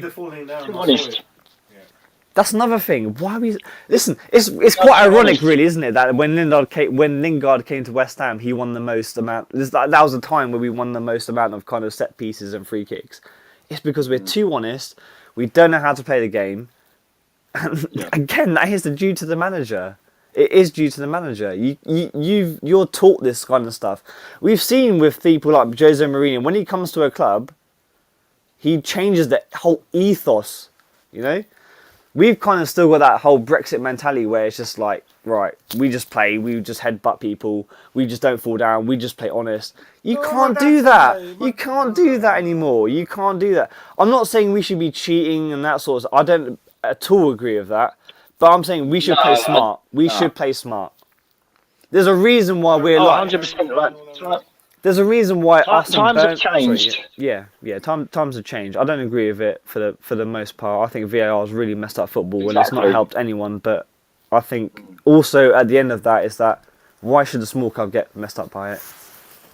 You know, why should we be getting messed up by it? I'm literally in the same boat as you. I'm literally in the same boat as you. I don't believe in it. I don't believe in cheating and whatnot. But if you can't beat it, join it. And I'm not going out there encouraging our players to deliberately cheat. But if you're not going to get the rub of the green and players are going to do it against you week in, week out, then you've got to start playing just like them. And I don't mean going. I mean, Harry Kane's one the other day was absolutely ridiculous. That was shocking. He went down as if he'd been shot. So therefore, I'm not saying be like that. But you've got to be more smart. You've got to be able to get your body in between the player and the ball a bit more often. Feel that little nudge. Go down easy, but make it look convincing. Yeah. I mean that's a big thing of the issue. Yeah, I agree with that. With Callum Wilson trying to get Emerson the same time. I think Callum Wilson has an instant first or second half. I think it was quite early on where he's basically dived and there's been a massive issue where. He's tried to... Yeah, he rolled around the floor for a good 10, 30 seconds or so. The problem is I get why that's happening. The problem is the FA have to change that in terms of ruling. Can you ask Ginger, VAR, we need to get those people sent off, diving and play action. It will never happen, yeah. In terms of in terms of kind of the VAR perspective, what do you think on that?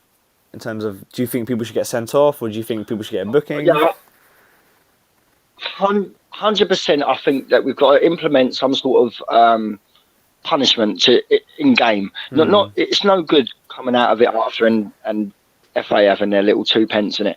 I think it's got to be done in house first, in the game first. You make an example of it, then the other players are going to reluctantly do it. So in terms of time wasting, cheating, trying to get someone sent off, rolling around, making a meal of it, I'd punish them both. If it's worthy of a foul, but it's not a yellow card or a red card offence, but you're making a meal Bowen and they sent off and they suspended Lanzini. We're the only ones that get done for that. Yeah, I think it's quite. That's what I'm saying. I agree with that perspective. Yeah, I think the problem is there's far too much bias in terms of fair play when it comes to bigger teams. Big team bias. No, there's no fighting at all, man. Happened on the weekend, Southampton. I heard. No, there's no. As far as I know, I'm now sitting on the Bobby Moore, so I think the other side of the ground. So I don't see no fighting when he took things like that. But yeah, no, I completely agree with you, Ginger. I think it's quite out of order way big teams kind of get away with it, like Bruno Fernandes, who's an absolutely prolific diver who'd fall down if his mum's pants fell off, and then we've got people. Seriously, it's ridiculous. It's ridiculous, absolutely ridiculous. I didn't know that about him. But yeah, I think. And have you seen anything Harry didn't get. No, Bruno Fernandes. Yeah, Bruno. He's meant to be wicked. Not Gamera. Bruno Guimaraes. No, Bruno Fernandes from Man United. Don't worry. Oh, sorry. Yes, sorry, a bit of confusion there with the back office is a bit out of order.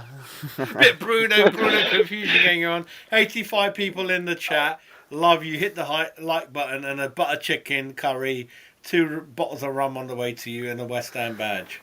Yeah, that's a fair point, JMC Electricals. I mean, I think the point is that VAR is there to make sure that decisions aren't made wrong, but the problem is that they're not looking at it more enough. And also, the angles they're being shown, I think, are very, very, very kind of biased to big teams. If you look at some of the offside decisions that have been made against us, especially, some of the angles that are being shown, you're thinking it's quite questionable as to whether really is that the correct angle you should be really seeing. And I think that's my personal opinion. But I mean, that's open for discussion, of course, isn't it? I guess. I've always said this, right? With an offside, there's only one angle you should be looking, and that's dead straight. Yeah, which is the only angle that you is far not the case. See. And if you're looking at an angle like this, if you're looking at an angle like if it's like a 22.5 degree angle, you're gonna get a blindsided analysis of that situation. Yeah, of course. Yeah. Things going to appear to be different than what it actually is. You know what I mean? So it's going to appear to look like that someone's foot is playing someone on, but then if you then correct it and turn it straight, you'll realise that he's well offside. Yeah, I agree. The thing is, Ginge, there is there's billions of pounds. So there's a project on this actually. There's billions of pounds in which. Okay, this is a good example, right? In cricket. Explain to me how they can literally pick up a ball that's 15 centimetres by 15 centimetres and literally get it angle to angle absolutely perfect, but we can't get a football which is the size of 90 by 90 and we can't get it at a 90-degree angle. It's quite weird, isn't it, how we can't do that? And also in terms of rugby, they can do it as well, but I think there's definitely some kind of biases out there, and there's a reason why this kind of thing hasn't been put into full motion, because they know that teams like the West Hams and Newcastles, the less attractive teams, that they won't be able to kind of compete on that sort of thing. But even with that out of the play, in terms of consistency from the Premier League, I mean, I'm not going to complain too much about this because it's just boresome. There's no freaking point, is there? £4 programme. Yeah. Fucking £8. Yeah, I mean, what's your opinion, Ginger? Do you think David Moyes? How would you kind of rectify the club at the moment? How would you kind of move forward in the next 6 months or so? 6 months, not year plan, 6 months plan, kind of to the end of the season. How would you kind of rectify the situation? I mean, listen, we've got that was our, what, 28th game. So now we've got 10 games left. Yeah, yeah, about that. Yeah. So there's 38 games. So yeah, we've got 10 games left to save our season effectively. Now the change of Moyes should have happened months ago. World Cup. Yeah, I agree with should that have happened. completely. Yeah. It was time to bed in before the January, so the new manager can come in and make his own little stamp. He'll only have a little bit of stamp, just so you can talk as well. But Sorry. Well, I can hear your dad I can hear him in the background. Oh, anyway, okay, cool. Yeah, yeah, the terms of Moyes. Can you hear me? Yeah, You all right, mate? I'd get him. We've got a big gob, innit? I'd get him gone. I'd get him gone, mate. To be fair, we've got 10 games left. There's still enough time for someone to come in, to change some sort of mentality, give belief, give hope into these players, because they look shot to pieces. And a couple of weeks ago, people were saying, look, well, there isn't a person out there that we could go in and get and trust. I think anyone at this stage would be better than Moyes. A fresh face, I think, is what we need. You can go and get Brendan Rodgers. It might not be the ideal man, but Brendan Rodgers will be a damn sight better than David Moyes temporarily for these last 10 games. You could go and get a Potter for the last 10 games. It's not long term. It's very short term. We need something for this season. I don't want Potter. No, I get that. No, carry on. But I'm talking short term to save our season right now. Yeah, I agree. To go and get someone a change of face, someone different for the players to come into. It may give them a couple of yards. It may make them try. Let's take this for example. Any time that a team changes manager, the next few weeks, them players have got to work their arse off.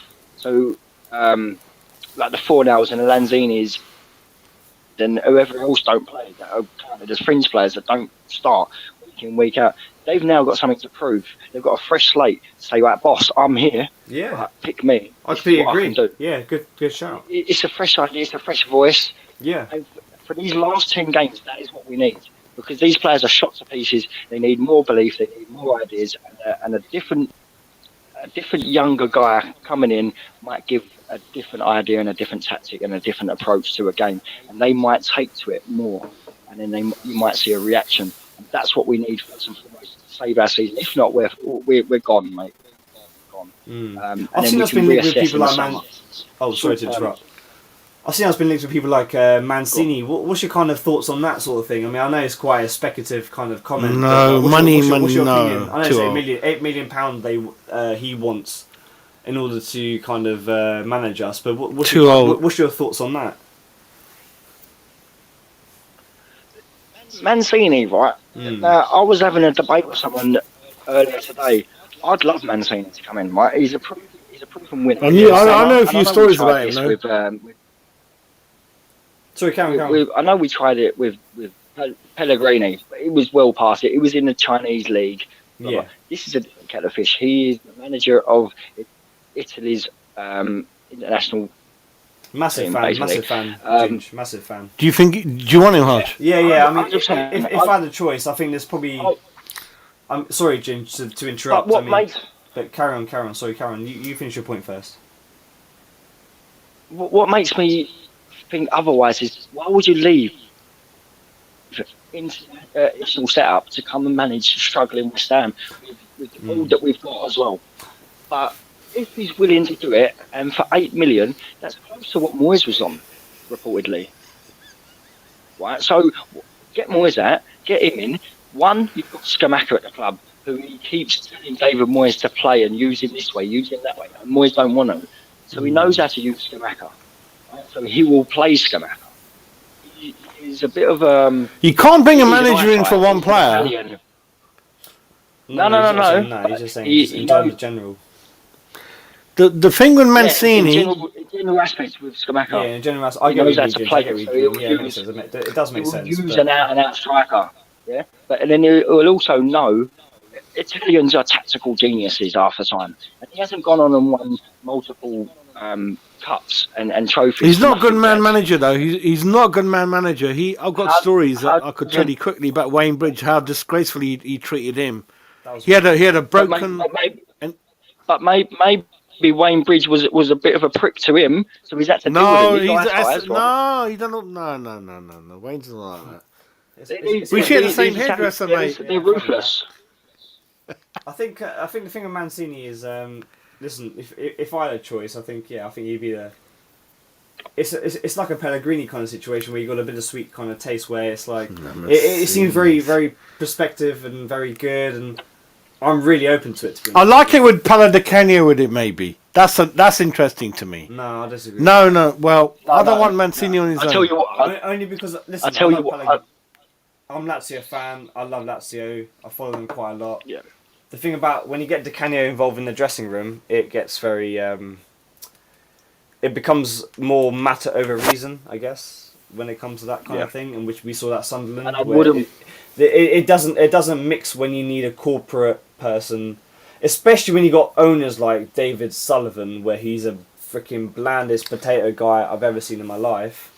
When you got someone like Paolo Di Canio's kind of stature coming into the dressing room, but actually, to be fair, disregarding all of that, with Stuart Pearce gone, I do think we need some sort of power in a dressing room. I do think we need some sort of energy, some sort of drive that influences that West Ham. The thing We don't have a West Ham- captain. There's no leaders. There's no captains. That's Nothing. the thing. With Noble gone, which I know a lot of people There's say, n- listen, Noble should be manager. Now I think you always miss the thing, innit? That's gone. Everyone say Noble should be manager. I think that's absolute BS. Listen, Noble's good servant, good player. Listen, he's not a freaking manager. We've seen it with Lampard.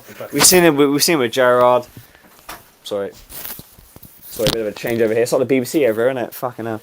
So we've seen with people like Lampard, Gerrard, and that's. Listen, you can't constitute someone. To be fair, even Mancini, you can't constitute a bigger player being a good manager. But I think, I think what West Ham is missing is that kind of soul, really. And to be fair, when Bilic was there, hand on heart, I know he kind of, when we moved to the Olympic Stadium, the kind of tactical issues were there. But I genuinely thought he had in his heart the best for West Ham. And that does mean a lot. I, in my personal opinion, I've not followed West Ham a long time. I mean, there's people in the probably chat who spoil for God knows years.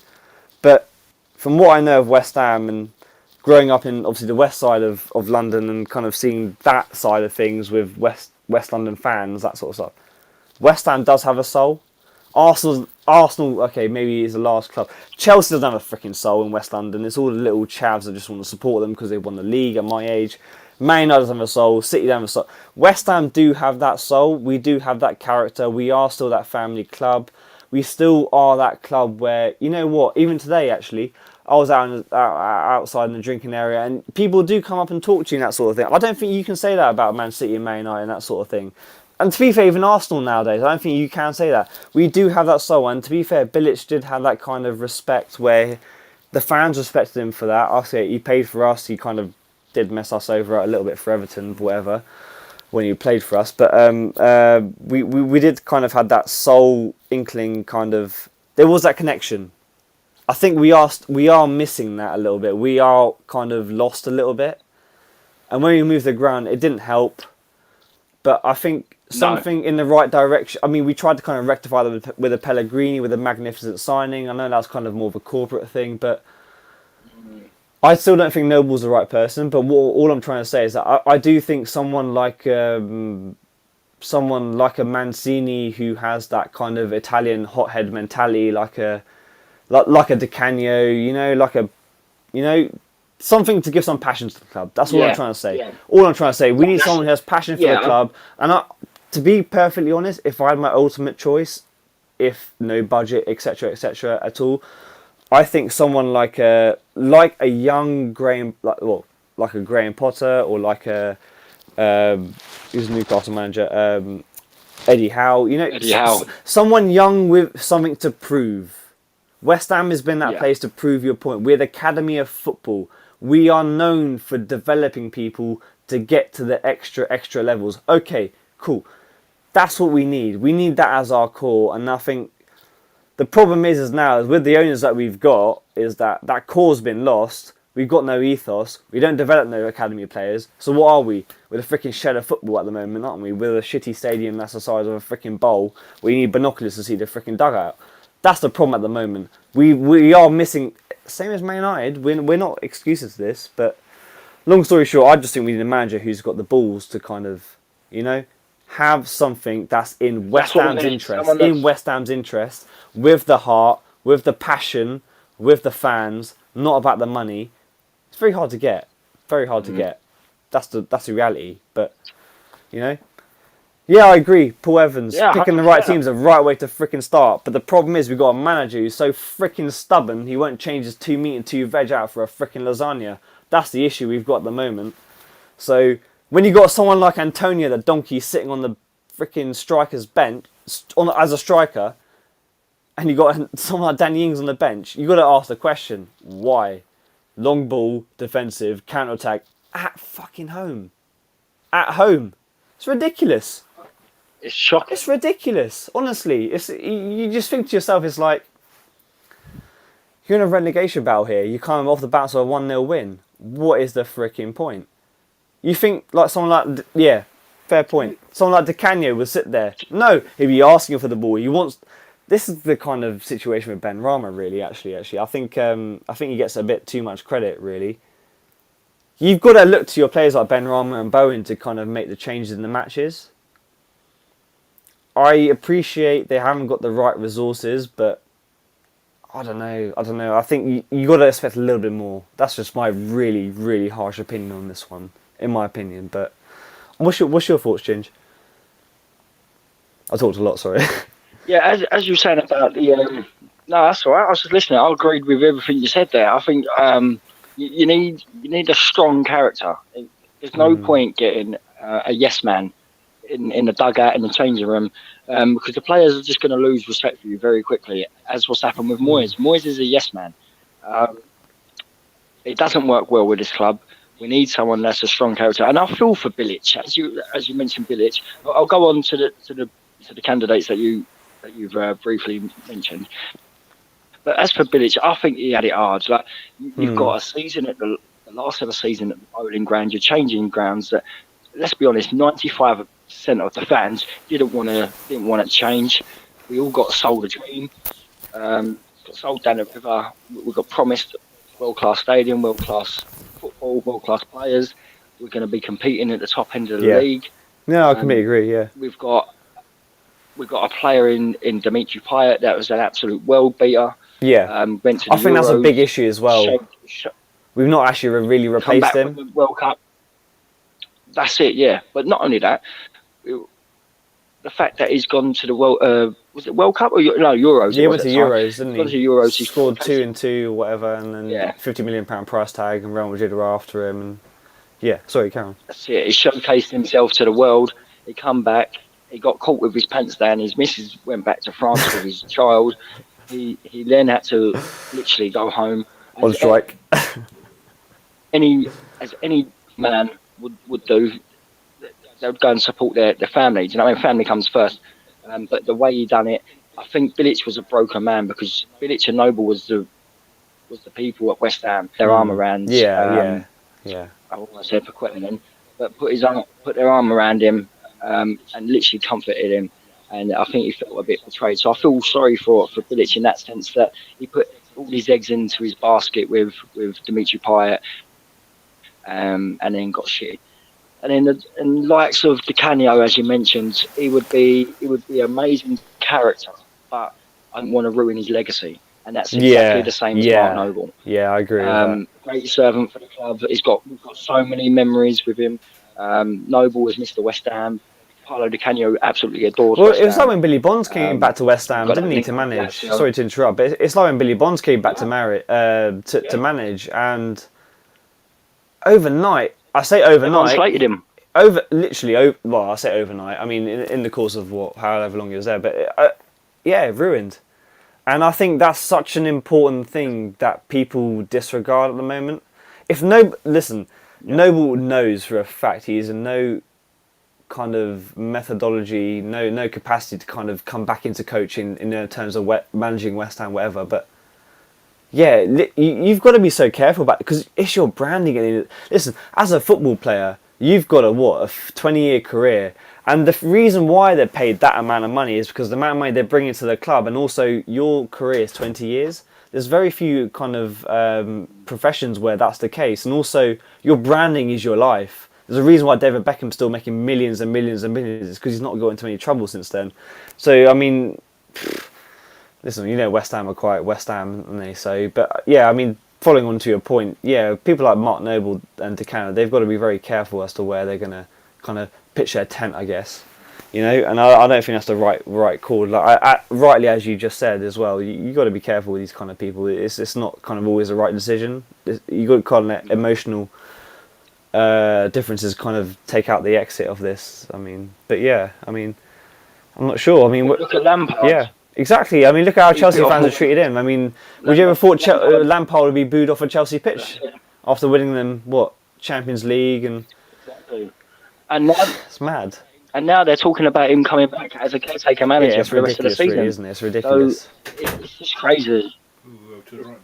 It's crazy. You want any sort of person that's regarded as a legend, West Ham, or someone with that much respect for the West Ham fan base and the club in general, to be associated with a job like this at the minute, because it would just be shambolic. The fans will turn on him, and it will just ruin a legacy. Like I said, I don't want to see that from Nobes until he's got his coaching badges, until he's got some experience under his belt. Like Arteta, great footballer, played for Arsenal, played for went and managed under an amazing coach, Guardiola, and everyone said that Arteta going into management at a big project was far too soon, and everyone was calling for his head in the first year. Everyone against Arteta in the first year, it wasn't going so great. Now look at him. Carrick is the nearest to Arteta in my mind. It's a risk. We need to take a risk because the owners, up to this point, every manager they've installed has been. We know all about them. Not having a go at them individually. They have won things, but it's not been a surprise. Which means we've got no scouting system. We knew that for managers for players we don't have, but for managers we don't have any plan. So they've never been at any other club, Ginge, and we never played any money for any of it. So it's been a lazy sacking, lazy appointment, which means when we sack them as late as possible, give them less money as possible, then what we do, and it is really embarrassing I have to say this, Ginge. So when you sack your manager, all you do, you look at everyone who's not got a job and you select one of them. That's your criteria. And you look at Brighton, you look at Brentford, you look at Leicester. They've got managers you don't know anything about, which I love. And then suddenly you do, and then they get 25 million compensation for Potter, and then they move on and when Potter's gone, in front of this new manager that they've got, Potter's fucking not even good enough to be a fucking bog cleaner, mate. I've got no respect.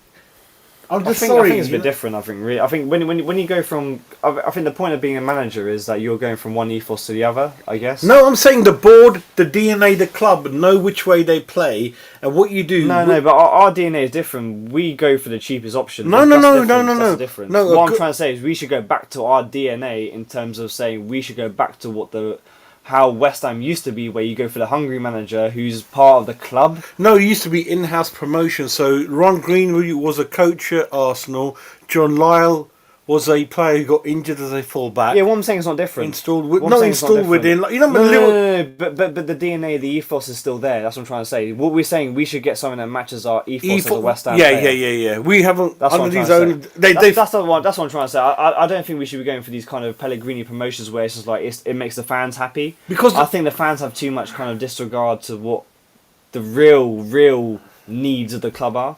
So someone like a Pellegrini, for example, okay, yeah, he looks good on paper. He looks good in terms of what he's achieved. He looks good at what he's done in terms of his career. He's not good for the club. That's what the issue is. We've kind of gone too much with fan appeasement opposed to club need. Which is what I'm trying to say is where I think we should be going for someone who's young, like a Graham Potter, or like a Eddie, for example, like a Eddie Howe, for example. Someone who's young, someone needs to prove themselves, like the academy of football that West Ham is. Someone who is young, who's ready to prove themselves, and also meets our ethos. That's my opinion. No, you're right, but the most important thing is going back to Potter and all them lot. Potter Potter doesn't meet the DNA of Chelsea. It's wrong. No, He's- but he means at West Ham. no. That's what I'm trying to say. No. What it is, West Ham's DNA is the most important. I keep bashing on about it. It's not about winning. If it winning, of course, I want to win things, but the most important thing the fans want, because of our backgrounds and things like, it's about good football first up. And what Brighton have done is Everyone according wants to that, that. Every team wants to see their team play good football. No. It's about doing it in a right way. No. Depending on, like Arsenal, obviously need to win things more than we because of their history. Just being fair out there, you know, Chelsea, Liverpool, That's true. Man United. It's a bit different. Man United. See, like tomorrow, people like, oh, I want a Mourinho, or I want. No, Mourinho does not fit the DNA of West Ham. He will fail. Tottenham have got 2-3. I didn't realise how defensive Conte was till I've seen him. I was like, "Fuck you, mate. I love you." Because he's got the players, but that's different. No, I I'm think. not. I'm not being impressed with him at Tottenham. And Ginger, I don't agree with you a little bit. Tottenham have spent a lot of money, mate. This got that fullback 20 million. They put on loan again. The Forest Yeah, but guy. you also got to factor in is who is his signing. That's another thing. Yeah. Danny Levy's have a to factor bit. that in. Yeah. I forgot about it. At least yeah, we were yeah. kind of West Ham. You kind of know either Sullivan's made the signing. Sullivan Levy are made at the or same the other level, one's aren't kind of they? made a signing. So They're made at the same you level. definitely have to aren't factor they? that in. But Yeah. no, but I think someone like Graham, he does fit West Ham's DNA. I mean, let's be honest, yeah. 40 years since we freaking won anything. Yeah, we went to one final, I think, bloody hell, what, 06 or something. But the thing is like, I think someone like that does fit our DNA. He does fit our ethos. I mean, it's not always about. Okay, it depends what you think our ethos is, I guess. I mean, I guess, No, I playing guess good football. working hard, Playing playing good football. But I think that's kind of gone out the blue now. No, not only that, but I think that's gone out the blue. trying, Yeah, tackling. working hard. Yeah, that's my ethos. 100%. Yeah, okay. So work. I mean, 100%. you look at Brighton. I think they were the highest pressing team in the league behind Leicester. I think for a good long time. But I think someone like that, I think will do really well at the club, and I think. Okay, we may not win anything, but let's be honest, we've not won anything in a long time anyway. So I guess we're not looking forward to anything there. But I think. No, but It would be nice to get to a semi-final or a final. You know what I mean? Just to get the fans kind of up and rocking. I mean, we are a massive club. I mean, to win nothing, and to still get 55,000 fans every single year, I think is quite a achievement. So I just think I think we need someone who's going to lead us in that way, and I think someone who's young and charismatic. I think that would be a really good thing for us.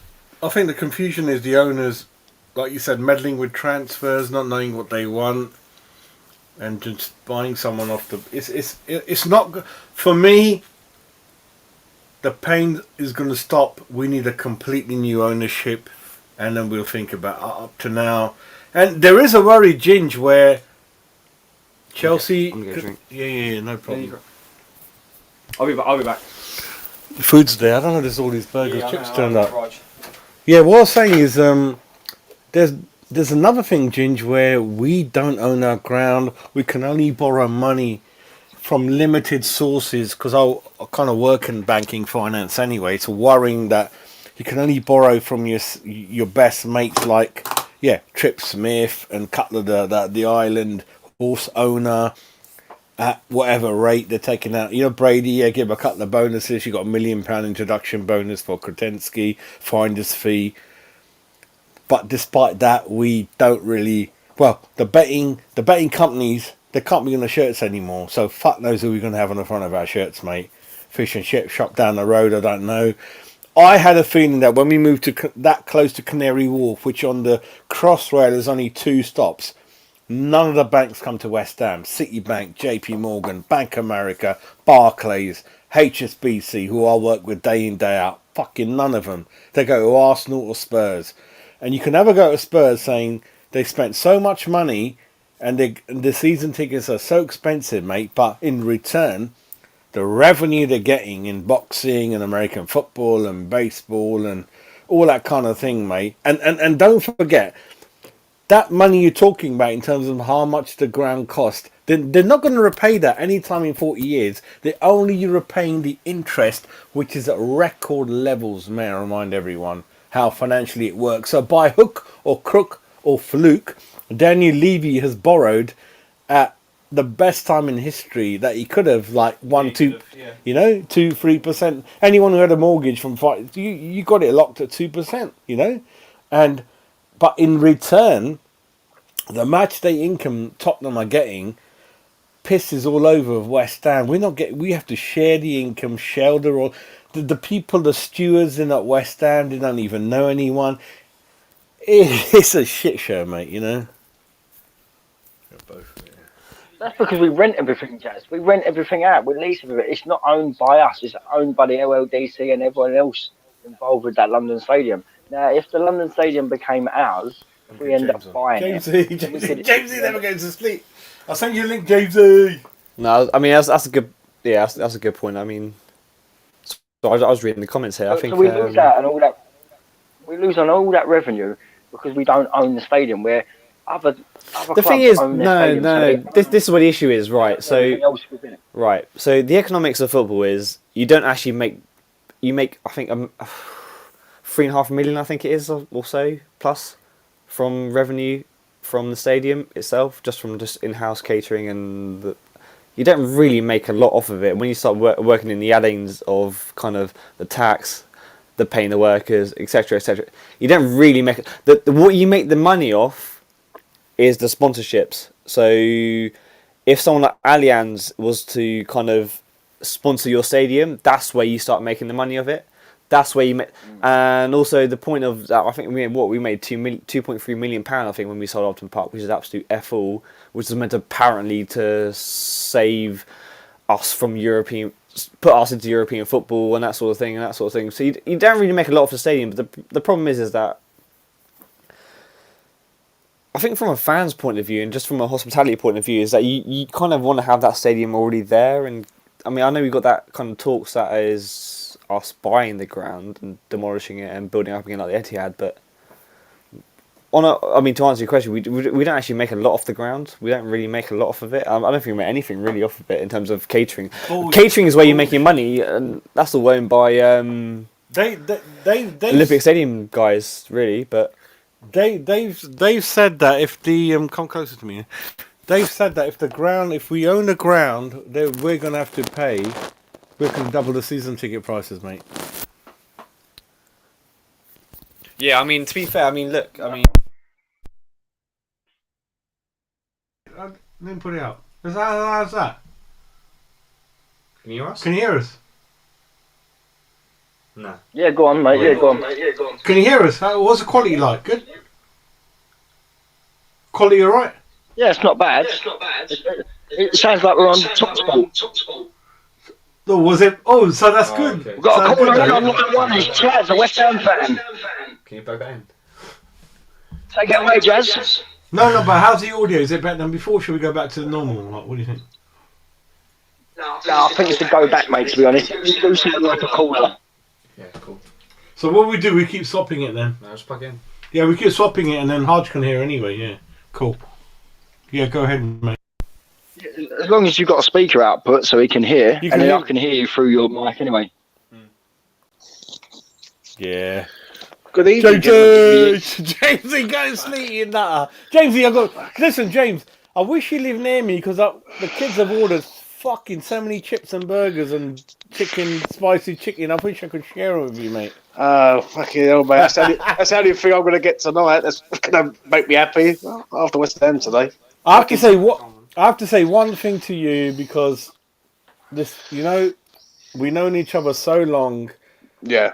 And perhaps it's not good to say it on this show, but I want to make sure because I got this feeling like you. I'm not in a good space health-wise. Wife's like you. I hope you're right, mate. That's the main thing. He's doing it nuts. We are age, mate. Which is like you fucking age, mate. 4 weeks ago, what? Yeah. It's bad, mate. I could tell you looking at you because I know you, and I could tell like last time on that show last week, mate. It's getting to us, isn't it, mate? It is, mate. 100%. There's a problem we've got at West Ham right now, and we've got a battle between Sullivan and Moyes. And Sullivan needs to throw Moyes at the door, and he ain't got the bottle to do it. And that's the problem. At the end of the day, I don't look at Moyes as the problem anymore. I look at Sullivan for allowing it to carry on, mate. Sullivan shouldn't be allowing this to carry on. All right, there's no reason why he shouldn't get the sack tonight after that performance. It's terrible. I'm not even looking at that word sack because I've lost hope with it, mate. I've lost hope with it, but when you dig deeper, like you've got so much good knowledge as well as Ginge. Sullivan is more the issue than Moyes, isn't he? Deeper down. I mean, So Sullivan's the problem, mate. People will keep saying about Moyes, yeah, and rightfully so. And I will agree with every single man who says that. Yeah, the one thing I can't agree with is when they keep just digging at him and leaving Sullivan to have a pass. Why is he here? Like, why is Moyes still here? And people have got to look at Sullivan, who's top of the tree, and go, he's the one. He's the problem. And it's as simple as that. He shouldn't be here, Moyes. Not after tonight. How do we recover from this now? That's the problem. Nothing's going to change. Nothing's going to change until Moyes is there, because I still had a bit of a hope he's going to play two up front, because I wanted, I'm not getting individual bias. What I'm guessing, James, is that the squad, when you compare it to the 8 or 9 that are struggling with us, they would love our squad. They would love it. If you're thinking of Paqueta and Ings and Skamaka and Antonio and Zuma and Agard, and they ain't got players like that. I know football ain't played on paper, I get that, or transfer fees, I get that. But all I'm saying is they're managers who are fucking ain't got no peace to go with their fish and chips and shit like that, mate. Moyes is like disregarding, and I think it's down to I ain't no psychiatrist or anything, doctor, nothing like that. But Moyes has got this big head. I don't know why, because he hasn't won anything, and all that goodwill someone told me that he done, which is sad. It's most of it's going out the window. If I saw him down the road, fucking, I don't know what I would do. Give him an ice cream or say thank you, Dave, for what you done, saving us twice. Those two good. And what's hitting me, and so many things I'm saying to you, James, because you're so full of knowledge, is as a West Ham fan base, are we going to be that sad that we celebrate a semi-final appearance? Or, and I look at it, you can see me, I'm hardcore like you. I'm like, no, I look at it like you didn't fucking buy the 2 players and we could have fucking won that tournament, you cunt, or got in a fucking Champions League. 2 points behind Chelsea because you stubbornly didn't buy. That's the way I look at it. Because I don't get this chance time and time again as a West Ham fan, mate, and that's the way I look at it. And today's fan base, James, you probably get it on your channel, and God bless all of them. Point of view, respected, love you boys, but I don't get this view where someone tippy-tappies a ball and the man of the match, we love him. We're suddenly turning into soft fan base like fucking Fulham, God bless them anyway. Used to work with a lot of the accountants anyway, but anyway, that's a different story. This is my thoughts, my man. That's my thoughts.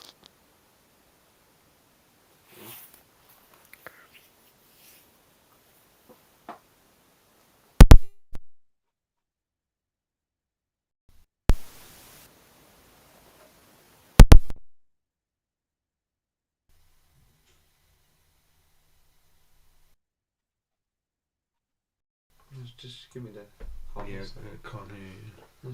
Put the plug in and just give me the hard headset. Can't hear anything. Can't hear James.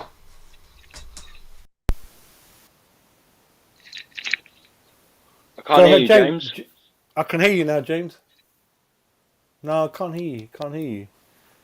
No, I can't hear you, James. Yeah, we can't hear you. Can't hear you, James. Yeah, so there's something going on. I'm waiting to get out of this stream thing. Yeah, I'm waiting to get out of this. Go back to the old. Go back to the old. Yeah, this thing's really getting on my nerves, mate. It's really we couldn't. Yeah. What was the issue? Yeah, we couldn't hear James. Let me show him again. Yeah, try again, mate. Try again, Jamesy. Jazz, can you Yeah, hear perfect. Good man, good man. The problem is, Jazz, to make it short and sweet, is Sullivan is the problem. Because he's allowing it to carry on. I agree. You can have it, you can say about Moyes for so long, but then you have to start looking higher up. Right? I'll keep it pretty sweet. I think Karen's the issue as well, isn't it? You think about that as well. I think if she's director of football, you think on that level. He's bad. Oh, you were there on that show with Sean, yeah. Oh my god, I love him anyway, but I just have to say it. He's fucking annoying me like fuck, yeah. Yeah. He's saying things like, Jazz, no, how can we have the rich, because the time was limited, I couldn't really ever go at him, but I love him anyway, so I'll find that hard as well, but he was saying things like, Trick Smith, they're money lenders, they're not club investors, they lend the money, they get 20%, 10%, they're not going to fucking build a ground, Sean, for West Ham. You can't. We've got the poorest owners in the fucking league compared to Saudi money.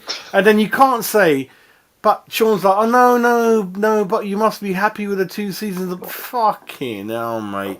Then you're battling against that kind of thought. Unambitious thought. Who's That we have. this? It's Sean from Clareton Hughes, a good lad. We know him from, Sean. Sean Whetstone. Yeah. Yeah. Fucking hell. guy There's something else he said, I've forgotten. I nothing but love you to bits, man. I got nothing against you, but I'm just like, there's a lot of you, like Nigel Collins. I love you as well, but Nige, mate, fucking, I love your fucking pies and that. But seriously, people like that are happy saying Moyes is better than Sam Allardyce. I mean, why are you saying things like that? And there's like, but by history and nature average, these guys are saying we should be where we are. And I know. Disgusting, isn't it? No. I mean, when What are you saying? Did he just come back from the match, the old boy? The boy just come back. I think when two you lads spend have just come back from the when you spend the game. amount that you spend Walked in and now, yeah. kind of think about where the hell we are, it's embarrassing. It's really embarrassing. It's not even embarrassing from a point of view from a board. It's just like, what the freaking hell's happened? You know what I mean? Yeah, that's kind of where I'm at. It's just shocking where we are in season at the moment. I don't think we can kind of blame financials on this, because I think, in my opinion, no disrespect to my dad, but I think we've really thrown a lot of money at this, and in my opinion, the manager is at fault at this point. I don't like Sullivan. I think he's quite conniving, and I think he's quite conscientious with how he spends his money, which is okay, sure, that's fine. But in this respect, at this day, at this point, I don't really think I can blame the board in terms of how much money they've spent. I can blame the board in terms of they should have sacked him, but from that point of view, how much money they spent, I don't think is the issue. The issue is we've got David Moyes as a manager. He said no to a lot of signings, and that is the reason why we're in a position. James, very similar issue with Spurs. Sorry, interrupting Spurs. Conte, very negative. Who's buying the players? 40, 60 million pound players. Richarlison, no one playing them. Similar over there as well, mate. You need to get the right manager, DNA. Like Mourinho ain't right for us. No, it's all about the DNA, and we don't have to go for established manager. But what I'm saying, I don't agree at all with the board. All I'm just trying to say is that the issue that keeps getting thrown around is that the board don't spend money. The board do bloody spend money. The issue is okay, who's spending it and how we're spending it. That's what the issue is. I'm not saying completely David Moyes has bought these players, but I'm pretty sure David Moyes did not buy Danny Ings. I'm pretty sure about that. But all I'm trying to say is that the money's not the issue. The issue is that the legislative issue is that we should have sacked Moyes before the World Cup. That's what I'm trying to say. I'm going to say this to you, yeah. If you look at this in the business aspect, if you're a business owner, and you would have sacked Moyes a long time ago because he's failing to meet the demand that you expect. The difference is now you've got an owner who doesn't want to sack him to save face, and he's being stubborn. Basically, you've got a stubborn manager, you've got a stubborn owner, and no one's going to win in the end. Yeah, James. What I'll say to that is, they're doing this because they haven't got the scouting system in terms of looking for the next manager like Brighton have done. Brighton have said, Potter, whenever good clubs like Brighton, Brentford, Leicester, whatever they're going through, they always know their top three. But what James is saying is right. He's saying that basically we've not got the bloody capacity to kind of expand on what we have. No, but they haven't got the set-up system, the analysis, data, the scouting to say, every time in the year, if something goes wrong, we have the three who meet the style of football the club's about from top to bottom. Academy comes in from 16. We know that football. If James is a talented footballer at the age of 11, we're going to tell James, welcome to West Ham United. We always give you a chance, and this is the way we play. If you got skill, you're gonna love it. If you defend, we love that as well. But we're never gonna tell you to fucking play 4-2-3-1. And if James is a striker, and I'll tell James, mate, you're never gonna play with two next year. What the fuck's up? Yeah. Listen, you know, No, these kind he's of saying the same thing. He said the ethos is not there. The no, ethos, we have no the planning, business plan. the planning. no They're business lazy planning. They don't know. When they sack someone, James knows. They look at who's out of a job? Who we don't have to get out of our club now to pay any compensation to? Who's out there? And the luck has run out. The luck's run out. Well, let's put it this way, right? If you was an ambitious owner, an ambitious club, you'd have Moyes at the door tomorrow, and you'd go and put money on Potter or someone like that. Yeah, I agree. You would do it. You would do it. And you'd say to him, fair enough, you want to have a few weeks off or whatever. We can give you that, but we want to give you the role. At West Ham, it's all about money. That's always has been. Yeah, so I think I agree with you, James. I think the issue here is that, like you've kind of touched upon really as well, and kind of what my dad touched upon as well, is that the ethos of the club is not in the best interest, essentially.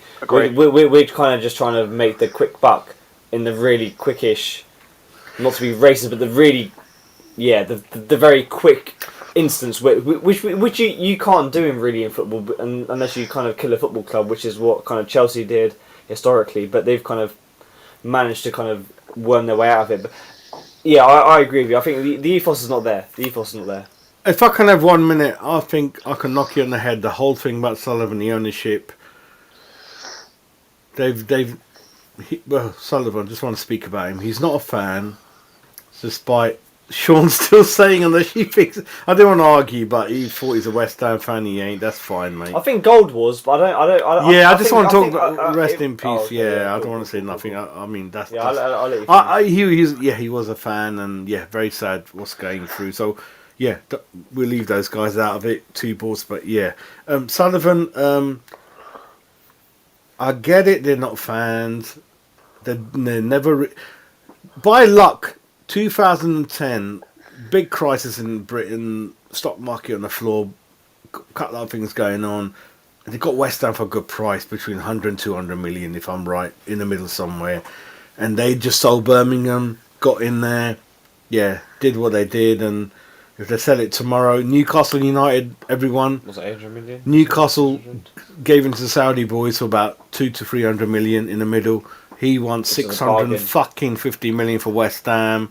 Fucking hell, mate. We got no infrastructure. We don't know no assets. We fuck all in there. Any money they give, they want a loan, and it's like, they're gonna get 500-600% profit on it. But you got to be a fan, or you got to be someone who wants to do something for the community, something like that. And they're not gonna do any of it. It's just like it's like running a corner shop, mate. Money put in, money put out. They're not fans, and Krotensky and what Sean ever says, they're just money lenders to the club. They're not investors. You put money in, and then a little bit of money for that window that we had, and Rice is gonna kind of mask that thing now, isn't he, everyone, James and Ginge, where 110 million, 100 million, 90. I got no confidence in them. I've got no confidence in them in trying to get the most for him anyway, and then I want them to put 50, 60 in their pocket. Yeah, mate. No, we'll never get that kind of fee for him. I don't think, and also I think, it's like I touched upon them, and also touching upon your point, James, as well. We don't have that kind of business acumen to execute a deal where we can actually build on this financially. And I mean, listen, the name of the game now is finance. I don't give a shit what anyone says. The working class man is out now, and that's the reality of the game here. If you want to compete with the big boys, you got to kind of sell your soul, which I don't want West Ham to do. I would rather be in a championship as a personal person. I'd rather be in the championship than have that £200 million. We're going for the title, cobblers. I'd rather be that than going for that. I don't know what you guys think about that, but that's the name of the game. And you've seen it with Man City, you've seen it with Newcastle. It is the name of the game. That's what it is now. I spoke about whether you want to do that or not. So I spoke about it on West Ham Network. West Ham is now become a franchise. It shouldn't be like that. Yeah, and it's not a club anymore that's like for the community. It's like for everyone, which is fine. yeah, which I can accept that. But you've also got to look after your own. You know what I mean? You've got to look Yeah, after but the East End. That's You know the what I mean? thing, isn't it? When sorry, I'll let you finish. Yeah. Go on, man. No, I mean, no, I completely agree. But touching on what you're trying to say now as well, and I think I know this is going to go, is like, yeah, you're for the community, but for how long? Until the money stops paying out. Then when the money stops paying out, we start selling off to the Chinese, the Arabs, to everyone's paid £250 to see West Ham versus Man United in Block 272 in row 66 in the clouds. And not see I'll tell you what. That's what the issue is. I- That's my point. I But- think we're overcomplicating things. James and Ginge. There's someone in the club, whether it's Sullivan, they fucking know football, mate. Went to sack people. Well, when you got who someone like Karen fucking- No. It's a piss. What's going on at the It's moment? not And Brady. It isn't pissed, but when you got someone like Karen Brady as the head of your board, who's been influenced and put in there as a oligarch, supposedly, Lady Karen Brady, then that's where your issue comes, is where you've got someone who knows absolutely F all about the services, but she knows something about entrepreneurship. That's where the issue comes. The thing is when you got people who don't actually... Listen, I mean, I think every football club goes through it at some point, some stage. We're kind of going through that stage at the moment, but when you got someone kind of like a Karen Brady as your head of football, you can't expect anything to move forward when you've got someone who's trying to build money. You know what I mean? If that makes sense. I'll tell you something. That's and my I'm going opinion, to but- stop interrupting Ginger and James. We sell rice. We get something like 90 to 100 million cash plus a little bit. I don't know, whatever. I'm not going to go into that. And then those cunts put 50, 60 in. So we've got 160 million budget. We take a rice out of this team. We get a new manager in with attacking philosophy. We don't sell anyone. We keep Paqueta. We keep Bowen. We keep Skamaka. And Tony, I want to get rid of for financial reasons because he's 33. But if you want to keep another year, it's up to you guys. We invest in the fullbacks. Understand the goalkeeper situation. What the fuck is going on there? And Zuma, agreed. We'll see what happens. And all. I think fucking football and life changes quickly for the positive. That's what I'm saying. It can change fucking quick. Like Arsenal were fucking. I remember James. Arsenal before. They Oh weren't. my They days, weren't. mate. They weren't They got shit. rid of Gibunga Bunga. I don't even completely fucking know his disagree name, with and that. one or two others. No, I completely disagree. No, West No. Ham can change quick. We can't. You can. No, we I'm can't. just- I think people... Let James have his say Sorry, first. James. The way I look at this, yeah, is that if come Saturday we get a result against Fulham, this is like a distant memory, isn't it? It's whether or not. Exactly. And that's the And reason is that why the it's ambition, wrong. though? Yeah, ain't the ambition, Chaz, right? But the problem is West Ham's like bipolar at the minute. You just never know what you're going to get. Like it's for me personally. An owner of a club should see this and go, "This is not working." And the fear is that, can you really trust this geezer to keep us in the league? The answer to that is no.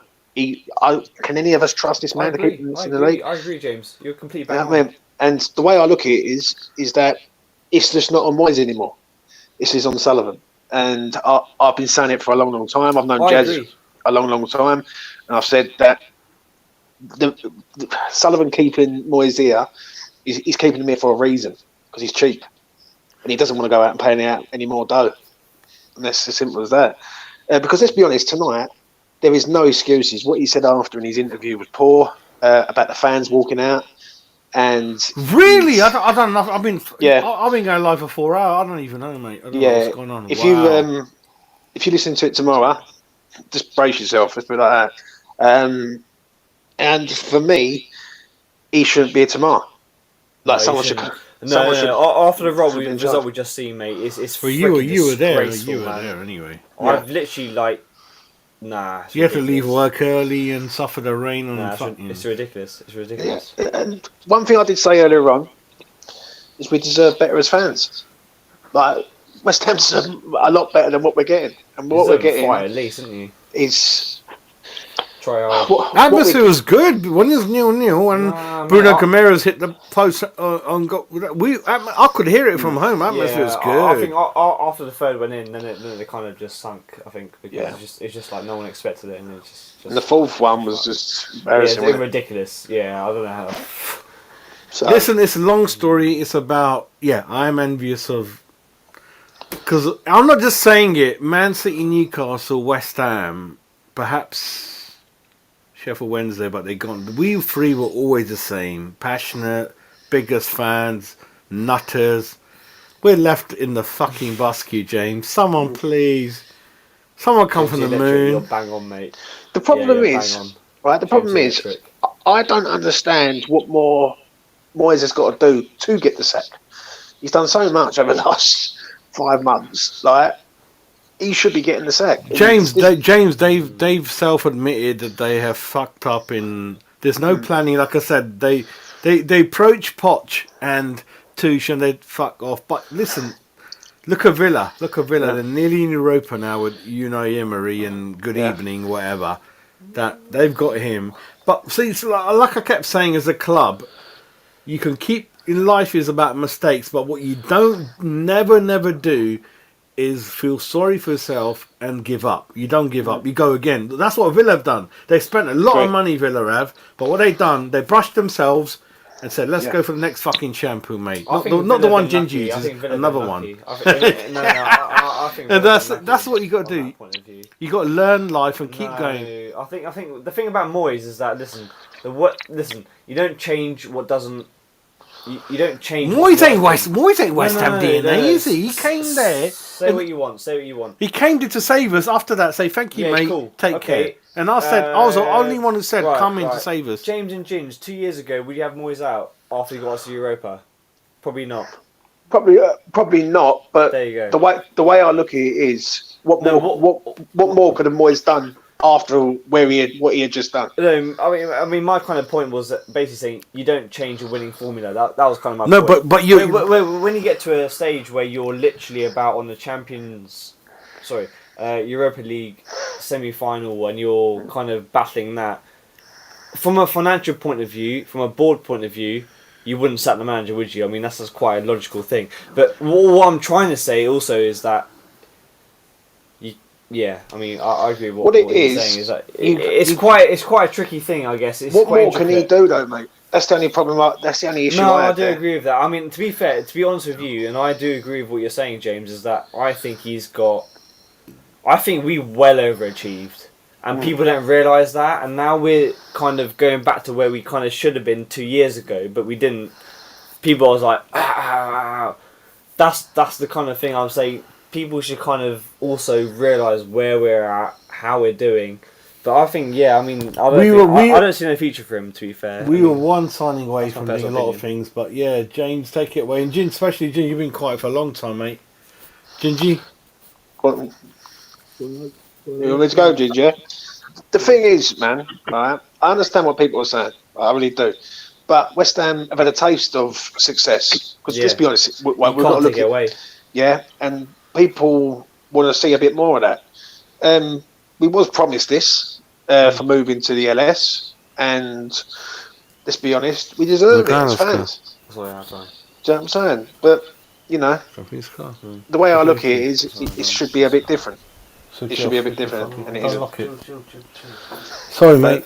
But I'll let Ginge carry on. What do you want to say, Ginge? Yeah, I've just been sitting here listening to you because I've been rambling on the Jazz for the past 2 hours, and I agree with you, James. It's got a lie with Sullivan now as the main board holder, as the main shareholder. Sorry, because he's the one that's got the plug. We've known for ages, and he must know for ages that Moyes is on a downward spiral. What does he do? Does he want to pay out a hefty payout to the manager that he wants to believe in, or does he try and bide his time, save his money, and hope that he gets out of it? Which I think is the case. I really don't think.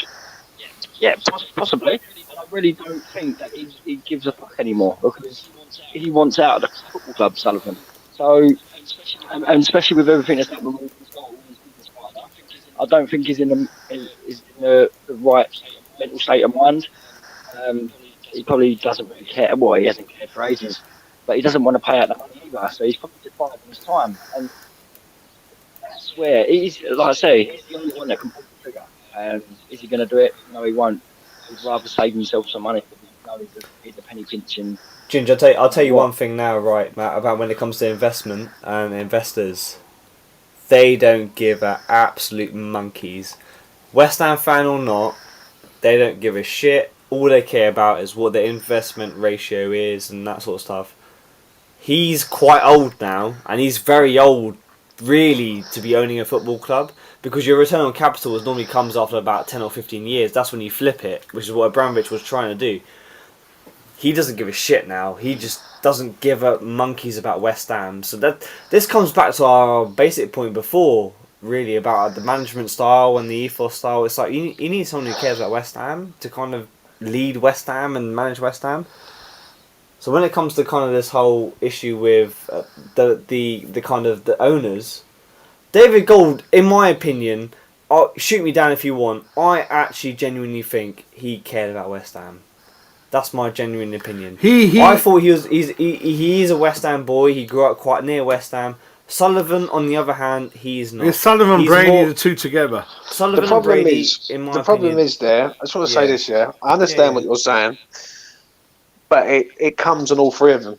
And now I don't want to speak ill of the dead. You're right. And, you're right. And do you know what I mean? Because it's like if someone commits a crime, there's three of them involved. They're all going to get the same sentence. Do you know what I mean? I don't want to speak ill of the dead of David Gold because it's sad. Yeah, anyone who passes away, it's a sad moment in everyone's life. Yeah, but for me, it's on all of them. Do you know what I'm saying? It's not though. I disagree with that. It depends on who has a stakeholdership. But at the end of the day, they could have walked away at any time, but they haven't. Do you know what I mean? They stayed there. Okay, James. No. You put 200 million, 300 million pounds into West Ham. You're gonna walk away if you just have a disagreement. The way I look at it is, if you're a fan and you know you can't take the club any further, the best thing to do is walk away and hand it over to someone else who can. No, I disagree with that. No. It's double-edged sword. Can I step in? Go on. You're both right, James. Largely, let me tell you why. Because then, I don't want to. Again, I'm not going to talk about Gold in this, but go back to Sullivan. Then he's a not West Ham fan. And like I said, if he sold tomorrow, and even 2 years before this, as soon as he moved into London Stadium, he would have doubled his money. Agree. And in life, especially from the kind of religion background we're from, which is kind of Hinduism, Buddhism, and Sikhism, which is, you do not want in your life karma. You do not want people... Because every day what we're doing as West Ham fans, we are swearing and slagging the owners fucking every day. And that's not good. That's not good in karma. You go to bed every night rich, and people those people, like, that's not good. And you're hiding in your fucking room, you don't go out a lot. So what you would do, like James, I agree with James saying, you've doubled your money, just get out of it. And I think the most stupid thing millionaires do is fucking buy a club. It's stupidity. Because you only make your money after you sell it. During that time, Alan Sugar, whatever, he goes, fucking the most stupid thing. That fucking Simon Jordan that we all love or like, whatever, fucking lost most of his money on there. It's the most stupid thing you can do, right? Because players and stupid money, they're moody fucks. And they're like, this is not how we manage business. It's only a business for the, I'm going to get myself into trouble. Russia, Saudi Arabia, Qatar, no one has to answer what I'm saying. They've got something in common, and that means washing their dirty laundry for something, and they can afford to do it. And if they get their country in the tourist no one has to talk. No, with him. With him, he had to just double his money and chip out. Yeah, but he's just been greedy, and Krotensky is just a minority's loan lender. If he buys the club, good luck to you. It's up to him. I think he's more sensible, even though Royal Mail shares have gone down a bit. But we had just ended up with not rich enough owners, and because football is like, it's kind of in the middle, even less. I think people also forget is they did save us from like actual bankruptcy as well. Yeah, but they got us for cheap. I think they bought us for cheap chips, mate. Yeah, they bought us for like 50 quid. Let's be honest. 150 million, I think, something like that. It's very, very cheap. But all they did was they lent us the money. Don't forget, they bought us, but then they just lent us the Yeah, money at interest rate. all the and- debt has been racked up on West Ham. But anyway, I mean, going back to my original point is that, listen, we need someone who's actually a West Ham fan. David Gold was a West Ham fan, in my opinion. Shoot me down, whatever. We just need someone who's the manager to kind of push us forward, and I think that way. I we think can nothing's going to progress. change That's what till I'm the gonna say. ownership changes. Yeah, completely. Bang on. I That's what agree I'm with gonna that. say. I think until We're we going round in circles, aren't we, everyone? Really, when you think about it, we're fucking Yeah, mad. I mean, I don't agree with the owners. I don't like the owners. I think Kerensky. And they're always going to point the But also, lazy also point. be quite wary of Kerensky. I don't think he's kind of as clear cut as maybe a lot of West Ham people think he is. He's quite a stupious businessman. I've seen kind of his investments he's kind of dwelling at the moment as well. He's quite Europe. The way Arsenal are. That's how I'm going to put it. But also, anyway, long story short, we should be following our managerial side of things from a West Ham perspective. Gingy, go on, Gingy. People what in I'm the talking people in the about. chat feeling sorry for you, General Cluster. Go I for agree. it. Yeah, we spoke way I too can't much. fucking hear you anyway, as usual. Go on, Gingy. What do you want to say? But make it quick, mate. No, go on. Oh, You you sound talk, like mate. you're. You've fucking been talking too long. You sound like you're under the bath. It was bad tonight, mate. And basically, it's the double whammy tonight. Not only is it a bad defeat, but the goal difference got a fucking good idea and all. Yeah, exactly. Yeah, 5-1. Gingy, 4 goals. I think 4-1 James goals. mentally, I'm a very strong individual. Never suffer Still, from yeah, stress. 5-1. Nothing. But this time, innit? I'm really I don't know where I stand with this. Go down. I don't know. Go down. I'm like, sometimes I think, fuck it. I don't give a shit. I'm gonna go cheaper tickets. Stay up. James, what do you think? I'm fucking. I don't give a I- shit. I don't mind going down. Do you mind going down? Nah, not for me. I I'll don't be give a shit real. either. I'll be real. We're West Ham United. We should nowhere near be thinking about going down. Not really. Like we should be. We're better than that. Like Yeah, we I should agree. be better than that. Do you know what I mean? And I look at other teams like Leeds, Sheffield Wednesday, who are big teams, big clubs. Yeah, they are, even yeah, Nottingham yeah. Forest. If West Ham go down, mate, fuck me, we might not ever come back for a long time. No, there's we will. The reason is, James, I have so much freaking hope is because the Championship is not what it used to be. Championship used to be, right, you're going to fight for every single freaking 1 point, 2 point, 3 point. We look at people in the Championship, right, so Sheffield United are coming back up, aren't they, and Burnley coming back up. I seriously think we would double it and just jump back up again. That's why I'm not too stressed. Yeah, we don't want to let the owners know. But that, also, if we go down, that's pretty mad. It's I a think- risk, though. It's a risk. I think pretty if we go mad. down, It's I pretty personally do think that Sullivan's gambling with West Ham this season. I think it's a gamble, mate. Honestly, I think people are predicting we're a lot more kind of safer than what we really are. It's- I'm telling you, it's going to go down to goal difference. the last 6 people, it's the same points. 27, 5 teams on 27 points. I We're one personally of think them. it'll go down to goal difference, and whoever can beat the top 4, one of the top 4. So we got Arsenal coming up, haven't we? So But James, Sunday- from your channel, Yeah. from your viewers, which is E20 Zone TV, everyone subscribe. First of all, I don't know how these stupid things come to my mind. How did you do at the Cheltenham horse racing, my man? I don't know. Oh, it's how all right, mate. he knows the boys. That's why. Mate, I wish I had more winners, and I would try and buy. Were you something. all right? Yeah. Was it all right? Yeah, you it got was to bounce What about out. you, You Tim? got to bounce out. The bookies It are was good right, on you mate. otherwise. It was all right, mate. It was all right. What's the But- next? What's the next big diary in the horse calendar then? Grand National, mate. Yeah, exactly. Next week. Aintree, Liverpool. Yeah, I remember that. Yeah, it's Shit. next week, mate. So, yeah, I'll DM you, Jazz. And No, but you got a few ideas, and yeah. Yeah, mate. I haven't really looked into it just yet, but I will do over the next few days. So, Fucking listen, we all need to look outside West Ham. We go fucking mad, mate. Trust me. And the final question on your program after the game, and all your the boys in the program and in the chat. What was the general opinion? Are they ready to shoot themselves in the head, or they just want to go on and sack? It's very difficult times, man. What I'll they be honest with you. The afterthought that I'd done, I literally lost the complete plot, and I ain't gonna lie. I called it. I've called Sullivan everything. For me, people are hurting, mate. Yeah, I was pissed off, mate. I didn't think anything. Like, to be fair, listen, I booked the tickets literally like when I was at work about 1 o'clock, 2 o'clock. I was like, yeah, I want to go West Ham, see West Ham. Shit, man. I didn't know the boys are going. I found No, out I later. did it on my own kind of back, like randomly, whatever. I'm like, fucking hell, Anyway, mate. James, that's your opinion. What about in the chat in the lads? Same opinion, Sullivan, directed at him? A lot of people are just saying exactly what everyone else is saying, Jez. Like, they don't want Moyes here, I don't want to lose it, mate. but they don't understand why he's still here. And my attitude is to that. No, but the West look Ham at- one, did Alfie say that as well? Because I know he's been Alfie's starting to turn Okay, cool, and say cool. basically this is not on anymore.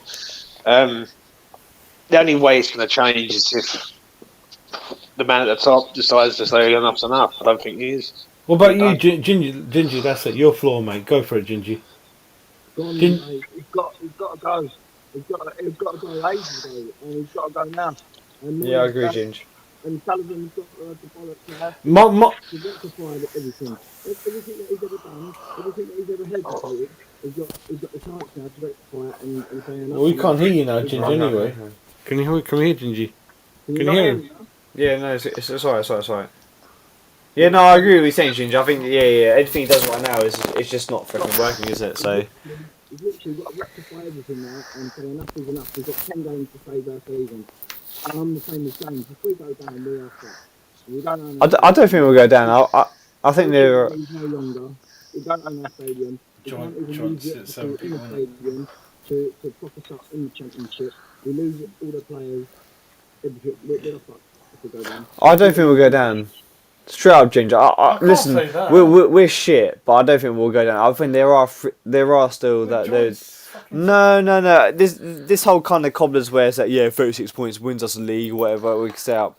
I genuinely do still think there are the 3 worst teams than West Ham. I don't think we will go down. What do you think, James? I think Anything can happen, mate. I know anything can happen, but right. like as a non-biased point of view, but would you actually genuinely think? the best way of looking at this is how we react against Fulham on Saturday. I think we'll That's do the him. first thing. I think right? we'll do him. Straight up, I think we'll do him. Well, same This- 4-2-3-1. No, Antonio. No, I think he played Antonio on the back of that. We played a game on Sunday. That's why he did that. Straight Yeah. up, seriously, James, on a real level, do you really think we're going to go down this year? What's your You opinion? can't. It's hard. No, it's I not want- I hard. want What's Not your opinion? overhead. You can't. Well, answer. Well, your let's, opinion? let's put it this way. I wouldn't like to back us to stay up at the minute. Not the way we're playing. Really? But I'm nervous, mate. I've been nervous for a long That's a time. good answer. Yeah, good Do you know what I answer. mean? Yeah. Like, the way I look at this is, we will know more on Saturday, right? In one way, well, I'm going to try and live on a positive before I make a move.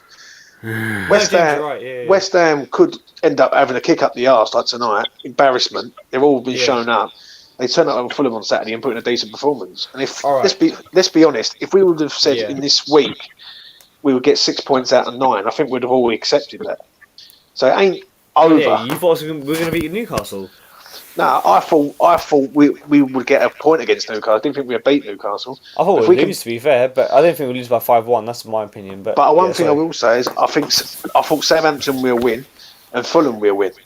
Now, if we can go and beat Fulham, 6 points out of 9. Yeah, it works out. Yeah, I guess on your Yeah, on your I would accept it. All I would say is when we were 2-0 down after 22 minutes, I would have changed it then, like a lot of managers. Yeah, that's Yeah, I fine. That's Yeah? fine. Yeah, I agree with that. But 'Cause- also, I agree Because the with that. fans were there and I could hear it. They were there. For Yeah, it's that. bad, man. We were fucking booing. If for they saw everything. Skamaka or someone, and Skamaka ain't injured, Jamesy. On one more, No, he wasn't in the ground. he mate. ain't. He wasn't in the He ground. ain't injured, mate. wasn't You know in the what's ground. going on, don't you, son?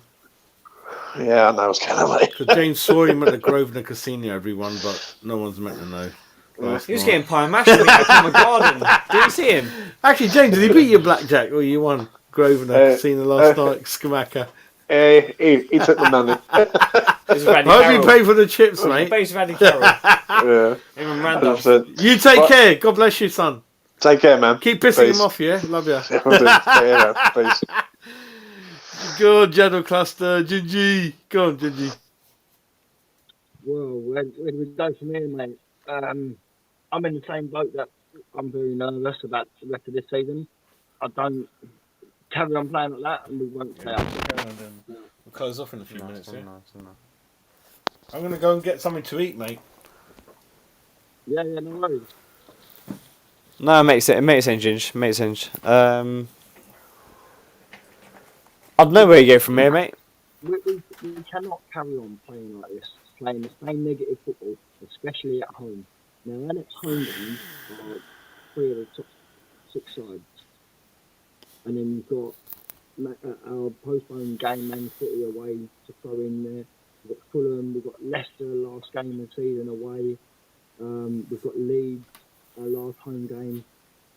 Leicester and Leeds are the only games where I can actually see anything or any sort of potential of getting points on the board. Yeah. And that's not going to be easy by any stretch. Both teams are both fighting down there. Leicester would have a new manager. God knows what's going to happen with Leicester now. I think, yeah. I mean, in terms of kind of new ownership, I mean, was it JMC Electricals? I think I'm looking at the comments now. He's saying that the big issues over what has to happen over the business wise.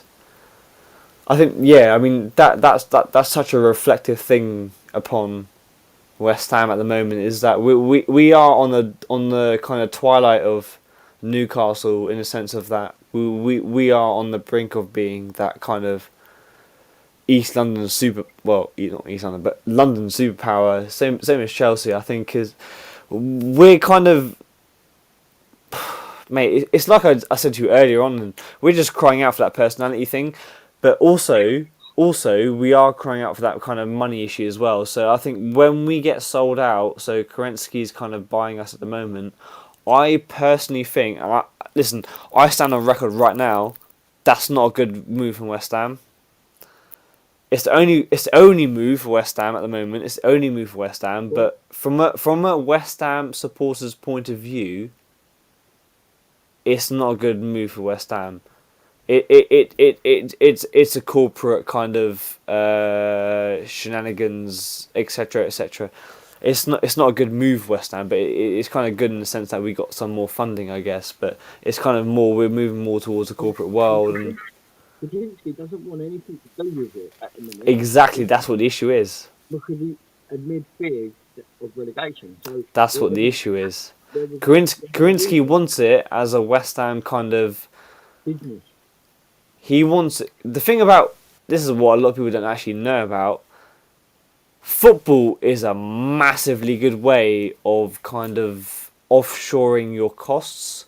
So what Roman Abramovich used to do historically, he used to make a lot of loans in his external companies named and write them off as saying as Roman Abramovich debts. He used to refinance those debts, and therefore it kind of expends him from tax and that sort of thing. The thing is about what Kerensky is doing, owning a football club is very profitable if you got the money flows going, which no one really understands from some reason. I think it's all about getting your name out. No, in terms of flows, it's very good to own a business, but in terms of owning a West Ham football club and owning the passion and the heart, there's no heart there. You're just pumping the money in and out, pumping money in and out. Let's close it off now. That's late now. But yeah. Yeah. Let's close it off. Yeah. You go and eat. But basically, what I want to say on the back of that is, Gingy, you've been a legend. You've been on the stream. You won't believe it. We got so many people still in the chat, which means we're a big fan base. And and listen, Newcastle fans in the chat were absolutely amazing, and I knew they would be amazing.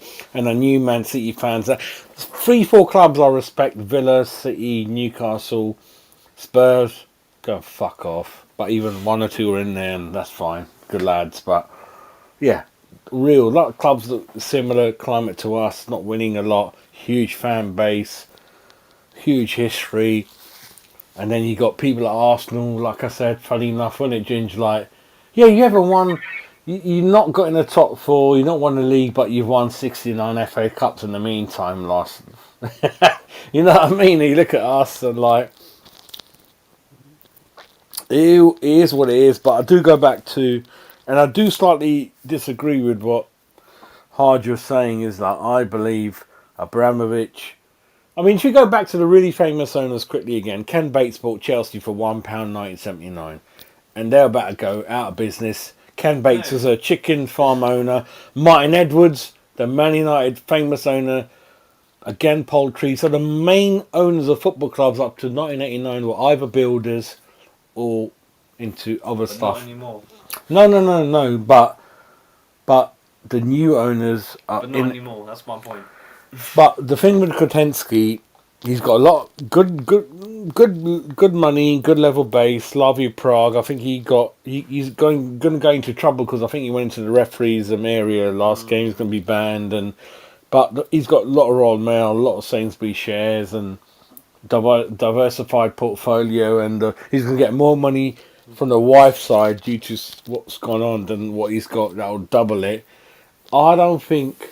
Well, you never know. You never know. And what Kufal said in his interview was interesting, wasn't it, Ginge? Where he let it said like, yeah, when we have it under. I didn't see it, but so you never know in football because this story is changing every day. One day Sullivan is going. Next day, Gold's shares are reserved. Nobody can buy them. They're in a trust. Then next minute, daughters are interested. Next minute, daughters are not interested. And next minute, contenders buy. Next minute, they're not. Next minute, they're going to sell it. It's just crazy. So, I don't want to guess at it. But all I'm trying to say is, if Kotensky would go into it, if I was Kotensky, there's two quick questions about West Ham, mate. One is, who owns the real estate? Frankie's got a few ideas. Who does really own the real estate around Stratford where Rio Ferdinand, Mark Noble, they made a lot of money investing 10, 15 years ago. It's the Russians, mate. It's not them. Well, Russian money's in sanction. I work in banking. You can't. But I mean, it's not them that owns the property. A lot of it, I think, is British investors. Actually, to be fair. Russians can't. Russian money's frozen. British investors, I think you probably find it quite a lot in terms of Essex-wise, but in terms of investment properties, when it comes to like that £1.1 million, you'll never know because it's all offshore companies that buy those houses. That's what issue. You would never put money into West Ham as Jazz Kotensky until I knew with the LLS, whatever they're called. It's offshore. It's offshore. No. But, I will never buy West Ham until I know what the fuck is going with the ground. Can I buy it? Can I not? What will it cost me to improve it? It's leaking. It was never meant to be fucking hosting 60,000 season games for fucking 10 years, whatever. It's leaking. It's fucked up. It's breaking. We're getting there now. We're getting there now slowly. Yeah. So these are the questions any amateur would ask, and I ain't got the answers, Gingy, mate. Do they want to sell it to me as a Sebastian Coe's a Chelsea fan? He fucking hates West Ham. Chelsea want to fucking share the ground because they don't give a fuck about life. This bird's pissing, shitting for the roof. We're alright for a couple of years, 1 year. They're all doing the right thing, now, Gingy. They're all building where they are.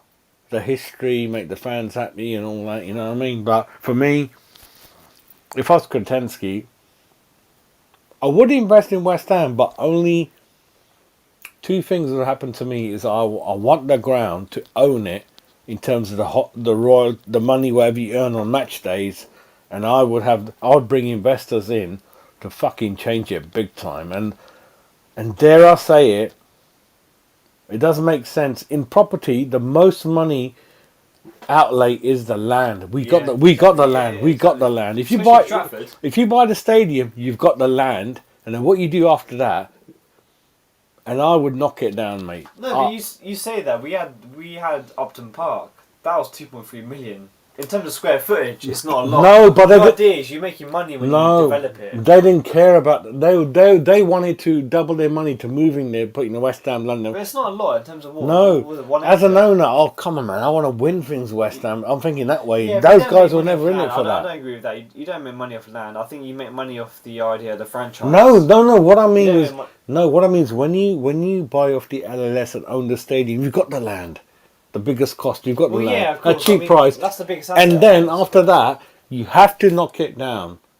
You have to knock it and build it again. Man City did it for what, 450 million or whatever it was when they. No, apparently Man City already knew that board was already. I know, that's why I did it. But the thing is, we're trying to do that with the same thing with the LS board. But yeah, see what happens, I guess. I would buy it off them and then the land is mine. In prime land estate, the land is Yeah, mine. build a new Upton Park, exactly. I think, not exactly the same, I guess, but I mean, you kind of need to factor in modern kind of circumstances, I guess, but yeah, exactly. I mean, you want to, yeah, you want to build a ground which is fit for purpose. That's what the issue is, isn't it? Yeah, what you want to do is you buy the ground, the land's yours, and what you do with it's up to you. You knock that ground down. I think it's not purpose of football. I've done the tour, by the way. I've done the tour. It's fucking shit. So behind the goal and the Billy Bond stand, there's no rooms, no enclosures, no fucking boxes. Absolutely fuck all. It's useless. All it is that the upper tiers with it. Yeah, I mean, I think the biggest issue is where the upper tiers are is that they're like kind of, if you watch a Lazio game, for example, they're about, I'd say, You go to Lazio again, did you? I've been to the ground. It's about 200 meters away from where. It's exactly the same freaking ground. It's exactly the same. You're 200 meters away from where the football is. Exactly. We're big Lazio fans, by the way. We've got the latest kits. When you kind of watch West Ham from the kind of where I was today, which is what row 10 of the Bobby Moore, you're pretty close. But when you watch it from, like, I don't know, let's say the first tier of where row, I don't know. Oh, call it quits when you want. I'm going to go and eat. Yeah. All I'm trying to say is that basically we're just too kind of far away from the pitch. That's all I'm trying to say. But yeah, I think hopefully that will change, but I don't think that's going to change very soon. But yeah, they need to rebuild that ground. Yeah, I think we just need to. What do you think, Ginge? Clean your pets out. I think that's what I'm thinking. Well, the only, can you boys hear me? Yeah. Yeah. Yeah, I think the only way that changes is if we get full control of the stadium. The whole bottom tier, as we know, that the whole stadium was built for the Olympics for 2012. It is track and field. The whole bottom tier is scaffolding. We do away with the scaffolding. You build a proper solid concrete block bottom tier. You move everything closer and box it all in, just like it was at Upton Park. But the only thing is we're going to be still at that angle to meet with the second tier, unless you have a middle tier built in. No, the idea is you move. The idea is you move forward. The idea is you move the top tier forward. That's what they did. I think going on JMC Electrical's kind of notion, we can own the ground. The issue is now is that because. Very funnily enough, so when they built the Olympic Stadium, they did not realise that it would be in continuous use to this point. They thought it would be for one times a year. So, I mean, everyone's been to Olympic Ground, yeah? That is a prefab building in its freaking nature, yeah? When you buy a prefab home these days and that sort of thing and that sort of stuff, you know that thing will probably last, 20 years at the most? Anyway, long story short, so they understand. The issue with the kind of Olympic Stadium is that it's not built to last. It was kind of just built 1.4 billion whatever pound it was to build that freaking dome. Anyway, we've kind of supplied the issue here where we've kind of supplied it where we will not knock it down. We will supply this. We'll do this. We'll keep Olympic legacy going ahead. Anyway, long story short. So yeah. So when it comes to we will never own this ground. We can buy it for quite cheap, and that's where this kind of conversations come in place now, especially with Kerensky owning this, where should we just buy the ground and knock it down the same way the Etihad's been kind of done. I know the Etihad was kind of a big kind of deal when it got knocked down because it was quite a part of the whole Manchester Olympic legacy. But anyway, we can knock this ground down. We can just build up a new kind of literally an Etihad. Yeah, it was Commonwealth, wasn't it? It was a Commonwealth. Exactly. Yeah. Exactly. This 30 years expectation, whatever, which is what he's going on now.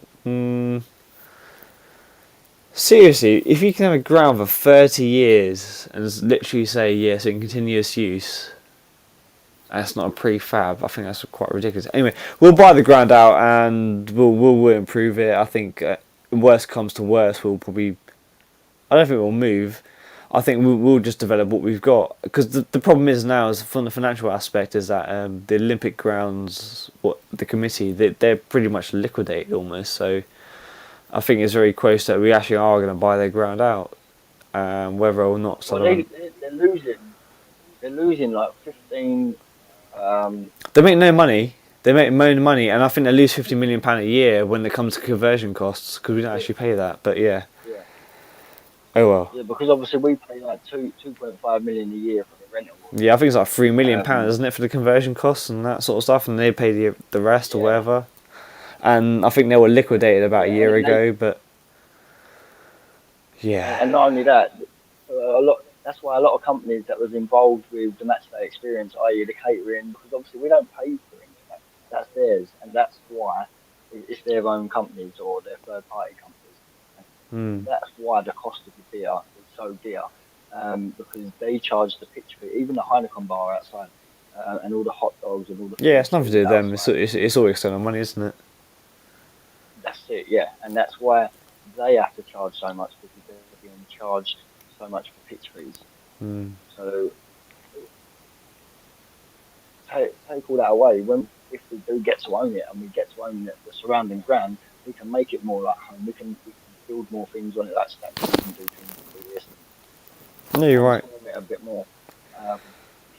So then that will drive the cost down. We can bring out our own in-house catering, in-house beer supplier. Obviously not our beer supplier, but we can make our own deals with that, which then will drive the cost down and give better match day experience for the fans. No, it makes sense. But yeah. So what's your final thoughts then? Obviously we've lost to Newcastle today, so what's your kind of two questions really. So what are West Ham plans going forward? And also the second question is what would you change? I'd change the manager, and going forward our plan, our aim has to be to stay in the Premier League first and foremost. So if that means changing the manager, which I think it is, we've got 10 games to do it. And that's our first and foremost, not plan, but that's our first and foremost ambition, is to stay in this Premier League. That's where our money is. We go down. Listen, I can't see a way out of it. Keep playing like that week in, week out. We've got some big games coming up at Smith Stadium. This is the first loss of 2023 at the stadium that we just had. So we was going into this game with a goodish record at home in 2023. Like James said, maybe this is a kick up the arse that we needed. An embarrassment like this. We haven't chipped 5 goals in for a very long time. So let's hope that something changes mentality wise within the stubborn manager and the players. Moyes in, Moyes out. Last question. Obviously, question, isn't it? Obviously, isn't it? Yeah, I think that's 95% of the fan base wanting him out. 99.5 from what I've seen, mate. Honestly, I think it's higher than that. Yeah. Well, I'm glad to hear that everyone's waking up. Thanks for the memories, Moyes. I.e., last year in Europe, you gave us some great nights. Good you said that, though. Yeah, I think a lot of people forget about that. That's the issue with West Ham. I think is the kind of the whole. Listen, we're good. But also, you got to remember kind of what a manager's done as well at certain times. Like Bilic gave us the wonderful season at the last season at the Bowling. You know, people forget a lot about those sort of things. Sam Allardyce brought us up. You know, a lot of people forget those sort of things. But it's good you mentioned that. That's what I'm just giving credit for. It's them big things there that in credits in the bank are well, some would say they've run out. Some would say they're running out. Oh no, they've run out entirely. I think with Moyes, and I agree with yourself and on your point. I think it's kind of time's run out, but the financial aspect of this is where it's really coming into play here, where they don't want to spend the money, they don't want to remove a manager mid-season, etc., because of the money of it. But no, good to hear your opinion though, Ginge. I think we should call it a wrap, mate. Yeah, I think you should get some food. Bosh. No, good seeing you, mate. All right, let's call it that then. Take it easy. I'll see you at the next game. Next one, mate. See you soon. Nice one. Take it easy. Cheers. Bye. Irons. The faith.